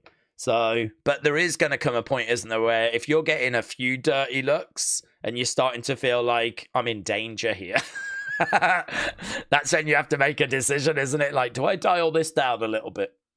Or maybe I murk them all, yeah? Maybe I murk them all. Perhaps we go dark and we just start taking them out. I mean, I know what I'd do. I'd just stay quiet, to be honest. I'd be like, sorry, everyone. Sorry. I've clearly made a mistake. I actually meant Jack Della Maddalena. Sorry. Sorry, love. Sorry. JDM. JDM. JDM. JDM. I have no honor. I don't possess any honor or self-respect. But yeah, I mean, those things, I'm surprised in a way they don't happen more often. Because guys and alcohol. Guys that love fighting and alcohol. It's not a great combination, is it? So in a way, we should be more shocked we don't get more crowd fights, I suppose. And in New York as well, come on. Okay, right, we're going to be underway with this one. We've had the ring walks. We've had the ring walks. This is our opening fight. And here comes Dariush. If anyone's got a good read of this, let us know which way you think this one's going to go. I'm leaning Saint Denis. It's not a great read, though. And if you look at the odds, I mean, it's close. Minus 200 isn't that wide. Dariush is a great fighter. Got a lot of respect for him. Saint Denis, 7 years younger, though. Got to take that into consideration. Dariush looking very composed. Singing along to his entrance theme. I just fall asleep when I get peed, said James. Benil needs to learn how to make weight first, said Dad's YouTube. Said, as a Frenchman myself, I'm going to go with Saint Denis. Shout out to you, buds. Metal Mama said there's over 1,000 people watching. Please give the stream a like. Yeah, we're sneaking up to 600. It's going okay. It's going okay. We do need those little boosts, otherwise we'll turn around and it'll be the main event and we won't have really made much progress. So we do still need like 400, but well, it's okay. Honestly, it's doing okay. But yeah, hit a like if you haven't already. It really is appreciated. It makes a massive difference, and we are well on the road towards that main event. We're bringing together all of these Islam Makhachev and Jack Della Maddalena fans. You're all welcome here. Fighting is allowed. It's actually encouraged. So everyone is welcome.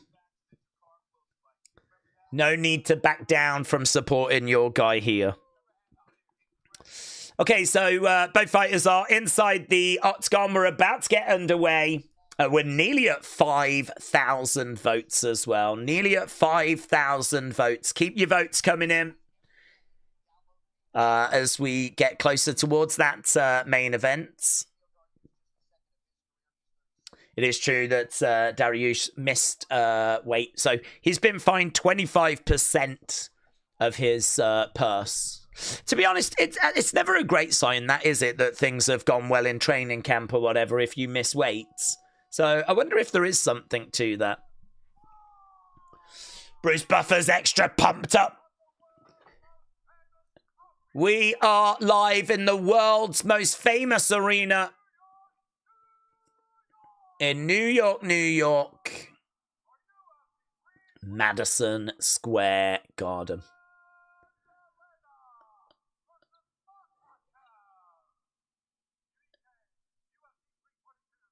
It is in the heart of Manhattan, isn't it? I mean, it's not the biggest arena. Certainly not the, like, most technically advanced arena. But I don't think saying it's the world's most famous arena is incorrect. I think that's true.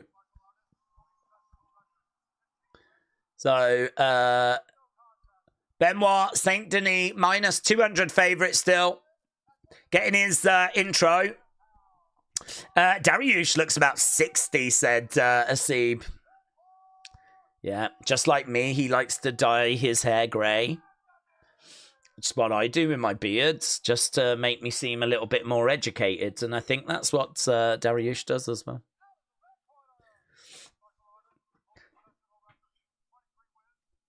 I respect it. Do you know what I mean? How old is he? 36.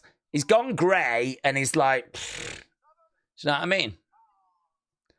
Old man core is what he's gone for. Grandpa core. Old man chic.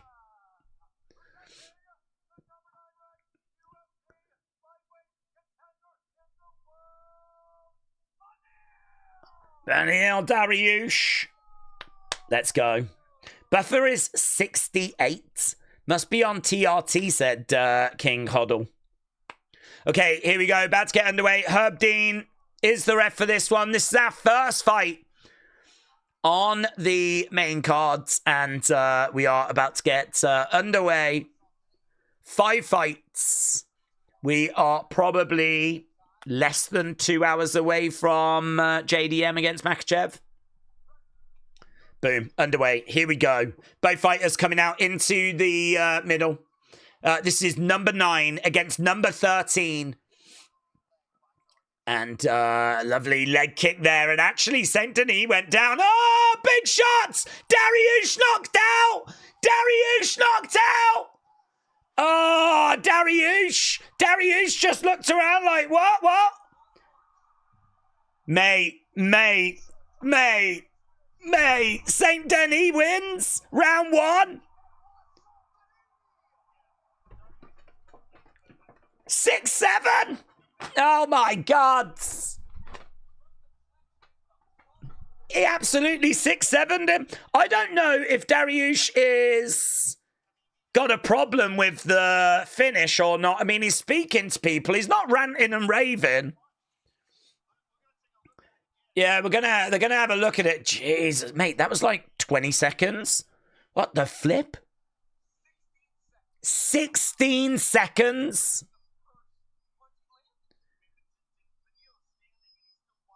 Yeah, it is true. Benil doesn't look quite right. I don't know. He looked a little bit unsure, unsteady. I mean, he's not ranting and raving or anything like this. Yeah, he landed a lovely leg kick. Knee strike comes in. Boom! Hook shot. Down he goes. Herb Dean straight in. To be honest, when he goes down head first. Goes down head first. Slump. Look at that. No, it looks moody, mate.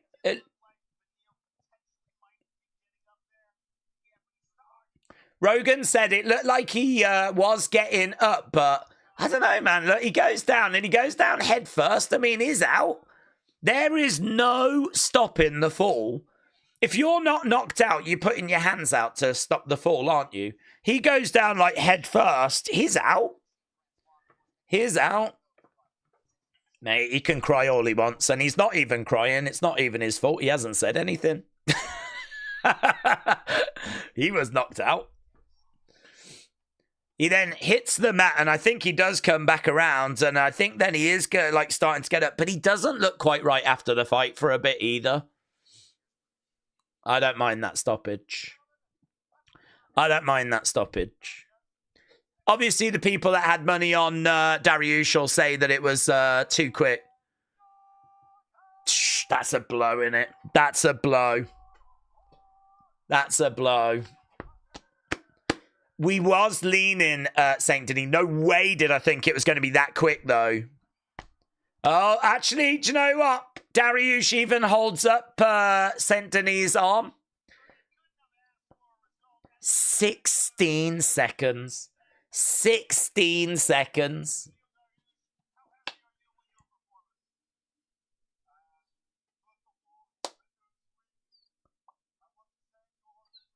Oh, respect.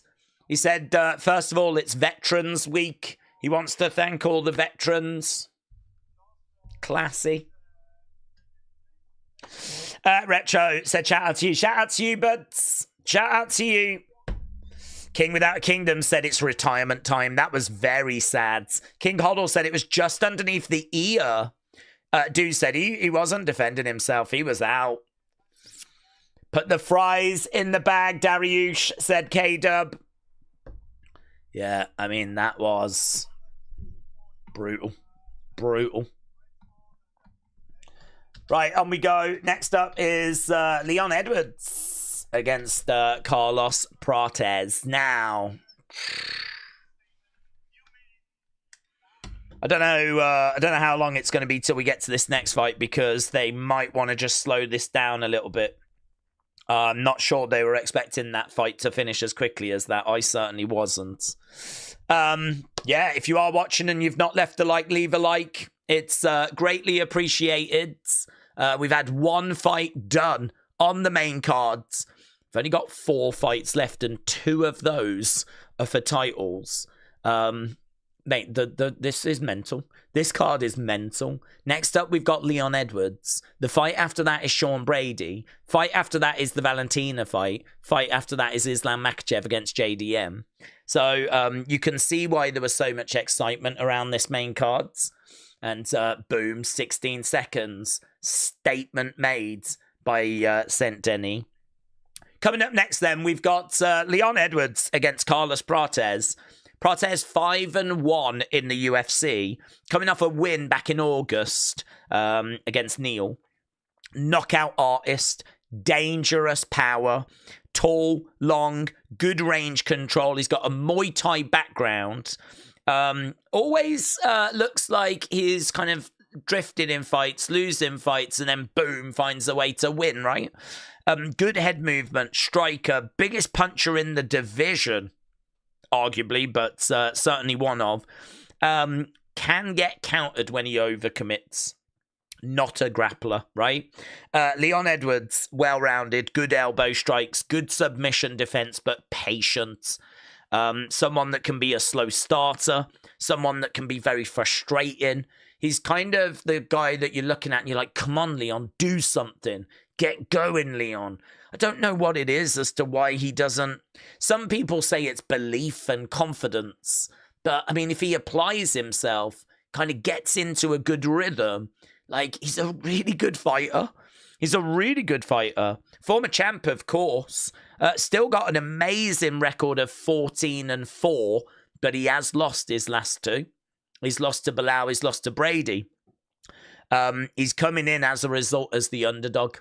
He's coming in as a plus 175.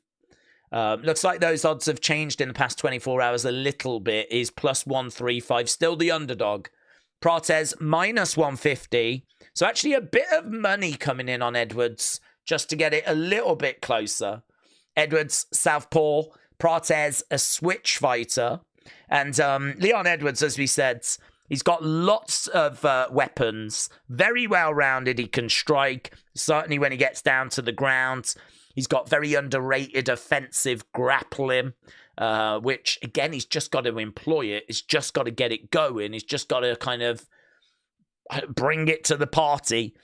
I mean, too often he just stands and we just don't... It can be really frustrating. I think for that reason, I'm leaning Prates, because sometimes you just wait for Leon Edwards to get going and it doesn't quite happen. Even in that fight with Usman, where he was losing, he only got the win because of that head kick right at the end. And it was like, you know, that fight that makes Leon and gives him the championship. I mean, that was another one where it had just drifted and it didn't look like it was going to happen. Thankfully, you know, he manages to do the job in the rematch, of course. But I don't know, even against Bilal, it kind of felt like there was loads of occasions where he needed to get going. The fight is drifting. You are losing this. And again, just didn't quite engage in it. So I just don't have any evidence he's going to do that here either. I mean, Carlos Prates he could catch Leon, put him away. He can cause him all kinds of problems. Leon's going to have to work hard He's going to have to fight this fight probably on the ground. And we're going to have to see if he can do that. It's a lot to ask, I think. I think it's going to be harder for Edwards than it is for Carlos Prates. So I'm going to go Carlos Prates. But I don't feel good about it because Leon's from the UK, which is where I'm currently sat. I would love for Leon to get the job done. I'm a big Leon fan. He's from Birmingham, based in Birmingham. It's where my family's from. It's the city I grew up in. I love Leon Edwards. So if I've got my doubts, I'd imagine a lot of people have got their doubts. I hope he proves me wrong. I hope he proves me wrong. I hope he shows that you should not doubt. You should not write off Leon Edwards. But, I don't know, man. I can only call what I see. He's lost his last two. This is not an easy opponent at all. This guy's 5-1 in the UFC. Carlos Prates. Dangerous finisher. Really dangerous finisher. So, yeah, that's the breakdown. That's where we are. Big, big fight coming up. This is... And we're going straight to it as well. We're not messing around. I got to tell you, that first fight finishing in 16 seconds probably has not helped our dreams of getting to 1,000 likes. If you are watching and you've not left a like, leave a like. Hit that thumbs up. It's really appreciated. Yeah, we've kind of had one fight just go 16 seconds. We're already at the next fight now. Let's see. Hopefully we get more of a fight in this one. Christopher, shout out to you, said, I hope that Islam doesn't go for glove hooks tonight against his opponents. Islam in every fight, just watch for the gloves. Hand control. I love Islam, but I just don't want to see that, said Christopher. K33, Keith11 said, Leon needs to start fast. King Hoddle said, Prates looks dangerous. Hasib said, do we think Leon's title win and run was a fluke? I don't think it was a fluke. I think that he was a great fighter. And, you know, if you get in a octagon with Kamaru Usman and survive 5 rounds, I mean, I think Usman gives you the ability to, you know, still be in the fight. I mean, what I would say, and everyone would agree, Leon was not winning that fight when it finishes. So I wouldn't say it was a fluke because he was still in the fight. Usman hadn't put him away. So he was still there. And to be honest, you need to find something pretty special. At that point, you're going to need a finish if you have lost all the rounds to that point. I think he had. I don't think there was a round he had won. And then he finds that head kick. I mean, he throws it. Maybe he throws it in hope. I don't know. But he threw it. It landed. It puts out Usman.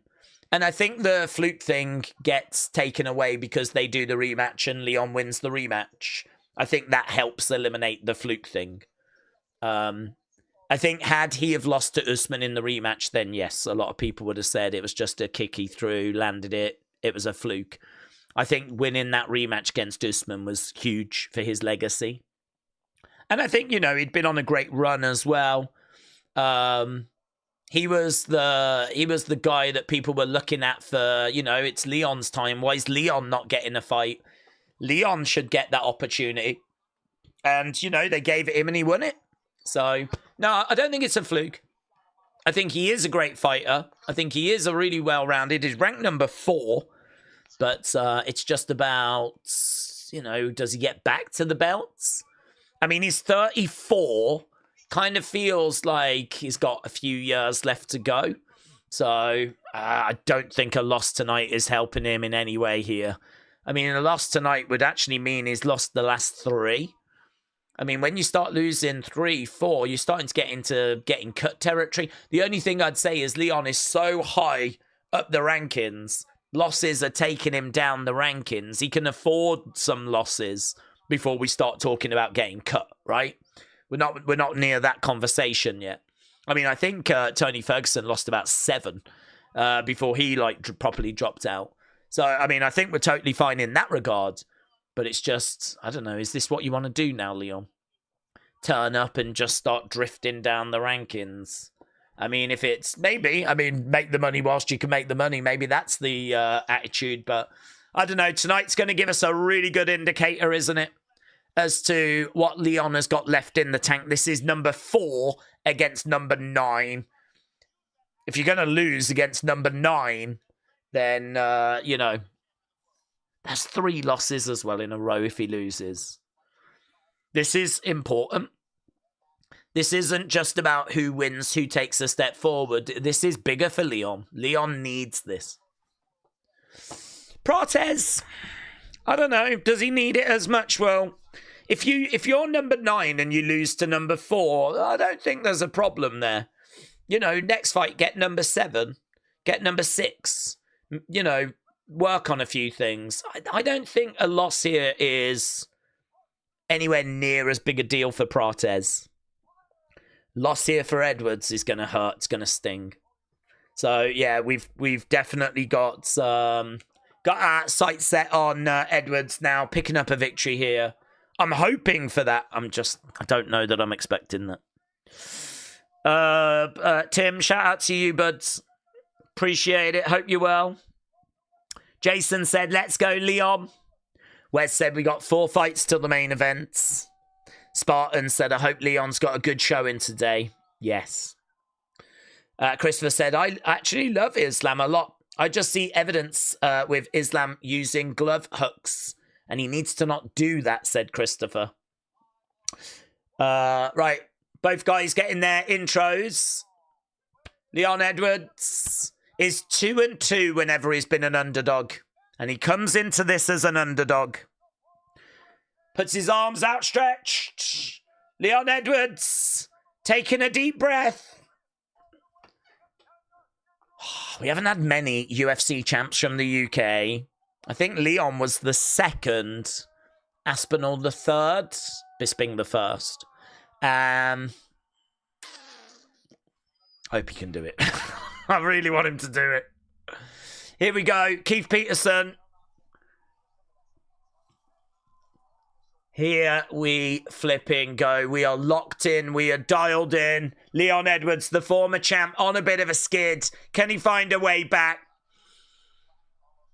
Cortez in white. Leon Edwards in black. Leon Edwards in the center. Okay. Leon in the center. Moving around. He's got some decent movement. Leg kick coming in there by Edwards. Cortez, the taller fighter. Leg kick coming back there by Cortez.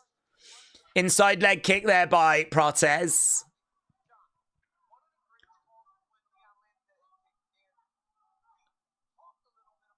Outside leg kick there by Edwards. So both guys engage in a leg kicking game in the early exchanges. Jab coming in there by Cortez. Leon, outside leg kick. Cortez jabbing away. Edwards back in the center. Kick coming in there by Cortez. Outside leg kick. Okay, we're really getting some leg kicks going. Both guys have landed 3 at the moment. Hook shot coming in there by Edwards. Outside leg kick there by Edwards. Cortez right in front of him. Yeah, he has got big legs. I mean, I haven't seen what the reach is, to be honest, but I feel like leg reach and everything is very much with Cortez. Stephen Thompson said he's pumped for this one. Okay, good work there by Edwards. He drives Cortez back against the cage. We're about 1:30 into this. About 1:30 into this. Right now, Edwards driving Cortez back against the fence. Edwards in control. Crowd's a little bit restless. They want to see a bit more action than this. It doesn't matter. I would also like to see action, but I would also like to see Edwards get the victory. This would be one of those where I would be cheering for Edwards and I'd probably be surrounded by Cortez fans. Knee strike coming in there by Edwards. Cortez up against the side of the cage. Knee strike coming in there by Edwards. Few boos raining down. It doesn't matter. Get the round. Win the rounds. One better has got $500 on Cortez by submission. If they win, they get 11.5 grand. If Cortez can win by submission. Referee is in. He's separating them. Big cheer by the crowds. Big cheer by the crowd. Leg kick coming in. I don't know what that's done for Edwards. I mean, he managed to get some control time. He managed to get Cortez up against the cage. But I don't know that it's massively done anything for him. Cortez right in front of Edwards right now. Edwards circling round. Cortez coming over. Knee strike coming in there by Cortez. Shot coming in by Cortez. Leg kick. Okay. Cortez stumbles back. Ah, lovely. Overhands. Grabs Cortez. Takedown by Edwards. Edwards trying to get round the back of Cortez. There's an opportunity here for Edwards. So Edwards has managed to get round the back of Cortez right now. Do you know, it's a very composed performance from Edwards. He is asking some questions, which is really good to see. Cortez trying to get up to his feet, and he does. Edwards on his back. Is he going to jump back? It's one of those where it feels like Cortez is about to jump backwards. Oh, he's looking for a rear naked. Edwards trying to get the arm rounds. We got 1 minute 12 left on the clock. He is trying to get that arm, and he's trying to wrap it around the head here of Cortez. No joy at the moment. Cortez on his feet. Edwards round the back. Cortez has grabbed a hold of the wrist. He's got really good wrist control. Edwards throwing in some shots. Cortez just giving a bit of a smirk. It's not bothering him. If I'm Edwards, though, keep doing that. Keep doing that. Keep building up the total strikes. Might as well do something. Cortez isn't doing anything to win the round at the moment. 2 takedowns, 2 minutes 44 in control time. Edwards asking some questions. Right now, Cortez down. Feels like it's going to be an Edwards round. Right now, Edwards all over Cortez. Cortez very, very dangerous, as we said, and he is neutralizing that threat. It's very good work, this, by Edwards. Very good work. Round the back, looking for a rear naked. He's looking for a rear naked. He's trying to get a squeeze on. 6 seconds. No, he's not going to find it. He's not going to get it. And end of the round. Good round for Edwards. Might not have been fireworks. Might not have been what people were looking for. But it's a good round for Edwards. So Cortez goes over to his corner. And, okay. Okay. If I'm an Edwards fan in the stands right now, I'm looking at all the Cortez fans going, you're not singing, you're not singing, you're not singing anymore, you're not singing anymore. Leon Edwards, Leon Edwards, Leon Edwards, Leon Edwards. And then they get murked. Right, we should be getting underway. Round number 2 very soon. We're just seeing backstage. There is Zhang Weili. Pop, pop, pop, pop. Let's go. If you are watching and you've not left a like, leave a like. We're on 692. Sneaking our way towards the 700 club. And we are underway. Round number 2. Cortez in there with Leon. He's a good fighter, Cortez. Really good fighter. This is a good test, this, for Leon. Kick coming in there by Leon. Cortez needs to get that striking going. Really good Muay Thai background. Knockout artist. 5-1 in the UFC. 22 wins on his record in total. Leon is on the outside. Cortez right in front of him. Oh, lovely outside leg kick there by Cortez. As he landed it, though, Leon threw an overhand. Inside leg kick coming in. You can see Cortez just edging the significant strikes. So Cortez ahead 11-9. Not much. All the tweets on screen are giving that first round to Edwards. Oh, lovely counter shot there by Edwards. Shot coming in by Cortez. Counter hook coming back there by Leon. Oh, heavy leg kick there by Cortez. Couple of jabs coming in as well. It's very tit for tat. Knee coming in there by Cortez. Leon was ready for it. Cortez circling round, trying to get... Oh, shot! Oh, big blow! Leon down! Cortez wins! Oh, my God! Was that to the chest? That didn't seem to be to the head. Did it? Was that to the head? Leon Edwards is put down by Cortez. At this point, I'm in the stands going, well done, everyone. Well done. Well done. Cortez. We did it, guys. We did it.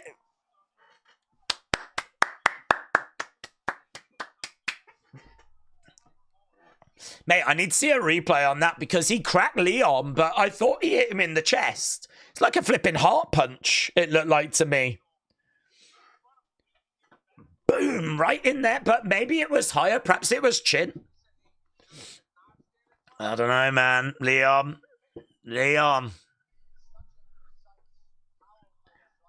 It's not looking good, is it? Let's have a look at this. What's he hitting? No, it is chin. In all fairness, his chin is quite tucked. I thought it was there. It's there. Yeah, man. Put him down. Put him down.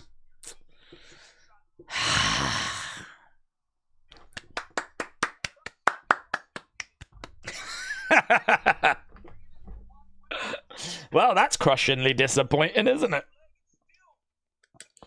Guys, with Tom Aspinall losing his eyes, Leon Edwards getting knocked out, I think it is official that UK MMA is dead.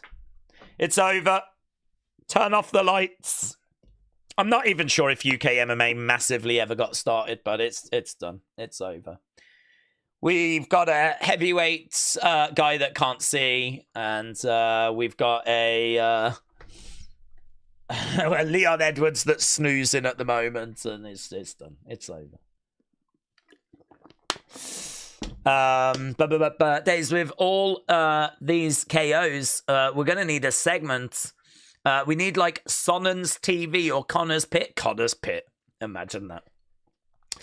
King Without a Kingdom said, I'm very sad to see two of my boys lose. If Islam loses as well, it's going to be a disaster for me, says King Without a Kingdom. Is Brady English? He's not, but we'll take him because he's a fantastic fighter. He's American, but I feel like America's got a lot of fighters, so you could probably spare one. Yeah, no, he's not. He's American. That's our next fight, actually. Sean Brady against Morales. This is our Coco main event. And God, we're really... Do you know what? I feel like the UFC are absolutely determined for us to not get to 1,000 likes tonight. It's like there's been a flipping meeting. And they're like, how do we make sure this doesn't happen? They're like, well, let's end the first fight in 16 seconds. And, okay, we'll go a little longer in that. We'll get through the first round, but no, round 2, we're ending that second fight. You're like, flip it now. You watch all these other fights will be first round finishes. And we're going to end on like 7-12. Damn. Do you know what? I'm having to joke and laugh to try and hide the tears. Because it is bitterly disappointing. Days, if you was in the stands, he would be wearing those geek glasses right now. Absolutely. Absolutely. Bustin said, still got Paddy. Gaethje gets a hold of him. Yes. I don't know where the ceiling is for Paddy. I don't know, actually. I mean, he had a decent win against Chandler, but, I mean, he's been calling out Ilia Topuria, and I heard a lot of people saying that's the fight to make, but I don't know. Is it? Is Paddy that level? He thinks he is, but I'm not so convinced. So I feel like that would be another British fighter that would be murked. Although, to be honest, there's a lot of people that would like to see Paddy get murked. There we go. The wrestling nerds have got another victory. Fair play to Cortez. Never anything against Cortez. A fantastic fighter, but Yes, not what we were looking for, but on we go. Sean Brady, a world-class grappler, a pressure wrestler, top control specialist, level changes during striking. He's got a solid jab, great cardio. He's got strong leg kicks. He's an elite grappler, one of the absolute best in UFC. He's coming into this fight as a minus 150 favorite. He's coming in as a minus 150 favorite. Well, actually, minus 160 now. And Morales at plus 125, now plus 140. Morales undefeated. Morales is 6-0, undefeated. He's a long-range striker. He's very athletic. He's got great takedown defense. Dangerous ground and pound. He's young. He's confident. He's explosive. He's a striker. A lot of people saying the winner of this should go on to face the winner of our main event. I don't know that they will, but it depends what the performance. If Sean Brady is going to look really good here, then yeah, it should be Sean. It feels like he is there or thereabouts. So there's Cortez making his way. I don't know when we're going to get going with this next fight. We're almost 50 minutes into this main cards. 2 fights down, 3 fights to go, 2 of them for titles. We are getting ever closer to that Islam Makhachev JDM fight. We are nearly at 6,000 votes. Makhachev by finish, 61%. Makhachev by decision, 12%. Jack Della Maddalena, 21% by finish, and by decision, 5%. So not seeing much movement, to be honest. We're still looking about 70-30 in favor of Islam. People thinking that he is going to be able to take that step up, is going to be able to get that job done, and is going to become a 2-weight world champion. History will be made if he can do it. And yeah, we're getting ever closer to that fight. Brady's got this one. Hook by round 1. KO, said Jam. I was a big fan of Molly McCann, said dude. She was fun, but she was obviously vulnerable. And I think you knew she was going to get in there and he was going to, you know, strike and bring a bit of excitement, but I don't think you could really go into her fights with a great deal of confidence that she was going to get the victory. She's moved over to boxing now, hasn't she? She signed with Matchroom, I think. She's doing boxing instead now. So, yeah, wish her all the best with that. Days, can we claim John Porker's British? I can't see why not, to be honest. I can't see why not. I'm not sure if John Porker has identified as with any nationality, so sure. Christopher said there's a lot of welterweights to choose from in the division. Loads of amazing fighters. It's a very tough division. There is definitely some good stuff going on in UFC. I know that we had a little bit of a, not a moan, but a bit of a, well, you know, compared to when Ronda was around, Anderson Silva was around, GSP and Brock Lesnar, and seeing, like, you know, John Jones on a regular basis, Conor, the Diazes. Do you know what I mean? Like, coming from that and all of that around, like, the kind of early 2010s to 10 years later, just over where we are now, like, it does feel like we're maybe lacking some personalities. But, I mean, from actual fighting, we've got some fantastically skilled fighters.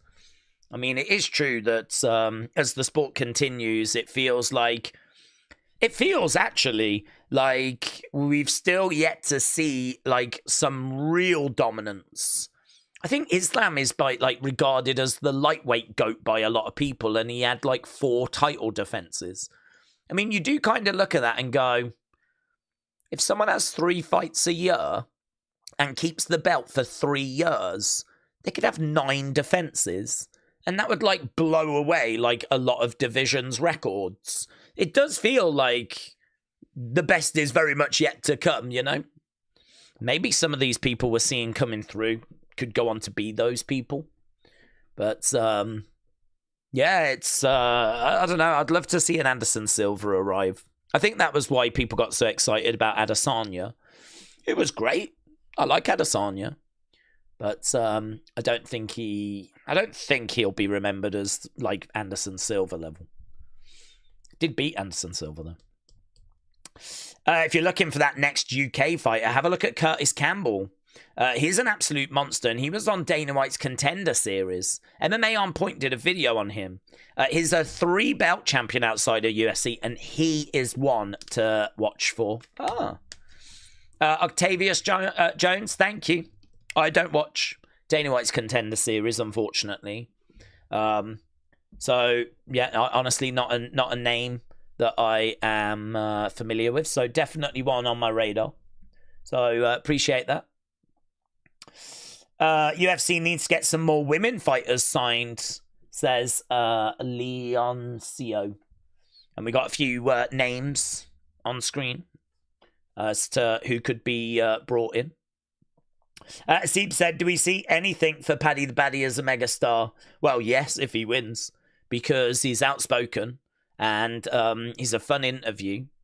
And obviously he's got the hairstyle that they've made wigs of, and he's a character. So, you know, if he could start, you know, putting away big names, and we're kind of at that level now. You know, Chandler's a decent name to have on the resume, but I don't know. I mean, you know, if he could get past Topuria, I mean, we're in a different world. We go to a different world. I don't see that happening. But it definitely feels like there's some names out there that he could add to his resume to kind of take some more steps forwards. I don't know where he's ranked, actually. I mean, in my mind, he's top 10, but I don't have him at 4 or anything like that. I've probably got him around 6, 7. I don't know where he is. Let's have a look. Because he is wanting the fight with Topuria. He is 6. That feels about right to me, actually. So ahead of him is Gaethje, great fight. Holloway, great fight. Oliveira, great fight. Susurkaev, who's ranked at number 2. Islam Makhachev at 1. And Topuria is the champ. So, yeah, I sort of feel like there's a lot of big fights ahead for Paddy Pimblett. And I think he needs a couple of those on the resume, you know? So, okay, we've got the fighters coming down. We know Anderson Silva would have beaten Adesanya in his prime. He fought him at like the age of 43, said Simba VTV. Oh, yeah. It was an Anderson Silva that had long been on a decline. I mean, Anderson goes on that horrible run, doesn't he, where he's just losing repeatedly. I mean, once he loses to Chris Weidman, I mean, there's only the odd win in there, and just couldn't really find a way back. So, yeah, I agree with you. In his prime, he would have beaten Adesanya. But, I don't know. I mean, you get so excited, don't you? Because you're like, oh, is this the next one? But, you know, sometimes it's not quite that level. Still a great fighter, though. Adesanya, you got to give him his flowers. Still a brilliant fighter.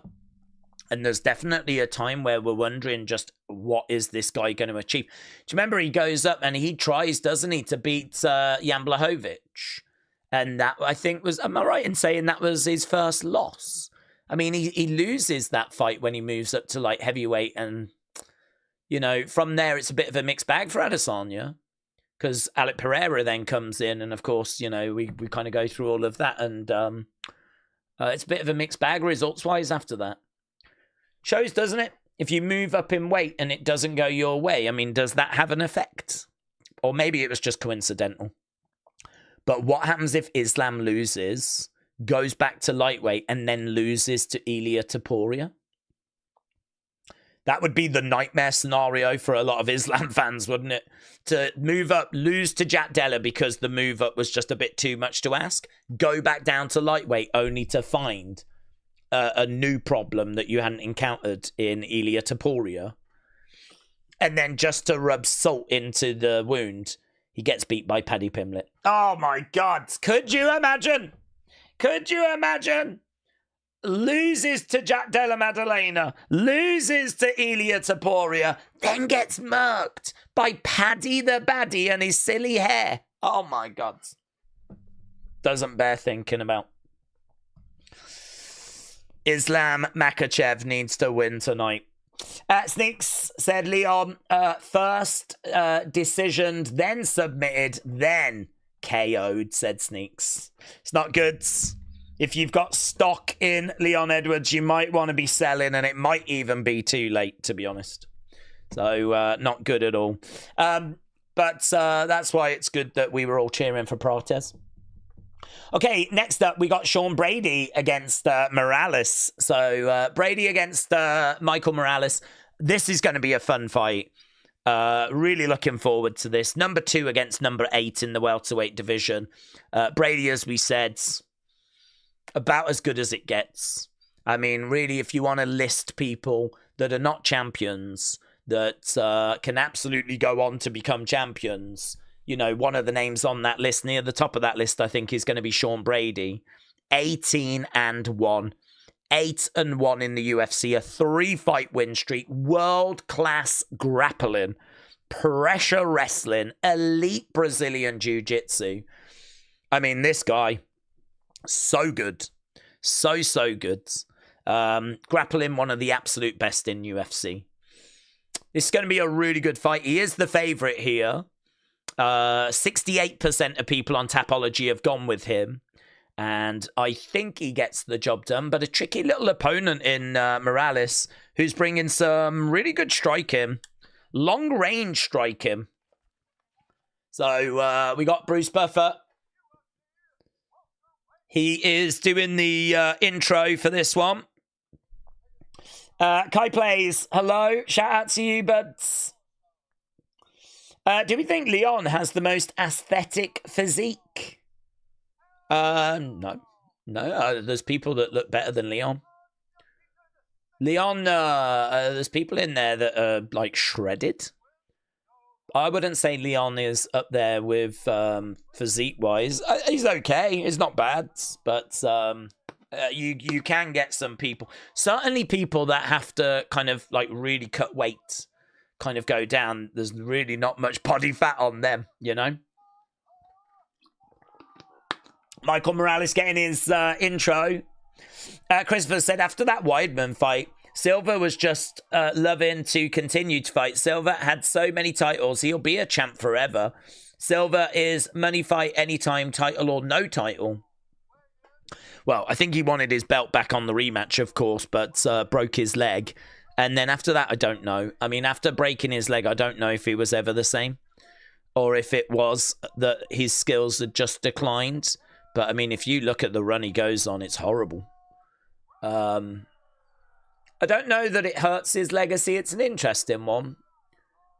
You know, if he had retired like Khabib had just before that Weidman fight, I mean, would it be no doubt the greatest is Anderson Silva? I mean, I feel like when we talk about GOATs, Silva gets mentioned, but he's not like the answer, you know? I love him. He's my favourite fighter of all time. Right, here we go. We are underway with Brady and Morales. Both guys are kind of in blue. Brady's in blue and Morales is in purple. I mean, I know there's big differences between them, but I don't know. It's a bit too close shorts-wise for me. Brady is on the outside. I mean, not that anyone's going to look at these two and confuse them, but... Jab coming in, outside leg kick there by Brady. Cortez has got some crazy limbs, said Simba VTV. Okay, jab coming in there by Morales. So we are underway with fight number 3, believe it or not, on the main card. It flies, doesn't it? Absolutely flipping flies. I am always so shocked at how quick these cards go. Right now, we got Brady with the leg kick. We got Morales in the center. Jab coming in there by Morales. Couple of jabs coming back there by Brady. Morales just keeping it tight. Both fighters in the center right now. They're circling around each other.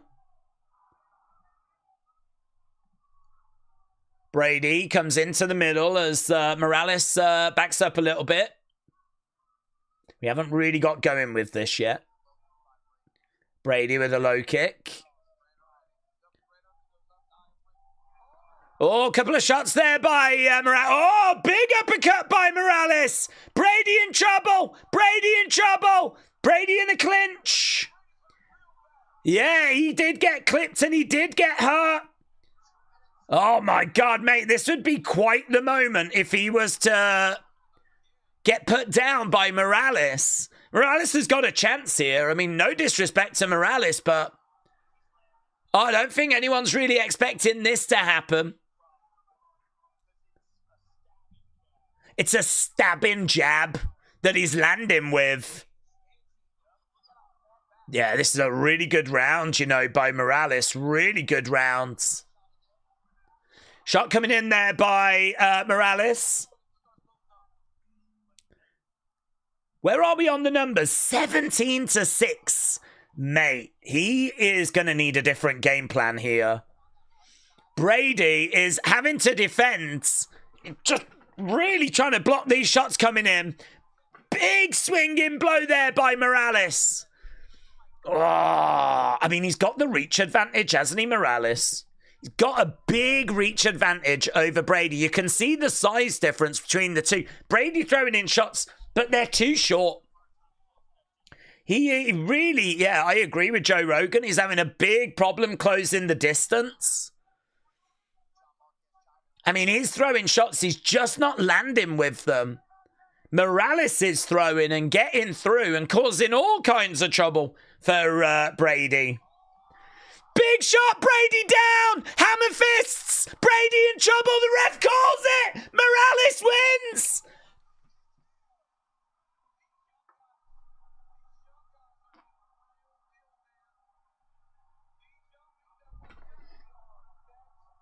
Dude. Number 8 just beat number 2, and number 2 is regarded as one of the best in the UFC. That is not meant to happen. I don't even know how Dana's going to feel about that. Dude, that's the first round. Oh my God, they do not want me to get to 1,000 likes. This goddamn company. What the flip? Why are we getting all these early finishes? There's Kamaru Usman. Usman's like... Dude, Brady just never seemed to get going. Just never seemed to get settled. Mate, that's going to sting, Brady. That is going to sting. It's not end of the road, but... Oh, it's going to hurt. That is going to hurt. That is going to hurt. Yeah. Couple of... Bang! Oh, mate, that hook. They're just showing some of these shots. I mean, he ate so many shots. It's just a flurry of swinging like blows, and he's like, oh, down he goes. Referee is in there. Mate, that might have busted some parlays as well, you know. That might have busted some parlays. So, big hammer fists coming down. We haven't had any eye pokes, you know, tonight. No eye pokes tonight. Obviously, there's still 2 big major fights that can get ruined, though. Still plenty of time for them to show themselves. Shevchenko against Zhang Weili. Weili Zhang. Zhang Weili moving up, trying to become a 2-weight champion, but we're still trying to get our heads around what we've just seen. That was not on the script.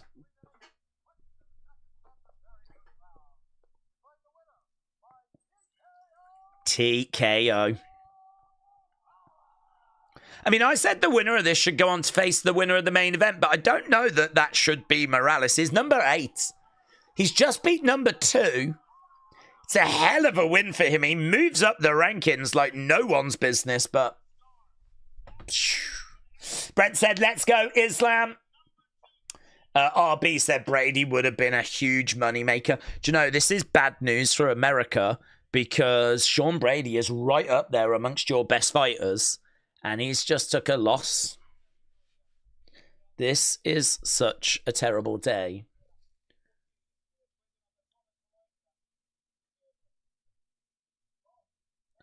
For the US and for the UK. It's my belt, says Morales. It's my belt. Right, next up, we've got Kyrgyzstan against China. And, of course, then we're going to have Australia against Russia. Very global tonight. Very global. They're going to have to, they're going to have to find American fighters, good American fighters, in good fights for that White House card, aren't they? I mean, I feel like John Jones is probably going to have to be on that cards. I did wonder if Sean Brady was going to be on that card. If Brady had won tonight, I wonder if he might have found a way of fighting for the title at that White House cards, or if that'd be a bit too late. Don't know. I mean, it's what, 6 months away, is it? I don't know. 7 months, 8 months? I don't know when it is. Middle of the year, isn't it? These short fights, it's just Dana trying to convince us that results aren't predetermined. Kayfabe is alive and well, said D19. Khabib has spoiled us with his absolute dominant performances, says Mohammed. We see every fight or team of Dagestan as a robbery or weak. Khabib was an anomaly, even for Dagestan, says Mohammed. Well, he's a goat, isn't he? He's a goat. I feel that Makhachev is more than following in his footsteps. And I've got Islam winning tonight. Islam Makhachev winning tonight. I think he gets the job done. I do think, though, it's going to be a bit tricky against Jack Della Maddalena. And as we have just seen, absolutely nothing is given when it comes to MMA. You can look at tape and you can, listen to what the experts are saying, and you can look at what people are thinking over on Tapology. You can look at the odds. You can look at previous fights. You can try and work it all out, but it's you just never quite know which way it's going to go. And I must admit, I was not expecting Morales to get that. That's a real upset in my eyes. That's a real upset. But 26 years old, Morales. 26 years old. Undefeated still as well. I mean, maybe it's my fault for not putting more respect on the name, but yeah. Joanna, there's Joanna. Joanna is in the crowds. She loves coming to these events, doesn't she? Right, we've got 2 fights left, kids, and that's it. 2 fights left. Morales has got wins now over Gilbert Burns. He beat Gilbert back in May. He's got a win now over Sean Brady. Last year he picked up a win against Neil Magny. So, I mean, there are some decent names on the resume.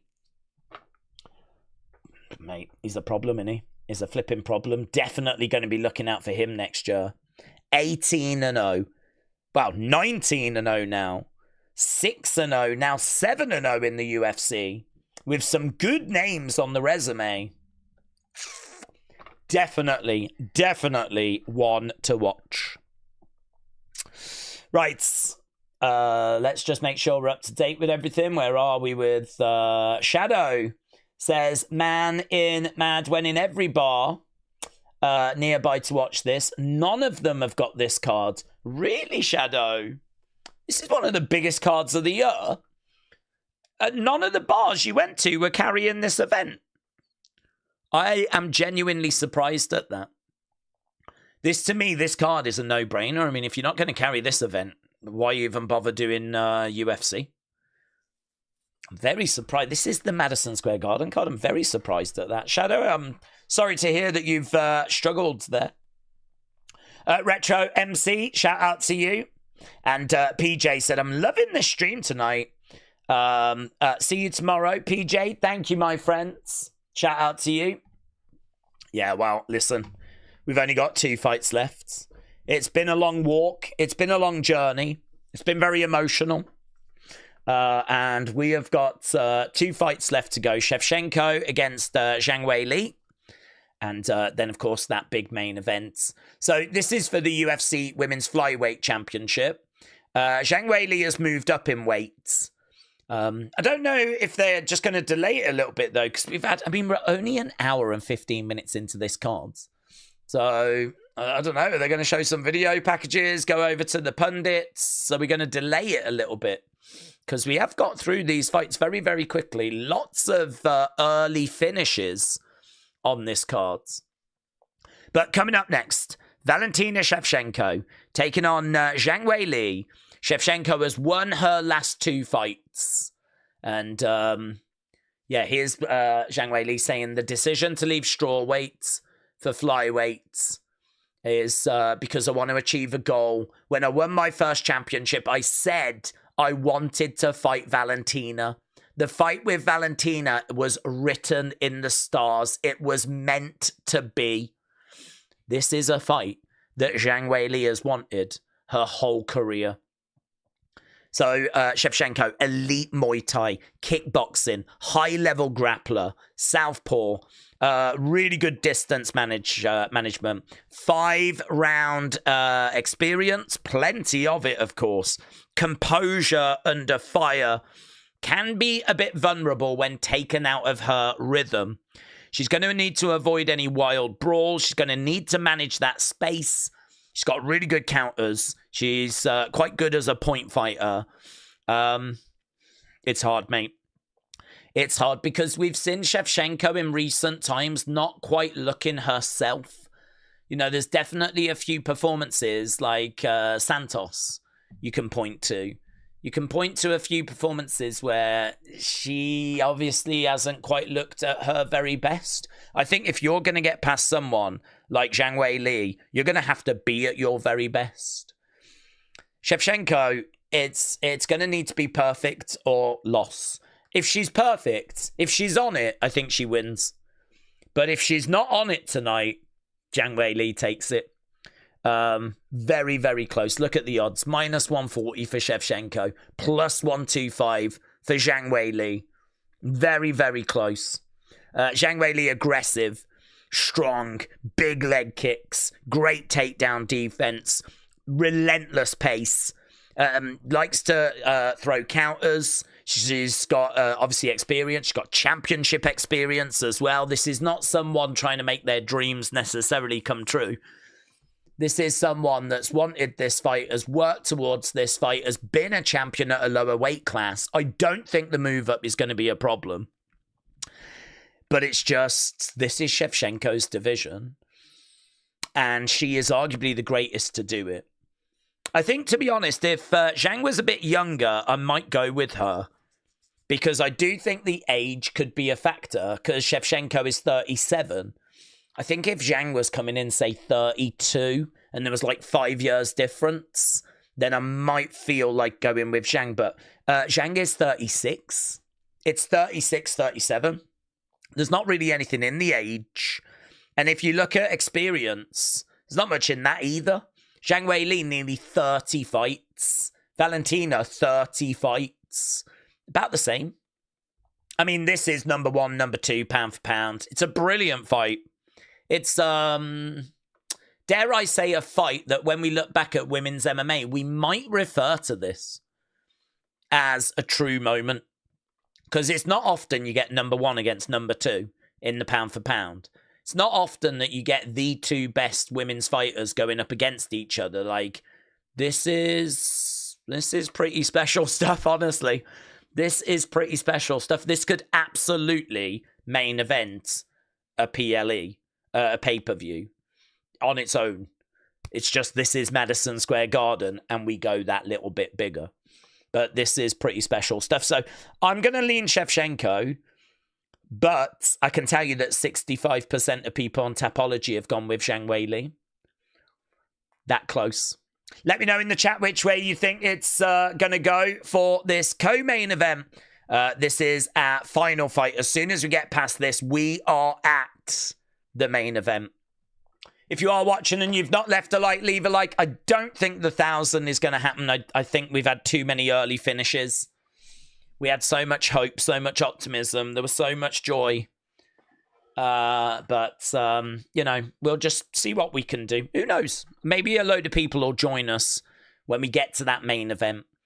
But at the moment, this is where we are. And it is Shevchenko. It is Zhang Weili. It is a big, big fight. Championship on the line. Who is the best female fighter right now? Not called Nunes. Listen, you might even be able to throw Nunes in the pot. I don't know. Cameron said, I'm going with Zhang tonight. I've put 50 down for 170. Cameron, good luck, my friends. Good luck.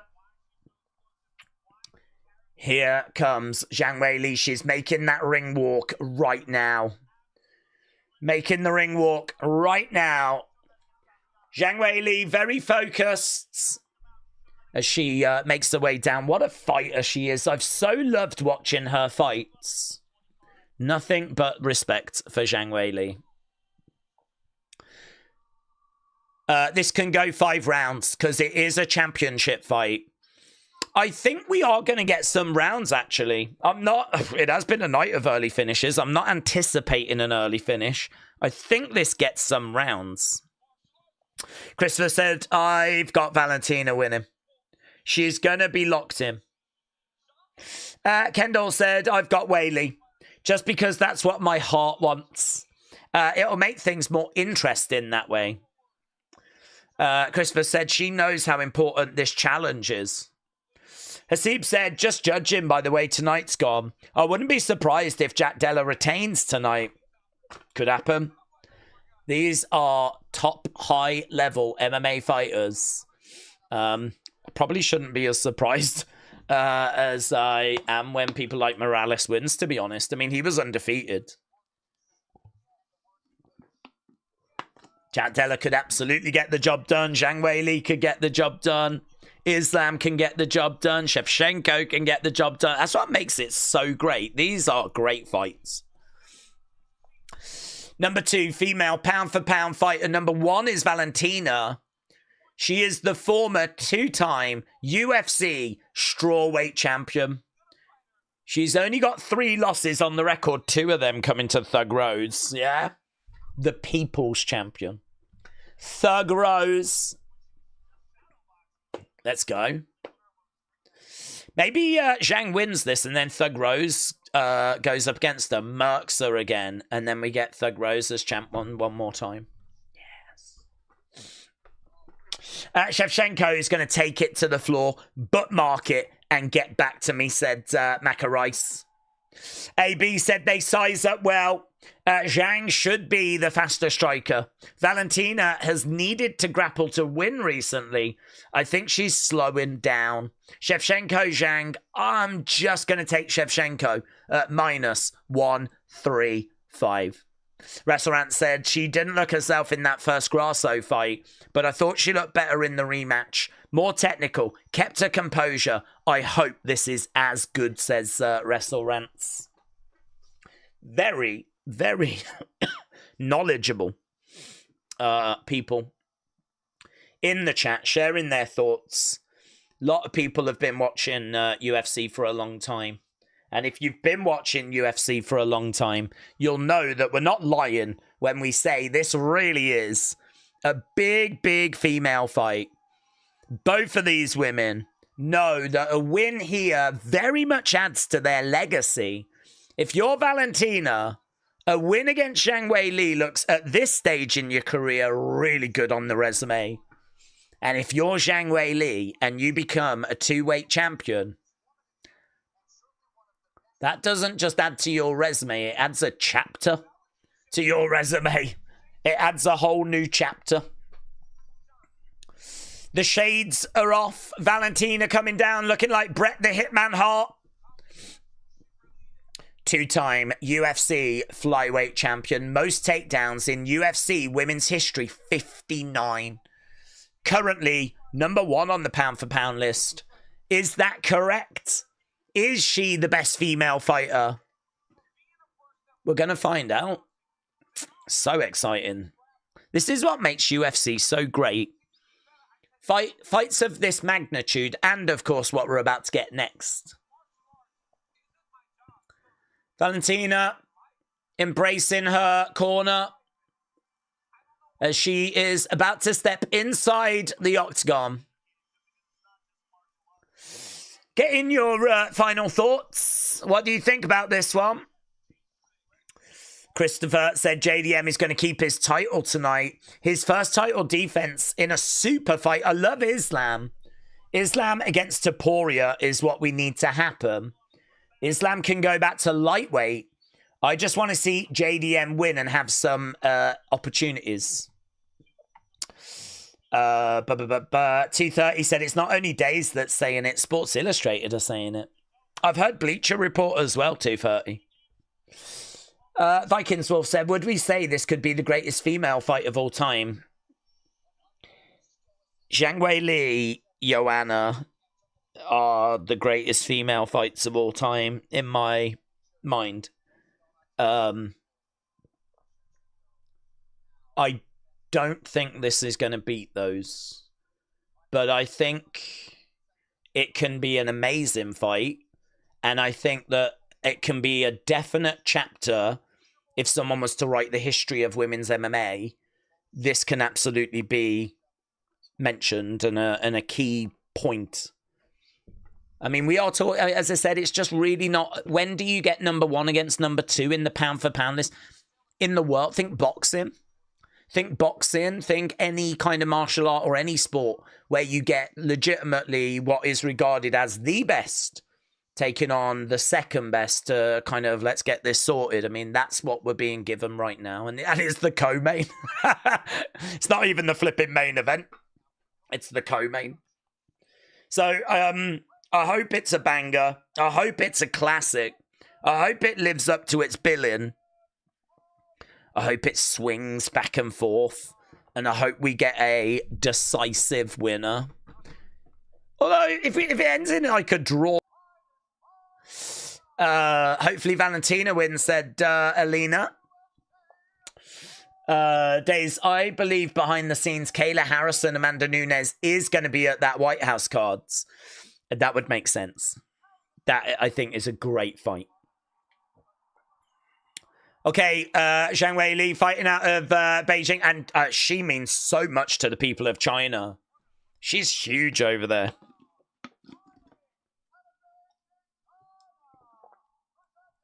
Imagine the amount of people in China that are tuning in for this. I'd love to know those viewing figures. I mean, China's got like, what, 1 billion people? And she's one of their big, great sports stars.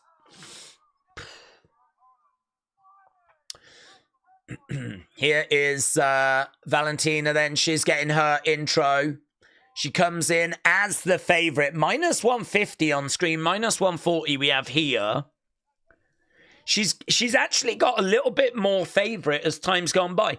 24 hours ago, she was minus 130. Here, they've got her at minus 140. And on screen right now, it says minus 150. So she's just drifting a little bit more. People having a bit more confidence in Valentina as we get closer towards the start of this thing. So here we go. Valentina getting her intro. And we're going to be underway with this very, very soon. Let's flip in. Go, mate. Both fighters come out, touch gloves in the center of the octagon. God bless. Yes. Yes, mate. Okay.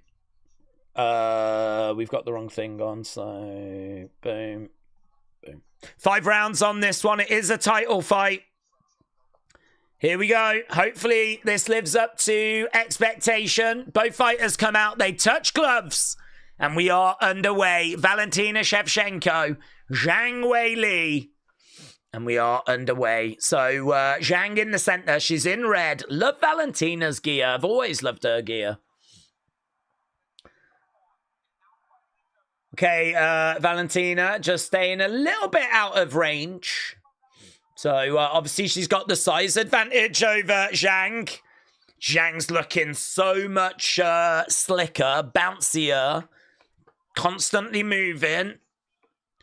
Yeah, she is quick. Kick coming into the body. Kick coming back there by Zhang. Yeah, Valentina is someone, though, that's going to carry a little more power, isn't she, than maybe what Zhang is used to. That's the issue with Jack Della Maddalena, actually, and Makhachev. You know, Makhachev's going to have to deal with moving up and the power that's going to be brought by Jack Della Maddalena. Outside leg kick there by Zhang. Shot coming in there by Valentina. There's not much in this at the moment. Just over a minute gone in round one as Zhang is moving forward. Kick coming into the body there by Zhang. But Valentina just manages to move out the way. Kick coming in there by Valentina. She's very composed, a little bit flat-footed as well, actually. I'd like to see a bit more bounce from Valentina. It feels like she's just waiting to throw like some head kicks or something. Oh, big knee coming into the midsection there by Valentina. Zhang raced in.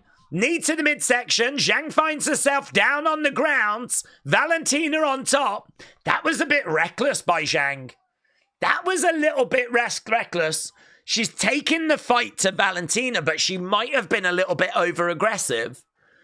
She's down on the back. Valentina on top. Valentina will be loving this situation right now. She's got to make sure she capitalizes on it. Zhang is keeping them chest to chest. Yeah, that knee to the body was pretty moody.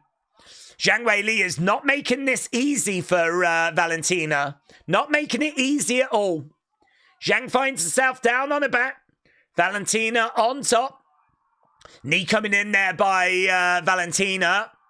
Zhang is back up on her feet. Valentina on her feet. She's got Zhang in front of her. She's looking over at Zhang. Zhang bouncing around. Valentina, again, being a little bit flat-footed. Not as much bounce. Oh, she went for a spinning back fist. Zhang came forward. Oh, Shevchenko. Spinning back fist. Spinning back elbow. I think she got a little bit of it, but Zhang was still able to go through that fire. Grab Shevchenko. Drive her up against the cage. She's struggling with the size of Shevchenko there. She was trying to find a way of getting Shevchenko down. She couldn't really find a way of doing it. They're reversing positions around over by the cage. Knees coming in by both women at the moment. Shot coming into the side of the head. Shevchenko gets Zhang down.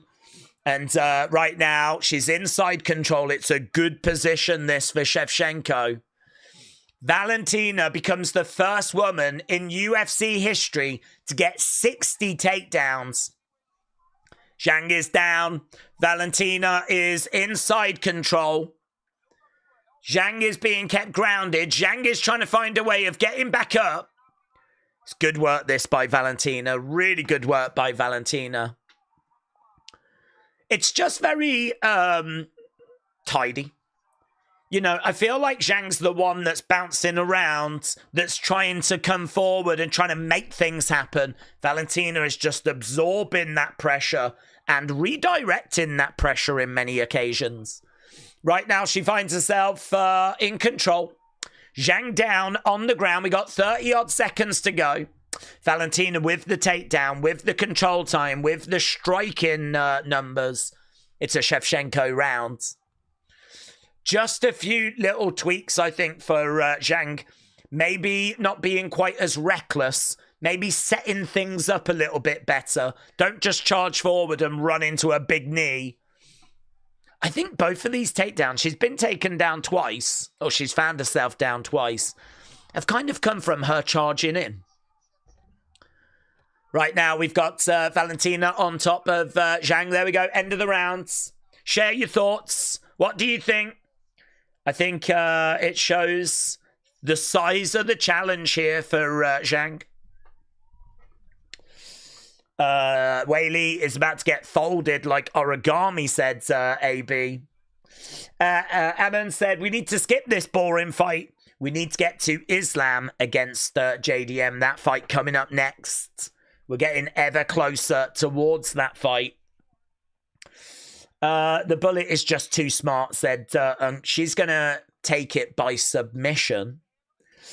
Nick said, no, weight cut for Islam could provide new energy. I'm going to go JDM, though, because I think he is the dog, says Nick. Well, we have had quite a few votes in. We are approaching 7,000 votes. So that's really, really good. There he is. Islam gets shown. Big cheer by the crowds. The hands are getting wrapped for Islam. That's fight coming up next. That fight, our main event. Okay, Shevchenko against Zhang. Round number 2. Oof. Leg kick by Shevchenko. Big right hand there by Zhang. We know that she carries power and she carries a threat. She is definitely a problem. Right now we've got Zhang in the center. We got Shevchenko right in front of her. Jab coming in there by Zhang, but she's just kind of going through the motions. She's out of range at the moment. She's just, going for a leg kick, but shot coming in by Shevchenko. Right now, into a clinch. Shevchenko knee to the body and a takedown. Gets it.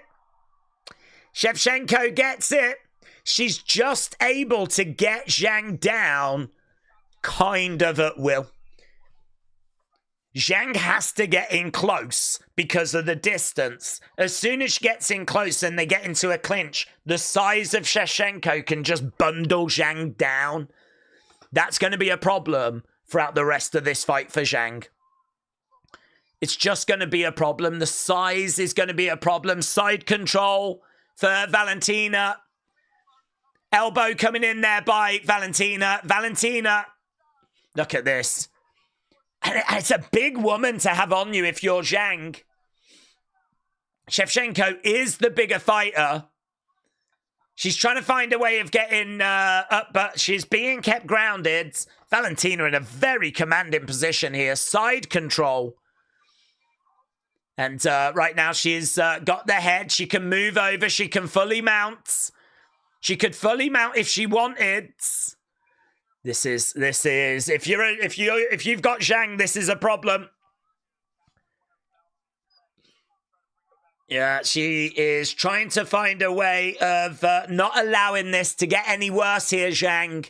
Side control by Valentina. It's very dominant.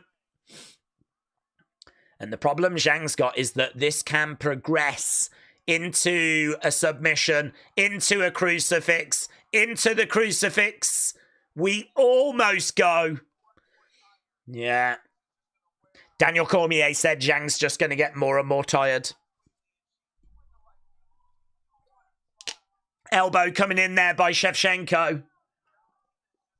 William said it's so hard going up in weight class. Is this a glimpse of the challenge that Islam's going to face? It's hard. Moving up in weight is difficult. It's why it's such an achievement. We've seen a lot of people try and fail when they've moved up in weight. We've seen people succeed.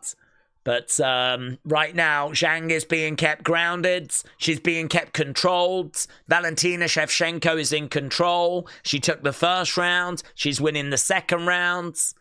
Zhang is not out of this, though. She's not out of this. She's still in the fight. She's still got a chance. Shevchenko, though, is very much in the driving seat. 2 minutes 23 of control time in round 1. 2 minutes 35 in round 2. Very good. Don't let her up, Val. Stay smart, says Mary. Kay is rooting for the underdog. Right, okay. Good work there by Zhang. She's managed to get Valentina into guards. So that's progressing into a better position for Zhang. The threat of being finished has just been neutralized a little bit, but we're into half guards. Half guard, Valentina managing to step through. Zhang is trying to keep hold of that leg. It's survival mode right now for Zhang. 50-odd seconds to go. Not the most exciting of rounds, but survival mode for Zhang. And it looks like she is going to make it through the round. Chest to chest at the moment. It felt like this fight was going to have some rounds in it. It's had some rounds in it. Round number 3 coming up next. Valentina keeping Zhang down, throwing in some shots, not making much progress with significant strikes. We are making progress with total strikes, 55-17. Valentina Shevchenko winning these rounds. And if she wins the next round, that's going to be a major problem for Zhang, because she will then need to start to think about a finish. Yeah, Valentina gets up. Little jog on the spot. She's got to be feeling pretty good right now. She's got to be feeling pretty good right now. Shevchenko won against Wrestling Days in a 5-second pounding. It is true. It is true. I was tapping like a little baby duckling. You keep crashing in. Stay loose. If she grabs you, turn and go. That's what they've said to Zhang. I want this round on the feet. Block, fire. Okay, here we go. Round number 3. That was interesting listening to the corner there. I want this round on the feet. Okay, here we go. Round number 3. Big round in this fight. Shevchenko takes the first 2. The tide has got to shift in this round.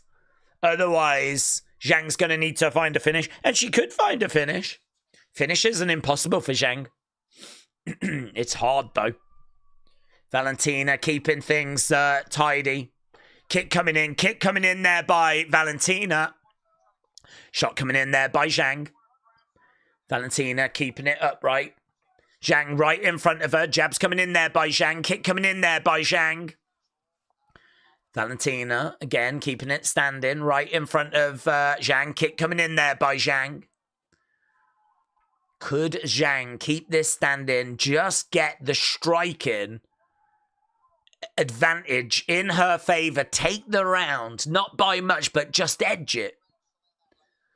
That would be good for round 3. That would at least get her in the game. Oh, big shot there by Valentina. Zhang stepped forward. Bang! That was nice by Valentina. People saying 2-0 to, and again, every time she gets that little bit too close, she's just getting caught. Just a jab coming in there by Valentina. I mean, I tell you, Valentina doesn't even need to really bring the fight. She can allow Zhang to come to her and then counter. And I think she is really enjoying that. Valentina has had the perfect 2 opening rounds. She does not have to chase this fight. Zhang is bringing the fight to Valentina, and she can just back away into a clinch, look for a takedown. Zhang's got to get out of there. Zhang reverses it. She's the one that's got the clinch. Right now, Zhang has got Valentina up against the side of the cage. Big shot coming in there by Zhang. Zhang steps back. Valentina standing right in front of her. Jab there by Zhang. No joy at the moment. Valentina on the feet. This is a closer round, though. Much better work here by Zhang. Knee coming into the midsection there by Shevchenko. We're about halfway in this round. It's a big round in the fight, this. Zhang on the outside. Head kick coming in there by Valentina. Both fighters coming back into the middle. There's still a distance, though, and Zhang struggling to close it. Shevchenko right there, right in front of her, in the center of the octagon. Zhang trying to find a way forwards. It's hard, isn't it? You can see the challenge that Zhang's got. Like, she's constantly throwing, but she's just out of range. She's having to try and work in range. But then when she gets in too close, she can get countered. She can get caught, clinched. It's just hard. It's really hard. She's working, though. She's trying.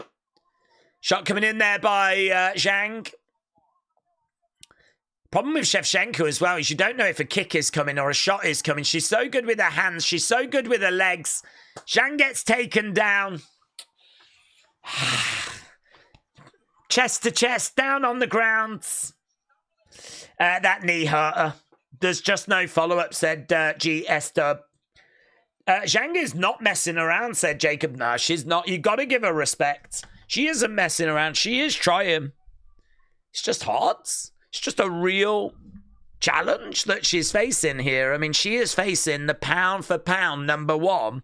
No one said that was going to be easy.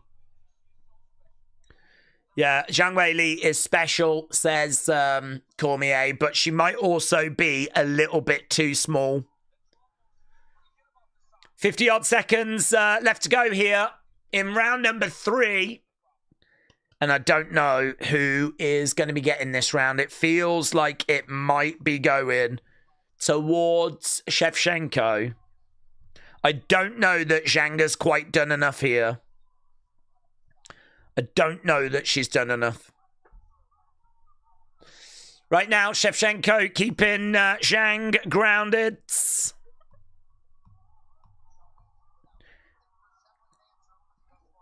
She hasn't got an answer. John Anik said she has not found an answer for the dominant Shevchenko. We're over by the side of the cage. Elbow coming in there by Shevchenko. We got 10 seconds left to go in the rounds. Feels like it's going to be just a victory here for Valentina. And there we go.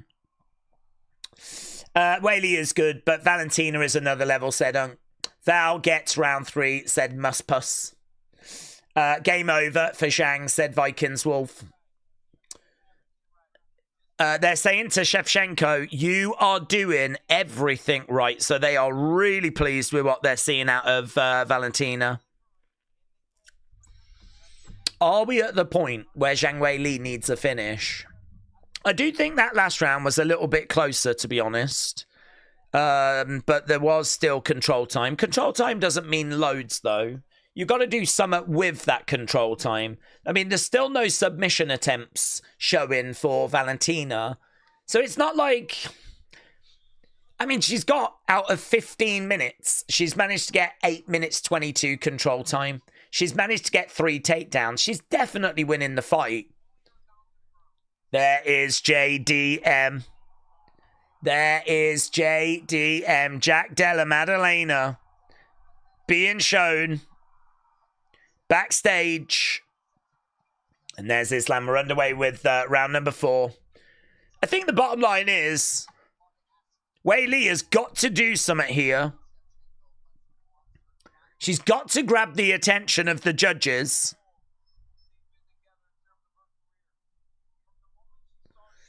Right now, jab coming in there by Zhang. Shevchenko moving forward. Zhang with an inside leg kick. Shevchenko fires back with a shot.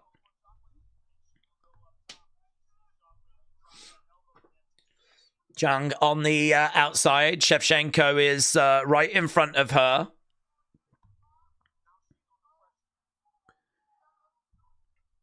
Okay, Zhang bouncing around.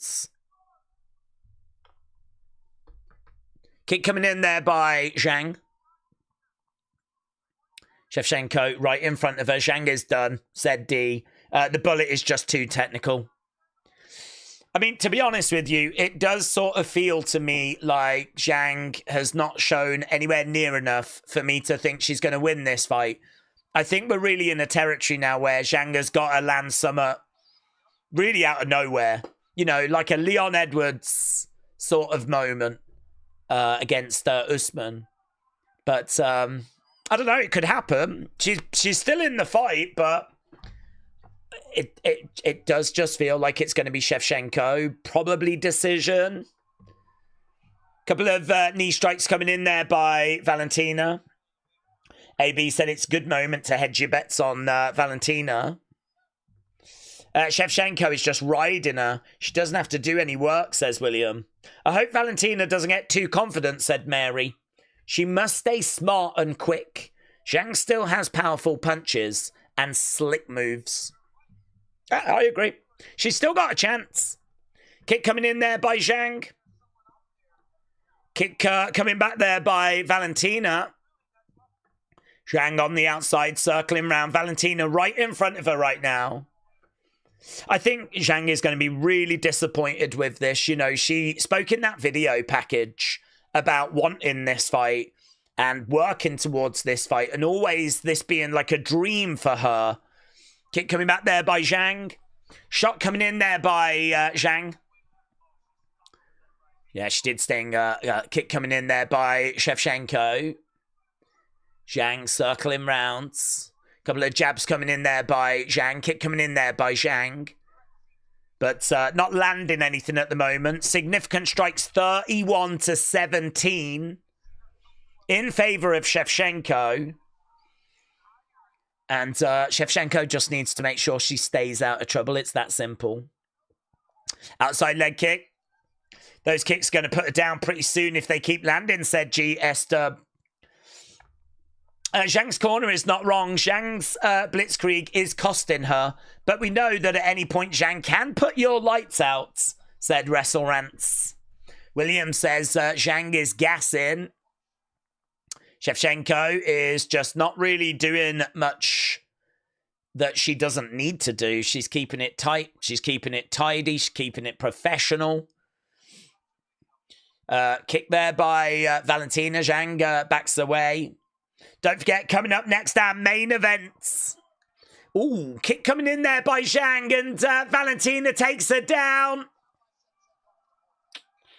It's another takedown, and this is probably going to see out the round, to be honest. Euan said this is more like a nightmare right now. Zhang needs a finish, said Wrestle Rants. Du has fallen asleep. Yeah, do you know, it's just been a really professional showing from Valentina. I think she's done excellent. It's been a very, very professional performance. I've been very, very impressed by what I've seen from Valentina. Make no mistake about it, this was a very dangerous fight. A very, very dangerous fight. I think she's done excellent to neutralize Zhang Weili. But it feels like the rushing in and the size difference feels like that's been a major factor here. So we got about 20-odd seconds to go. Round number 4. One more round to go. Listen, Zhang still has a chance. But she's got to find a finish. And I'm not sure that Shevchenko is going to give her that opportunity. Shevchenko keeping Zhang down. She's working. She's throwing. Zhang gets up to her feet. She's going to be disappointed. All or nothing. One last round. Whatever she's got to bring it. Days, there's a bet in the community. Someone's bet their balls away if Zhang wins. Do you want in? I'm all right, thank you. My balls are tiny anyway, so it's not much of a prize. Russell said Zhang's chances is called a snowball in hell. Russell, shout out to you, buds. Listen, there's been a few snowballs in hell in the history of UFC. So you're saying there's a chance. You're saying there's a chance. Here we go then. Final round. All or nothing for Zhang Weili right now. Yeah? All or nothing. Let's go. You're already a great. If you want to go to that next level, you need this win. Zhang in there with Shevchenko. Shevchenko throws the kick, misses. That was an opening for Zhang. She could have got in. She could have gone to work. She wasn't able to land the shot. Oh, here we go. Valentina grabs her. Neutralizes. Do you know what? Zhang was looking nice there for a second. Couple of shots there by Zhang, but Valentina grabs her. As soon as she comes in close, I'm grabbing you. I'm neutralizing you. I'm shutting you down. We're over by the side of the cage. And Valentina just trying to see out this fight. Yeah. So Joe Rogan said, I just think she's outsized. I'll tell you one thing I will say, though, is that Zhang is the one that's bringing the fight in this final round. She's the one that was coming forwards, trying to find... And she's done that consistently throughout the fight as well. She's been the one moving forward, taking the fight to Valentina. Heavy kick coming into the body there. Zhang with a couple of body shots in reply. Valentina with a nice body kick. Kick coming in there by Zhang. Valentina backs away into a clinch. She's got Zhang up against the side of the cage. It's going to be a good name, this, to have on the resume for Valentina. And at this stage in her career, at the age of, 37? Respect. Respect. Shot coming in right now. She's got Zhang. She's looking to drag her down. She gets her down. 3 minutes to go here. Gunawan, shout out to you, but homeboy is falling asleep. Sulveric said that Zhang is looking uncoordinated. I do thinks that Zhang's going to win. Thinks that Islam's going to win. Well, Zhang is almost certainly losing. With 2 minutes 45 left in round number 5. Chest to chest at the moment. Valentina all over Zhang. Our main event coming up next. If you are watching and you've not left a like, leave a like. We're at 857.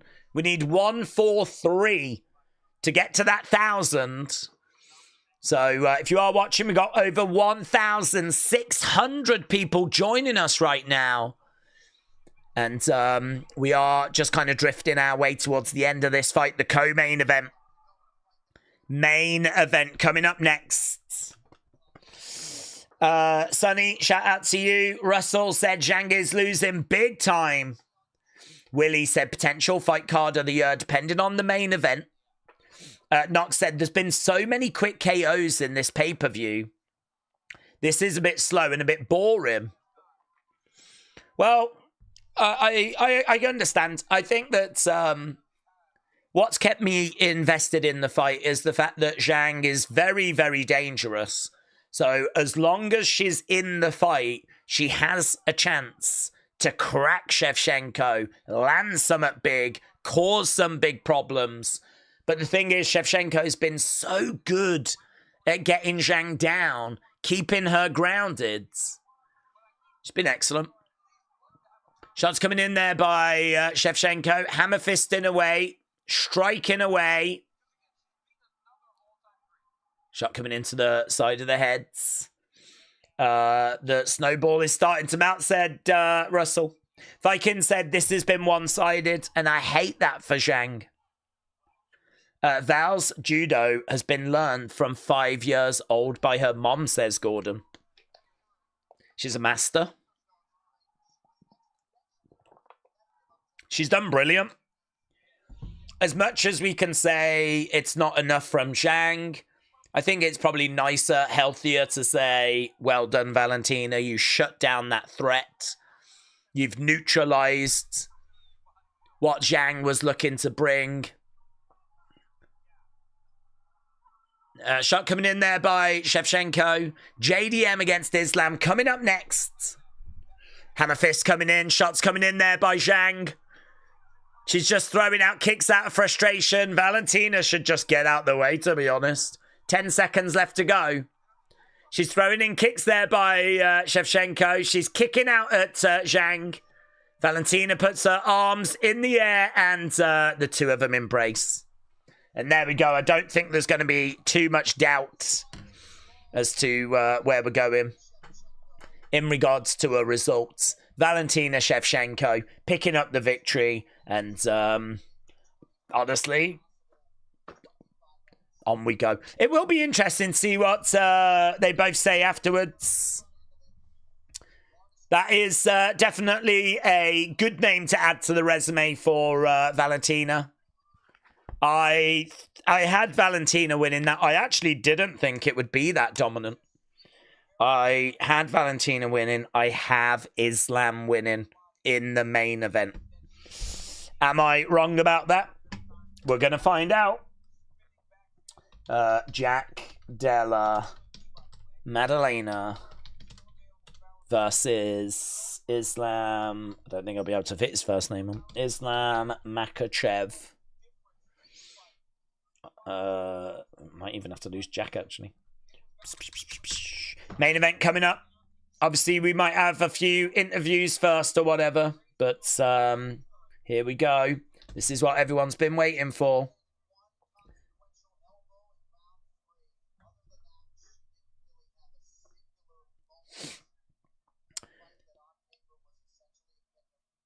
John Anik said she didn't really have too much in that fight. The numbers are fairly wide. But, you know, Zhang had some moments. She landed 23 significant shots. Here we go then. 50-45. That can't feel good. Every judge gave every round to Valentina Shevchenko. 50-45, 50-45, 50-45, and still, here we go.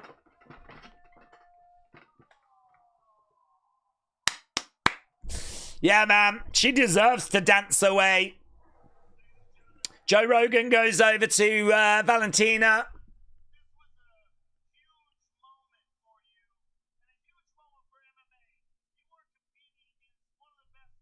Huge moment for you and a huge moment for MMA, and it's a complete shutout. Did anything surprise you?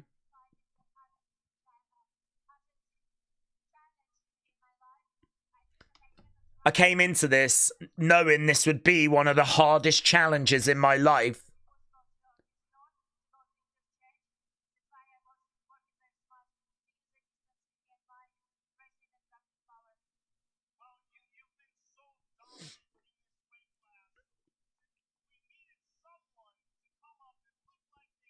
You've been so dominant that we needed someone to come up, says Joe Rogan, but...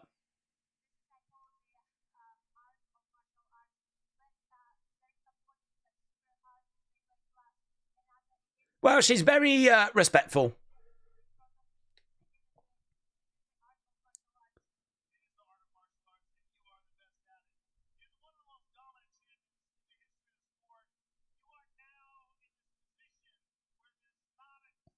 Yeah, I'm waiting to see what is next.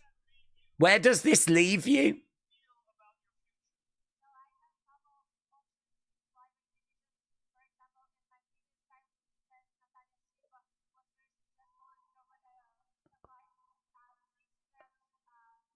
Natalia Silva gets a mention.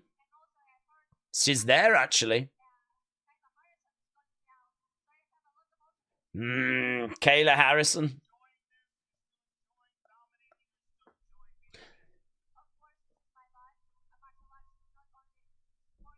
I'm down for seeing that Silva fight, to be honest. Right, let's have a look, shall we, at the poll. So we've got over 7,000 votes. Over 7,000 votes. By the time we get to start of the fight, we might be knocking on the door to 8,000 votes. I can tell you, not much movement. Makhachev, 61% of you think he's going to win by finish. 12% think it's going to be by decision, but over 70% of you think that it is going to be Islam Makhachev. JDM by finish, 22%. JDM by decision, 5%. It's time for our main event. We'll be going over to that pretty soon. This one going 5 rounds has kind of put us back to where we need to be after a lot of early finishes. That fight eating up quite a bit of time. So in the chat, let us know, who do you think's going to win? How are they going to win? And that is going to be our main event. Our main event coming up next. JDM for the win, says Russell. Who won? That last one was an absolute shutout by Valentina Shevchenko. Valentina Shevchenko picking up the victory in that last fight. Looking really, really good in the process. Looking really good. Joe Rogan's actually gone over to speak to Zhang Weili. I should probably give this a listen, actually. See what Zhang's going to say. What does the future hold for her?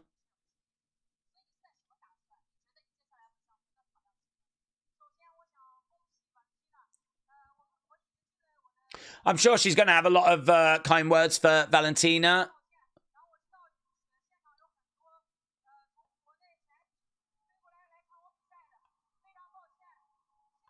I think she's thanking the fans. She's sort of like reaching out to the fans.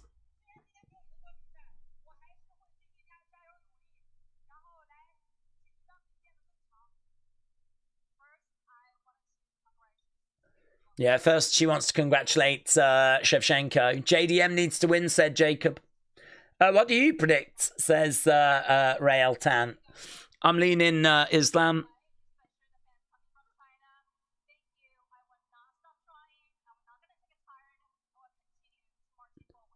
I will not stop trying. I am going to continue to move forwards. That's what Zhang has said, Zhang Weili.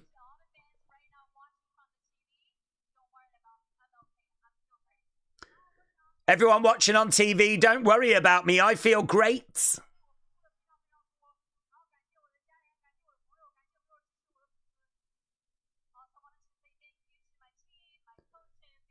So she thanks her team, thanks her coaches. So we're just wrapping up with our co-main event. All the Zhang hype only to get dominated and lose every round, said Muspus.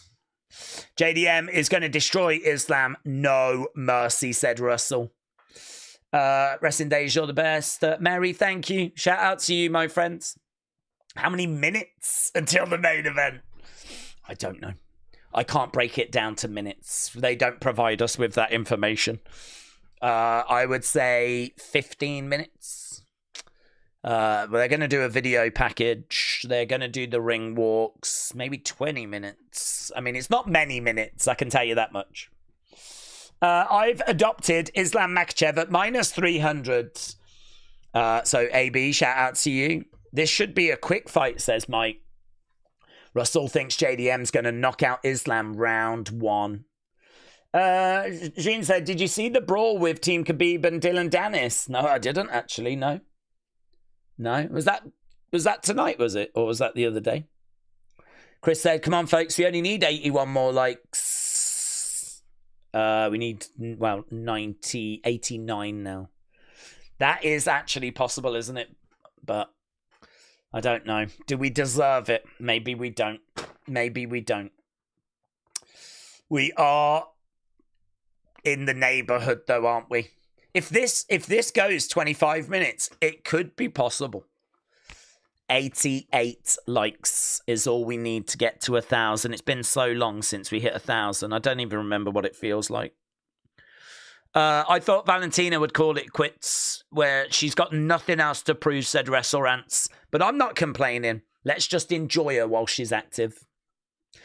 Islam for the win, said the real OG. Willie said, I definitely reckon we see a finish here. Octavia said Volt went up and he lost to Islam. Went back to featherweight, got knocked out by Topuria. Islam goes up, loses to JDM, goes back to lightweight, gets KO'd by Topuria. It's the circle of life, said Octavius. It's interesting, isn't it? What if it does go that way? What if that is what's about to happen? Never underestimate an Aussie, said Russell. It was about an hour ago, said Gene. Oh, really? No, to be honest, we've been focused on the chat and on the show. I've not really been on social media. I've got it open in the background, but not on anything, to be honest.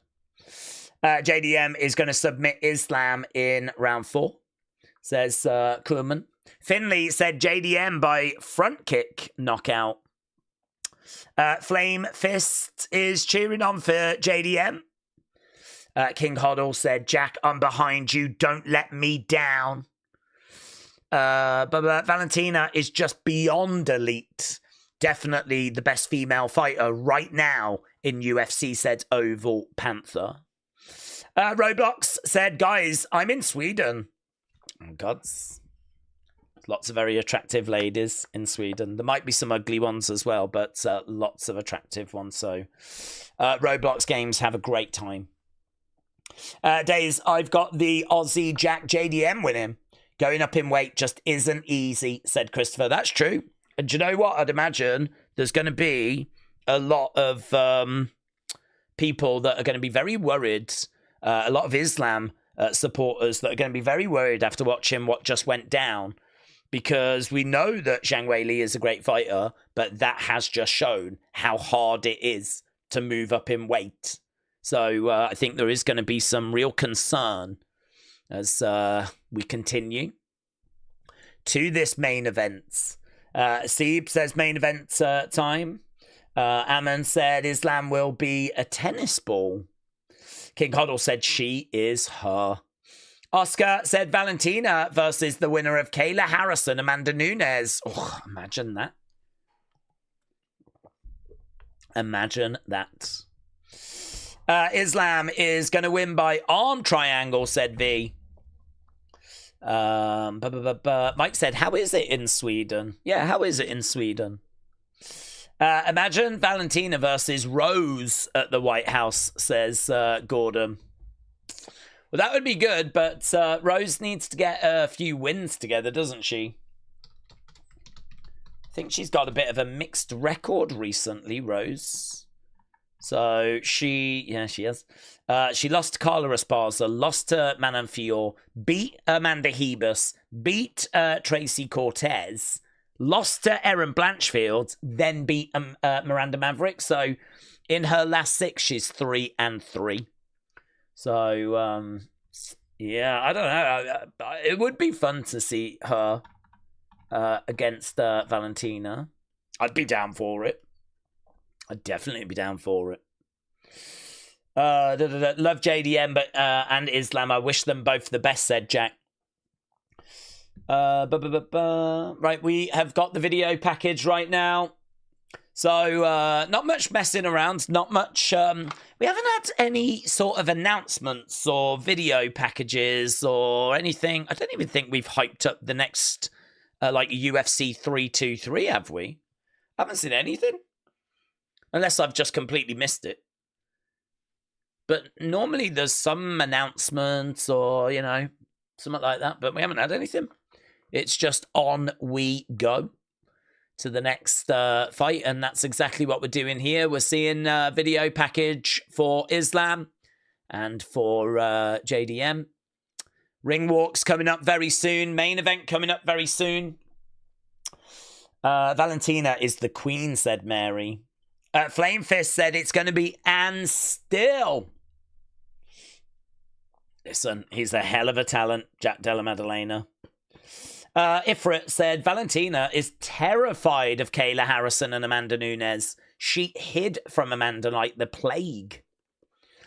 Did you not bet on Zhang to win, said Charles. I didn't. No, I had Valentina winning. I had Valentina, but I wasn't confident. It's not like I had a big read, and I certainly didn't expect it to be that dominant. But I did wonder about the size, and I don't know. I think Islam is not looking bad, actually, moving up. I don't know. The power's going to be a problem. I mean, if Jack Della Maddalena cracks Islam, I mean, that could be a problem. But, I mean, here we've got Jack Della Maddalena 5'11", Islam Makhachev 5'10".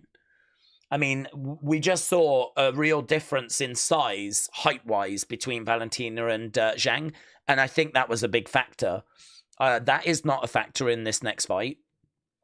So I think one of the big differences between that co-main event and the main event is, you know, I think Islam and Jack Della Maddalena are actually a lot closer in size. So you kind of look at that and go, well, yes, if Jack Della Maddalena is going to crack Islam, that's going to be a problem. He's going to have to show that he's got a chin, right? But equally, if Islam grabs a hold of Jack Della Maddalena and starts to work that ground game, Jack Della Maddalena's in big trouble. I mean, Islam is amazing in the clinch. You know, he's got that Sambo background. He relentlessly grinds. He's improved on his own striking, but I don't know that he wants to get cracked by JDM. In fact, I can answer he does not, because the boxing, the volume that comes out from Jack Della Maddalena, he is a high-level striker. Solid power as well.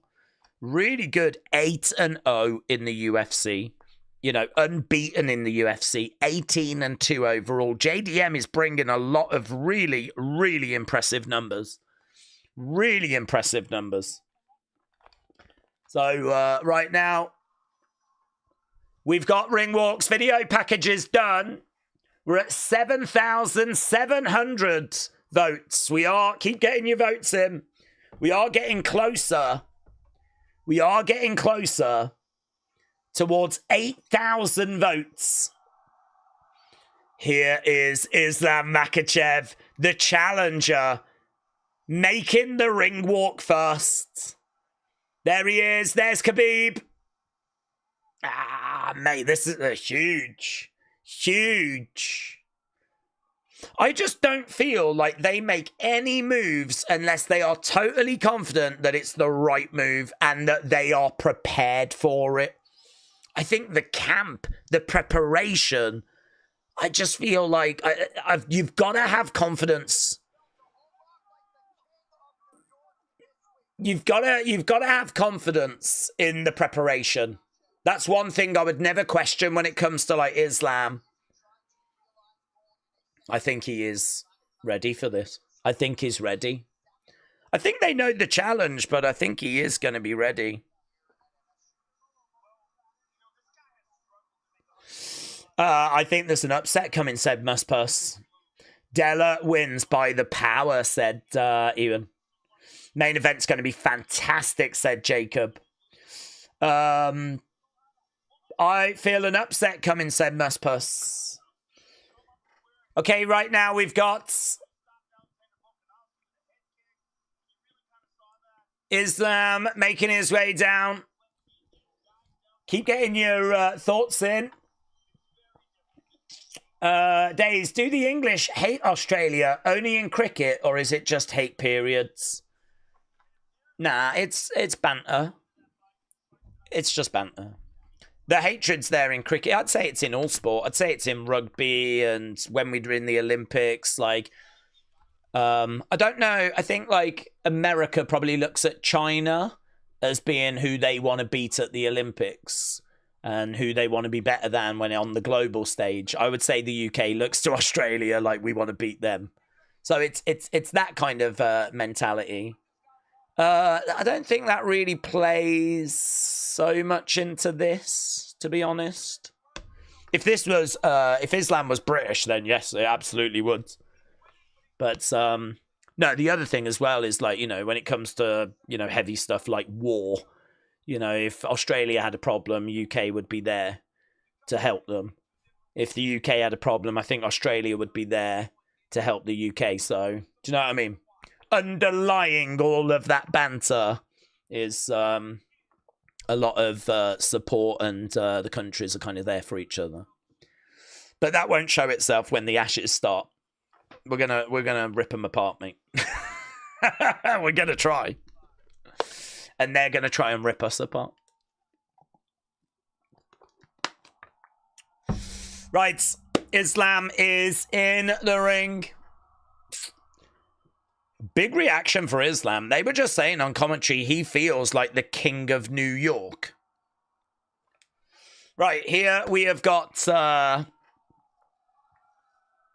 Islam is in there, and here comes Jack Della Maddalena of Australia. And he's going to come down. And what a fighter he is. Maddalena, stop Bilal taking him down. If he can do the same with Islam, then he probably wins. Harder said than done against Islam, said Makhachev. Yes. Yes. Erasmo said, I want Della, the underdog. Here he is, look. Mean and moody, fighting out of Perth, Western Australia. Jack Della Maddalena. He's locked in, mate. Do you know what? This is such an opportunity for him to show the world that he is a legit champ in his own right. He's not just here because he's the best of this division. He's one of the best in the UFC. That's what JDM's fighting for. To show the world that that is the case. Jack Della Maddalena makes his way down. Islam is in the octagon right now.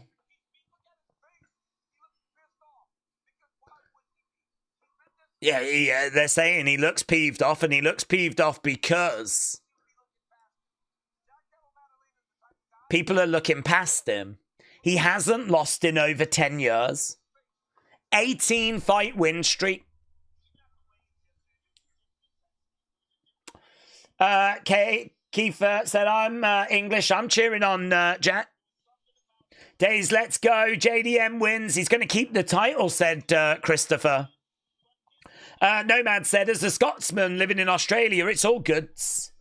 But if you give and take respect, general respect. Yeah, I think it's just banter, to be honest, between the kind of countries. But I like it. Long may it continue. You know, when the Olympics start, we always look and see how Australia are doing. Do amazing in swimming. And it's always like, can we beat them? And it's always a challenge. And certainly when it comes to cricket, when it comes to rugby, it's really hard. They're the country that you really, it means something to get a win against because they're so good.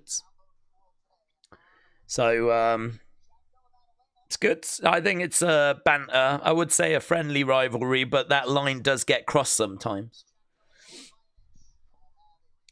Well, I don't think that exists between Australia and Russia, so I don't think we've got that at play here. But here we go. Bruce Buffer about to do Bruce Buffer things, and we're about to be underway. Jacob, shout out to you. Christopher said, Days UFC Fight Week, I saw JDM's little son playing with his father. JDM's title, he was wearing it. It was the cutest thing. Okay, here's Herb Dean. We are at 8,000 votes. And it's not moved. I mean, it hasn't moved for a long time. 73 to 27 in favor of Islam. 61% of you think it's going to be Islam by finish. I've got JDM from a hard shot to the balls, said Tyler. Let's go, baby, said King Hoddle. JDM by knockout, said Juliet. No one beats USA in rugby, said Powell. USA?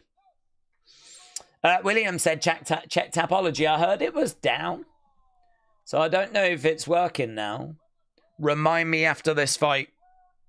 Oh, it is back now. Yeah, remind me after this fight. Okay, here we go. Bruce Buffer getting all fired up. Time.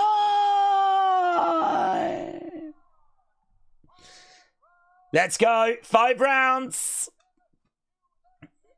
William, I can tell you, you're currently second. Good luck. Anthony said, call punch for punch, please. Oh, we will, but we're dialed in. I ain't going anywhere. We've waited all evening for this. Islam getting his introduction. Minus 305 favorite. Fighting out of Russia. Let's go, mate. I'm here. We're ready. I'm dialed in. 60. Let's turn that round. Just 5 likes left to go. 25 minutes potentially coming up if it goes the distance. Jack Della Maddalena getting his intro. Good reaction for Islam. Not a bad reaction for JDM, but bigger for Islam. He's the bigger star, though, isn't he? As we said, JDM. This is his first title defense.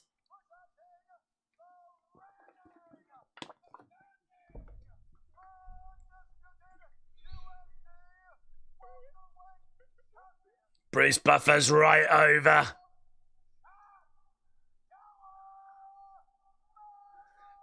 Goosebumps, mate. Big fight feel, mate. Let's flippin' go. Let's go. We don't need the poll anymore. Both fighters in the center. Little distance between them. Yeah, little distance between them. Jack Della Maddalena goes back, bounces off the cage. Big cheer by the crowds. Here we flipping go. Jack Della Maddalena in black. Islam Makhachev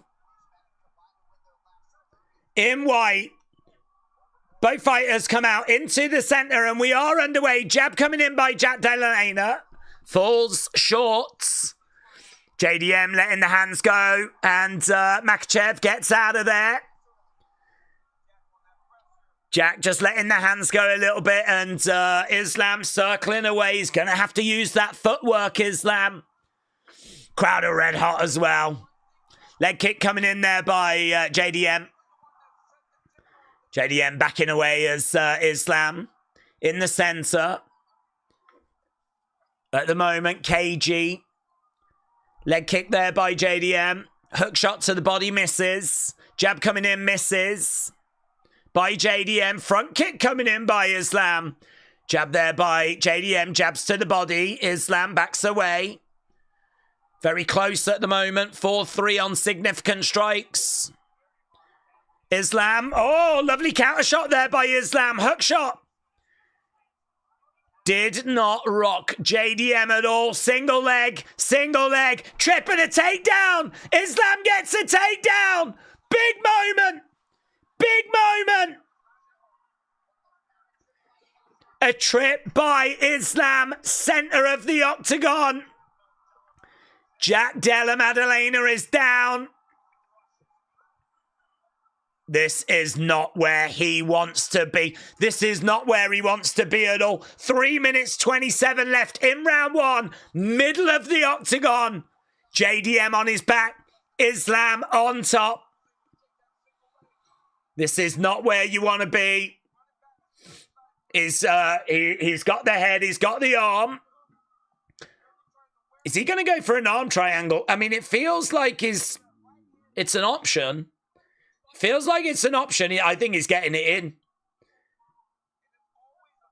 Head and arm triangle might be getting applied here.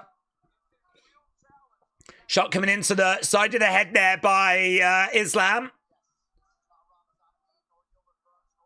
This is dangerous for JDM. Really dangerous.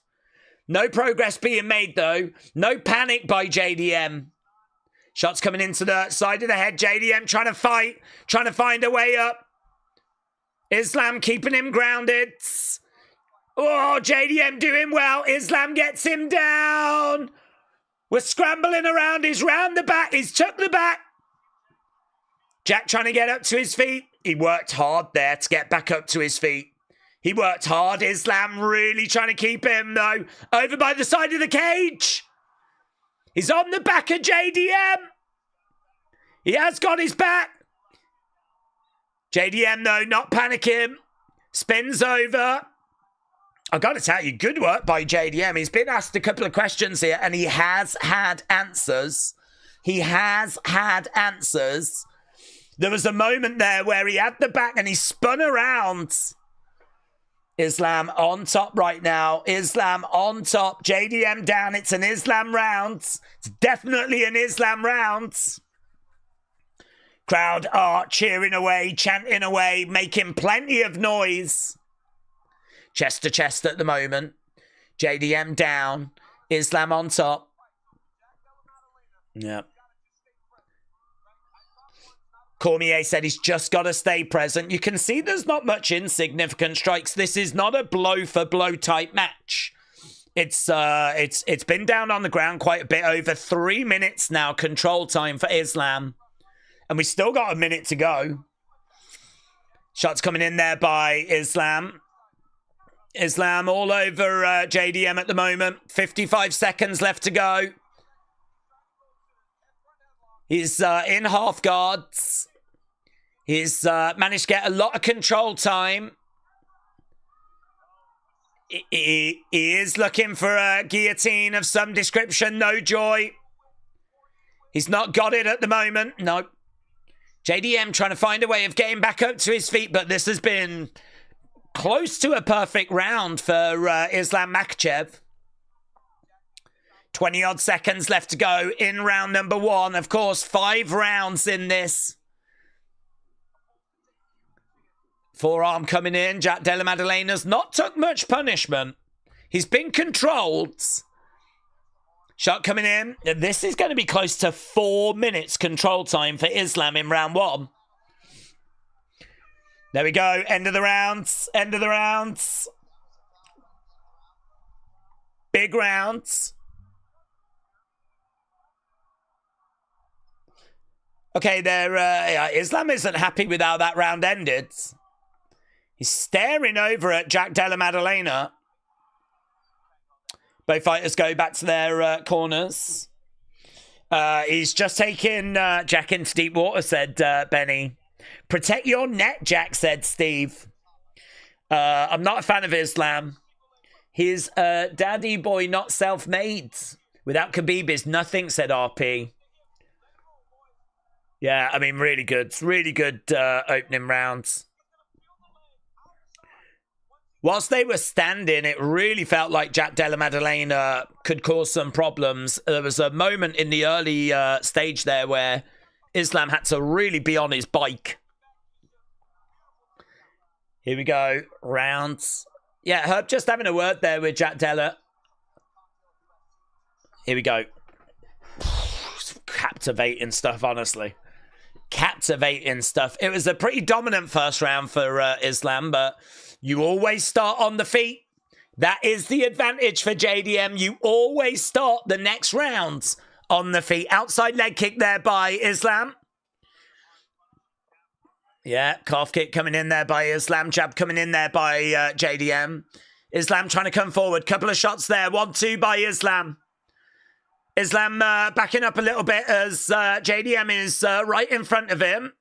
Well, right in the center of the octagon. Kick lazy there by JDM. He kind of kicked out. He left the leg there a little too long. Islam grabbed it. That could have been a real open. Could have been a real open. Islam didn't capitalize on that.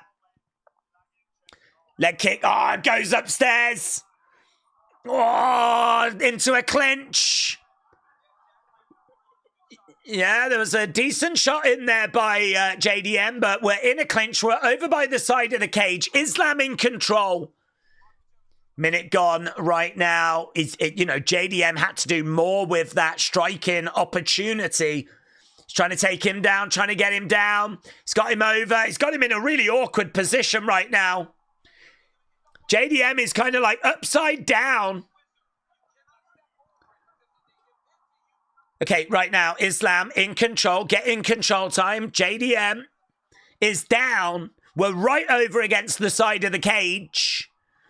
It's work here by Islam. His inside control. It's kind of like a crucifix position, but he goes into half guards. He's in control again here, Islam. I'd like to see Islam doing something with these positions, though. We still haven't had a submission attempt. But, I mean, this is just not good for JDM. It's another position where he's on his back. Islam on top. It's going to be Islam round 3 submission, said Hader. Islam's just playing with his food, said Morris. JDM with some elbows, said Erasmo. There's not much. He's on his back. It's chest to chest. There's not really any room to work. There's a shot to the side of the head there by Islam. I mean, if you look at significant strikes, it's 9-8. Elbow there by Islam. 2 minutes 20. Hammer fist coming in there by Islam. Khabib on the outside, really shouting in words of encouragement.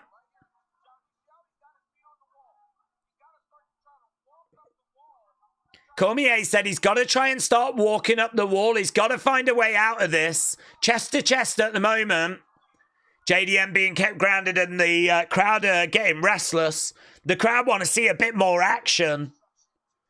But right now, Makhachev keeping him grounded. Throwing in a few shoulder barges, actually. Herb Dean is allowing this fight to stay grounded at the moment. Right now, we've got Della Maddalena moving, and Makhachev is grabbing a hold of the wrist, keeping him grounded. All over him at the moment, chest to chest, keeping him down. It's really tidy work, this, by Islam. Really tidy work. Shot coming into the sides, keeping it down. Islam's going to gas him round 3. JDM's going to come on strong, said Davids. Islam's just out striking him. It's going to be a long night, says Mark. JDM has not got answers for Islam, said Ramesh. Is it in Islam's contract that he can't fight anyone with a wrestling background, said Chris. Well, I mean, people still thought this was going to be a challenge, moving up in weight and against someone of the striking ability of JDM. Keeping him grounded. Islam, 3 minutes in round 2. Shot coming into the side of the head there by Islam, grabbing a hold of the arm. JDM running out of time. We've only got 20-odd seconds to go. It's going to be 2 rounds to Islam. Oh, elbows coming down by Islam. Pop, pop, pop. JDM just surviving. And again, JDM, no, getting up to his feet. Fair play, fair play. JDM getting up to his feet. We got 6 seconds left to go. Knee coming in there by Islam. Great work. Okay, there we go. It's Islam taking the first 2 rounds. It feels very similar to what we saw from Valentina controlling the fight. We haven't got the size difference. It's just that the fight starts on the feet. Jack Della Maddalena has got to make the most of that. If this goes down to the ground, we knew he was not going to be able to deal with Islam on the ground. I mean, it's nearly 8 minutes out of 10 minutes control time. 7 minutes 57 by Islam. It's boring. Whatever you see, said Edmer. Never count JDM out, said Wrestle Rants. I think it's super that JDM made it this far. A participation trophy is in order, said Makhachev. Well, listen, with his striking, he is still in this fight. But it's looking like a mountain, innit? 10 minutes gone. And he's landed 8 significant strikes. He's really got to make this moment count. The start of the round, they're both on the feet. He's got to make this moment count. 15 minutes left, potentially. Okay. Islam in the center. Couple of shots coming in there by Islam. JDM could absolutely crack him and cause all kinds of problems. He could blow this fight wide open. You've got to make this count. Couple of little kicks coming in there by JDM. The problem he's got is he doesn't want to give any openings to Islam. He doesn't want to present any openings. Throw a kick, leg gets caught. You find yourself down on the ground. Jack has got to be the one going forward, says Cormier. Islam right in front of JDM. Jab coming in. We've had nearly a minute on the feet and there's really not been anything of note, anything of significance. Islam is very aware of the danger of JDM bouncing around on the outsides. Outside leg kick coming in there by Islam. Backs away again. Kick coming in again. Circling rounds. Kick coming into the body there by Jack Della Maddalena. Great work by Islam. Circles round. Oh, some big kicks. Shots coming in there by Islam.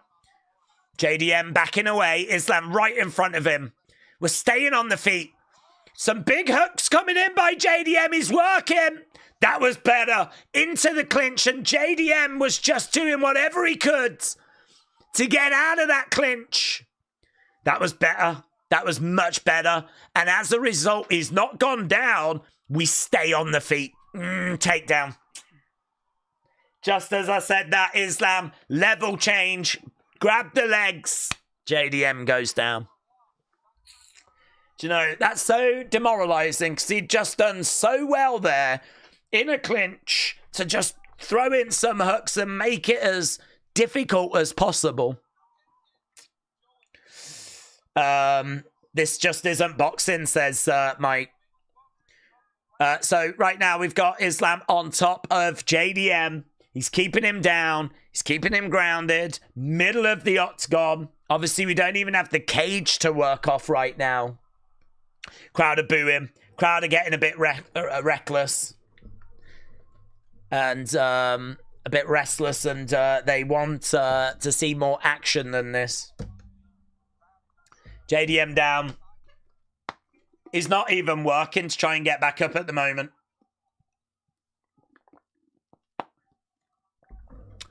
I don't know, man. Significant strikes, 21-17. He's just not found that big shot to, you know, cause chaos. And what Islam has found are his takedowns. Crowd are booing. How's the crowd reaction? They're not loving it. They're booing because we're down on the ground in the center of the octagon. We got JDM on his back. We got Makhachev on top. Chest to chest. There's not much progress being made.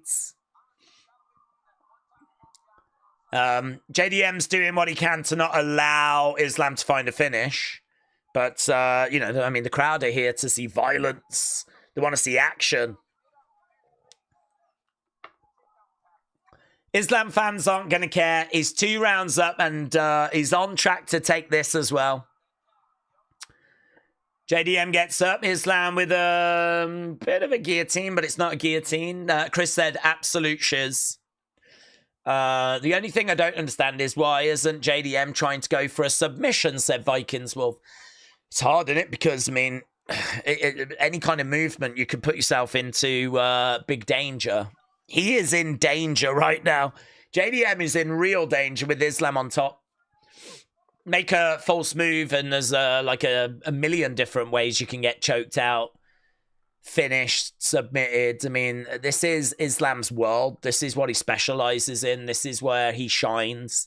This is what he does all day, every day, on the ground, working, looking for positions, different positions, trying to progress into different submissions. Like, JDM is in big trouble whilst he's in this position. He's got to find a way of getting up to his feet. But he's running out of time. He's running out of road. And just as he tries to get up, he gets taken sort of back down. And that's the end of round number 3.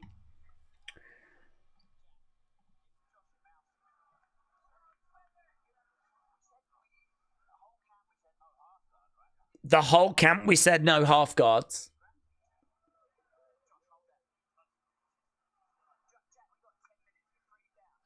We got 10 minutes. We're 3 down. That's what they're saying to him. You've got to put hands on him. Remember the game plan. Remember whole camp. He looks, I've got to tell you, Jack Della Maddalena, he looks defeated. He's sat there. They're saying to him, remember the game plan. I think this is hard. This is hard. And I think... I just don't know. I don't know if his spirit is broken. He's sat there and there's just nothing coming back from JDM. Maybe he's taking it in and he's about to show us. But he is just sat there and he just looks beaten. Remember the whole camp?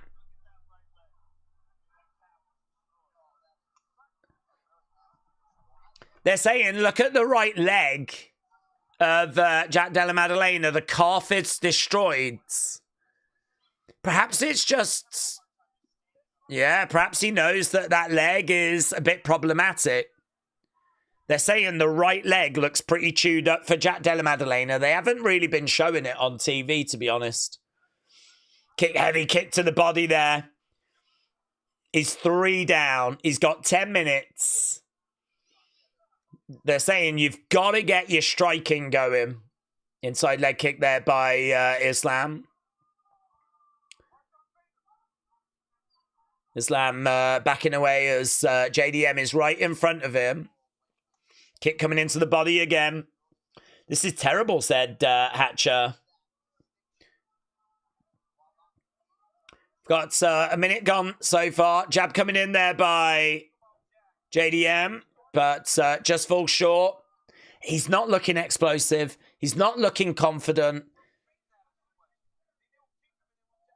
It's like he's second guessing everything. It's like he doesn't quite know what the right way forward is. Yeah, Cormier said it's like JDM's trying to find the rhythm and he hasn't found it, and he's he's covering. It's rather than taking the fight to Islam, he's covering. He's second guessing. He's broken. He's broken. That's how it looks. It might not be fair. It might not be. He might come out and say that's not the case, but he looks like a broken man, JDM. And it's a takedown. And right now, JDM finds himself down. WrestleRant said, can you imagine having a human on top of you, just giving you hell non-stop, digging in, controlling you? He could be gassed. He could be gassed. The leg could be hurting. He could be demoralized. He could be gassed. His soul could be broken. I don't know. All I know is that so far, we're 3 minutes and a bit of change into this fight, and it is absolutely one-way traffic. Right now, he's on the back of JDM. Islam's looking for a rear naked right now. The body triangle is in. And you know what? This might even be sweet mercy if Islam can find it. It was one-way traffic in our co-main event, and it's one-way traffic here, and JDM is battling to not get choked out. He's still in the fight, though. But Islam is all over him right now. Has Jack Della Maddalena landed a punch yet? Nothing significant. Well, 20 significant shots, but nothing that's like, oh my God, Makhachev's in trouble. 1 minute 40. 1 minute 40 left to go. And honestly, Islam Makhachev's a problem. That's breaking news. Islam Makhachev is a problem. Moving up in weight is so hard to do. Move up and win a championship. And Islam Makhachev's making it look easy at the moment. No disrespect to JDM. It's nothing about JDM. I think, judging by this performance, I think Islam would have made it look easy against anyone.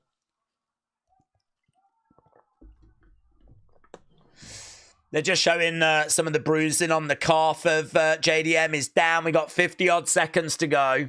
What's Joe Rogan saying? Just the calf, how badly bruised it is. 44 seconds to go. Lewis is cheering for Islam. Oh, I think it'd be really good, though, if at the start of the fifth he just cracked him. cracked him and at least found a way in. Is he going for an arm crank? Jack Della Maddalena gets to a seated position. We got 20 seconds left in this fourth round. One more round to go. We got one more round to go. JDM is on his feet. Islam in control. Who's winning? Islam. Every round. Okay, there we go. One round left. You've got to get after this. See you next Tuesday. That's what they just said. You've got to get after this. You've got to get your hands on him.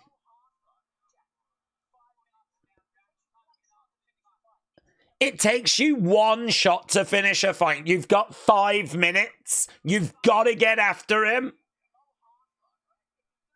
This is just like Leon against Usman. They might as well say, you're letting him bully your son. Don't let him bully your son. Jack Della Maddalena on his feet. Islam on his feet as well. We're good to go. 5 minutes left.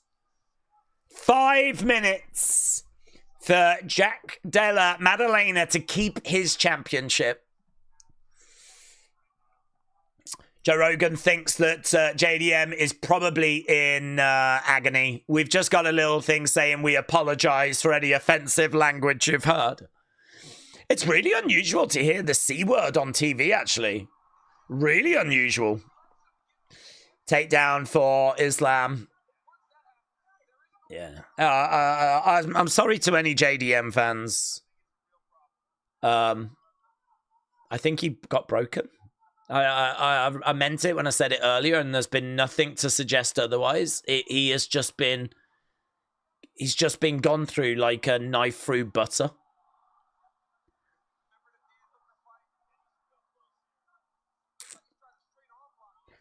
Give him that belt, said Nima.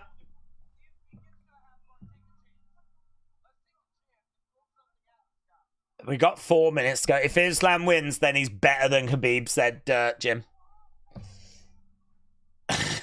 We apologize for any offensive strategy, said Kiefer.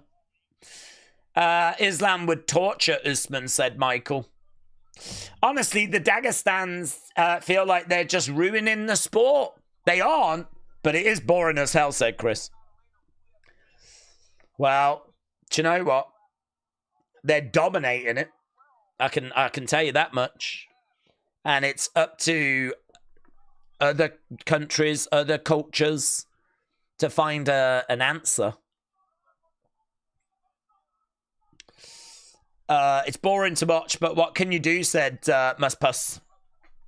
Islam might not be your favourite, but this is the sport. It's a straight maul-in, said Wrestle Rants.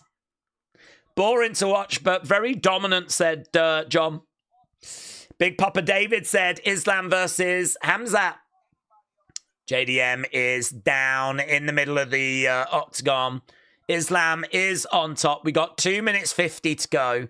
A massive thank you to everyone that left a like, and I really do mean that. It's been a while since we hit 1,000. And we knew this was a big show tonight, but I didn't think 1,000 was possible. So a big thank you to everyone that's joined us, and a big thank you to everyone that's left a like. We got 2 minutes 30 left to go. And there's no progress. JDM is down, middle of the octagon. Islam, chest to chest. JDM not even making much movement to try and get back up to his feet. Crowd getting a little bit restless. Boos coming from the crowd right now. And you know, Joe Rogan said Islam's looked really good at this weight. He said, I think he was killing himself trying to get down to that lightweight. He looks every bit at 170. Dagestan's still not the best though, said Mike.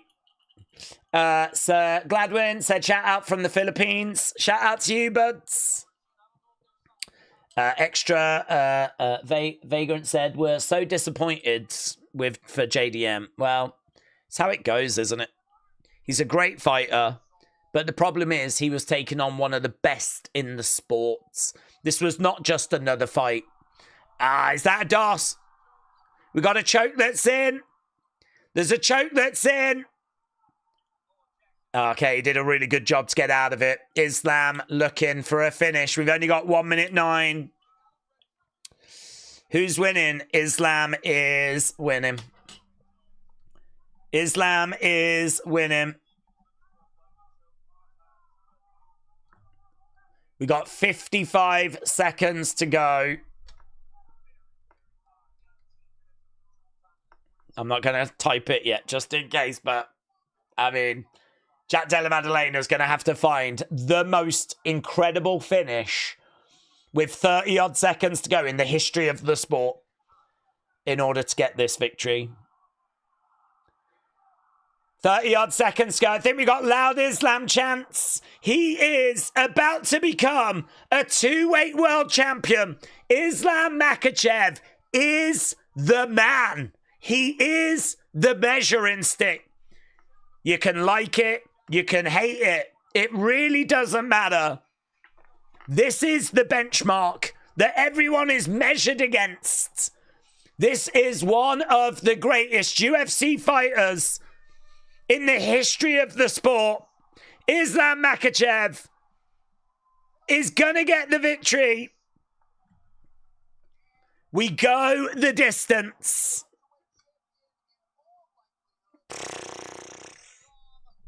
Islam Makhachev. Yeah, Joe Rogan says, all likelihood that Islam wins this is out the window. Double champ, baby, said Zany. If Ilya Islam ever happens, who you got? Yeah, it's hard, isn't it, to not go Islam, honestly. It's hard to not go Islam. I think this is the standard. I think this is the measuring stick. I think this is the man. I think this is the guy. 2-division champion. A lot of people have said about Shavkat and about how that could be interesting. Yeah, right there. Alex said we need Shavkat back. I'm definitely here for that fight. I'm definitely here for that fight. Days, you're not the only one saying it. Sports Illustrated have said it, and Bleacher Report have said it, said Robbie. Do you know what, though? Fair play to JDM for not getting finished. He's had to survive nearly 20 minutes of being controlled. Nearly 20 minutes of being controlled. He had to survive. Okay, he's going to win, but we don't know the scores yet. I mean, I'm sure it's 50-45, 50-45. I mean, I can't see a single round going to JDM.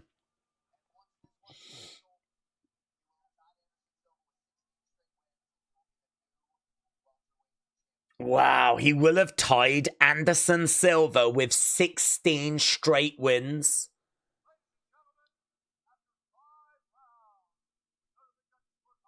That's huge, actually. That's huge. 50-45. There we go.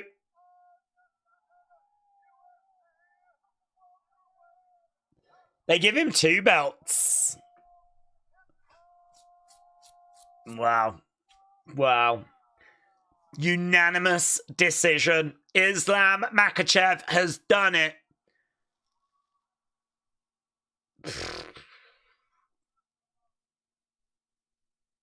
He's one of the greats, isn't he, of all time?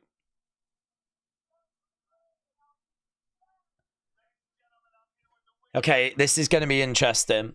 Here's Joe Rogan with Islam. Islam has done it.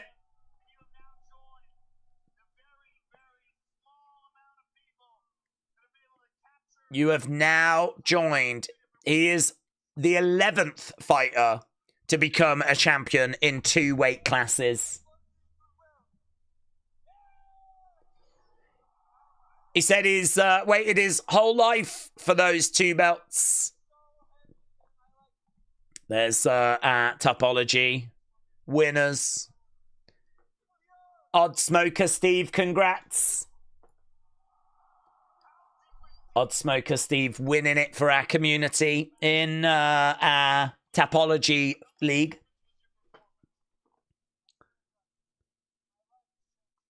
My life has changed.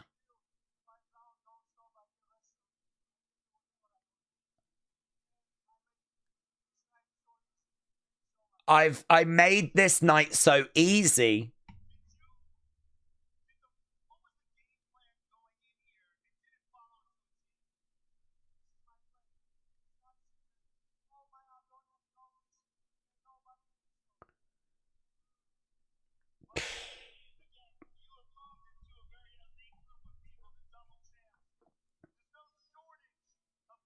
There's no shortage of contenders.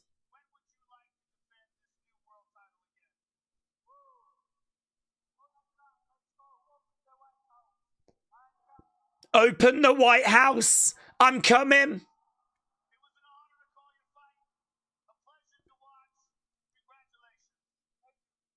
There we go. Islam says, open the White House. I'm coming. Everyone wants on that card. Everyone wants on that card. Sonny says, where am I on Topology? Well, I don't even think they let you on anymore, Sonny. It's just not fair, is it? It's not fair to you. Like, I think it's probably best that, you know, they just kind of leave you off.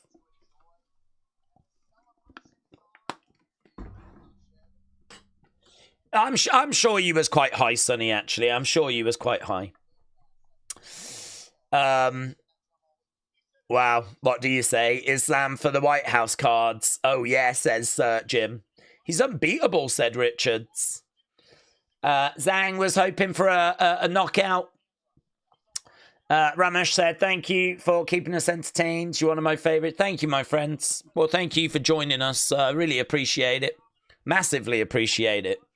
I mean, there's so many... I know there's a lot of watch-alongs and whatever, but we just try to dig into the fights and kind of follow the action. And yeah, I know it maybe didn't live up to expectation in the sense of those 2 big title matches kind of being shutouts. I think people would have really enjoyed if they'd been obviously a lot more competitive. But I don't know. I still feel like we witnessed history getting made. I mean, this moment for Islam Makhachev is a real moment in his career. This is a major moment for him. So it's going to be very interesting to see where we go from here now. Plenty of challenges and some interesting challenges coming up for him. So, yeah, there we go. There we go. Do we know when Tom Aspinall and Garn are fighting again? No, I haven't even heard as to what the latest is with Tom Aspinall. I know a week after that last event, he still couldn't see. So he was having some real problems with that. Dana White has accepted John Jones's apology. And he calls John Jones the greatest of all time. So there's maybe a chance that we get John Jones at the White House. What's that going to mean? You know, is it going to be John Jones Aspinall next? I don't know. Is there going to be, I don't know. I don't know what we do with that. I mean, it does feel like they need to run it back, but are you going to be able to run that fight back in time and then get ready for a White House card? Don't know. Aspinall Jones was the fight people wanted to see. I don't know where we are, actually. I mean, do people... I'm guessing people want to see Aspinall gone again, of course. Get that settled. Do you do Aspinall Jones first? I think Jones will make it onto that White House cards. Jones should just fight Islam.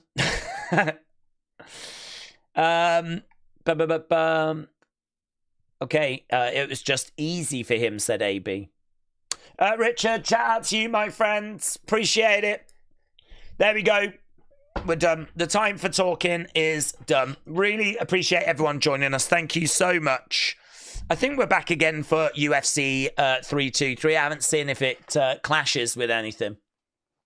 But I think we're back again for that. And yeah, wow. There we go. Might not have been the barn burner we wanted, but certainly history has been made. So thanks for watching. Thanks for joining us. Appreciate it as always. And I will see you again next time. Bye for now.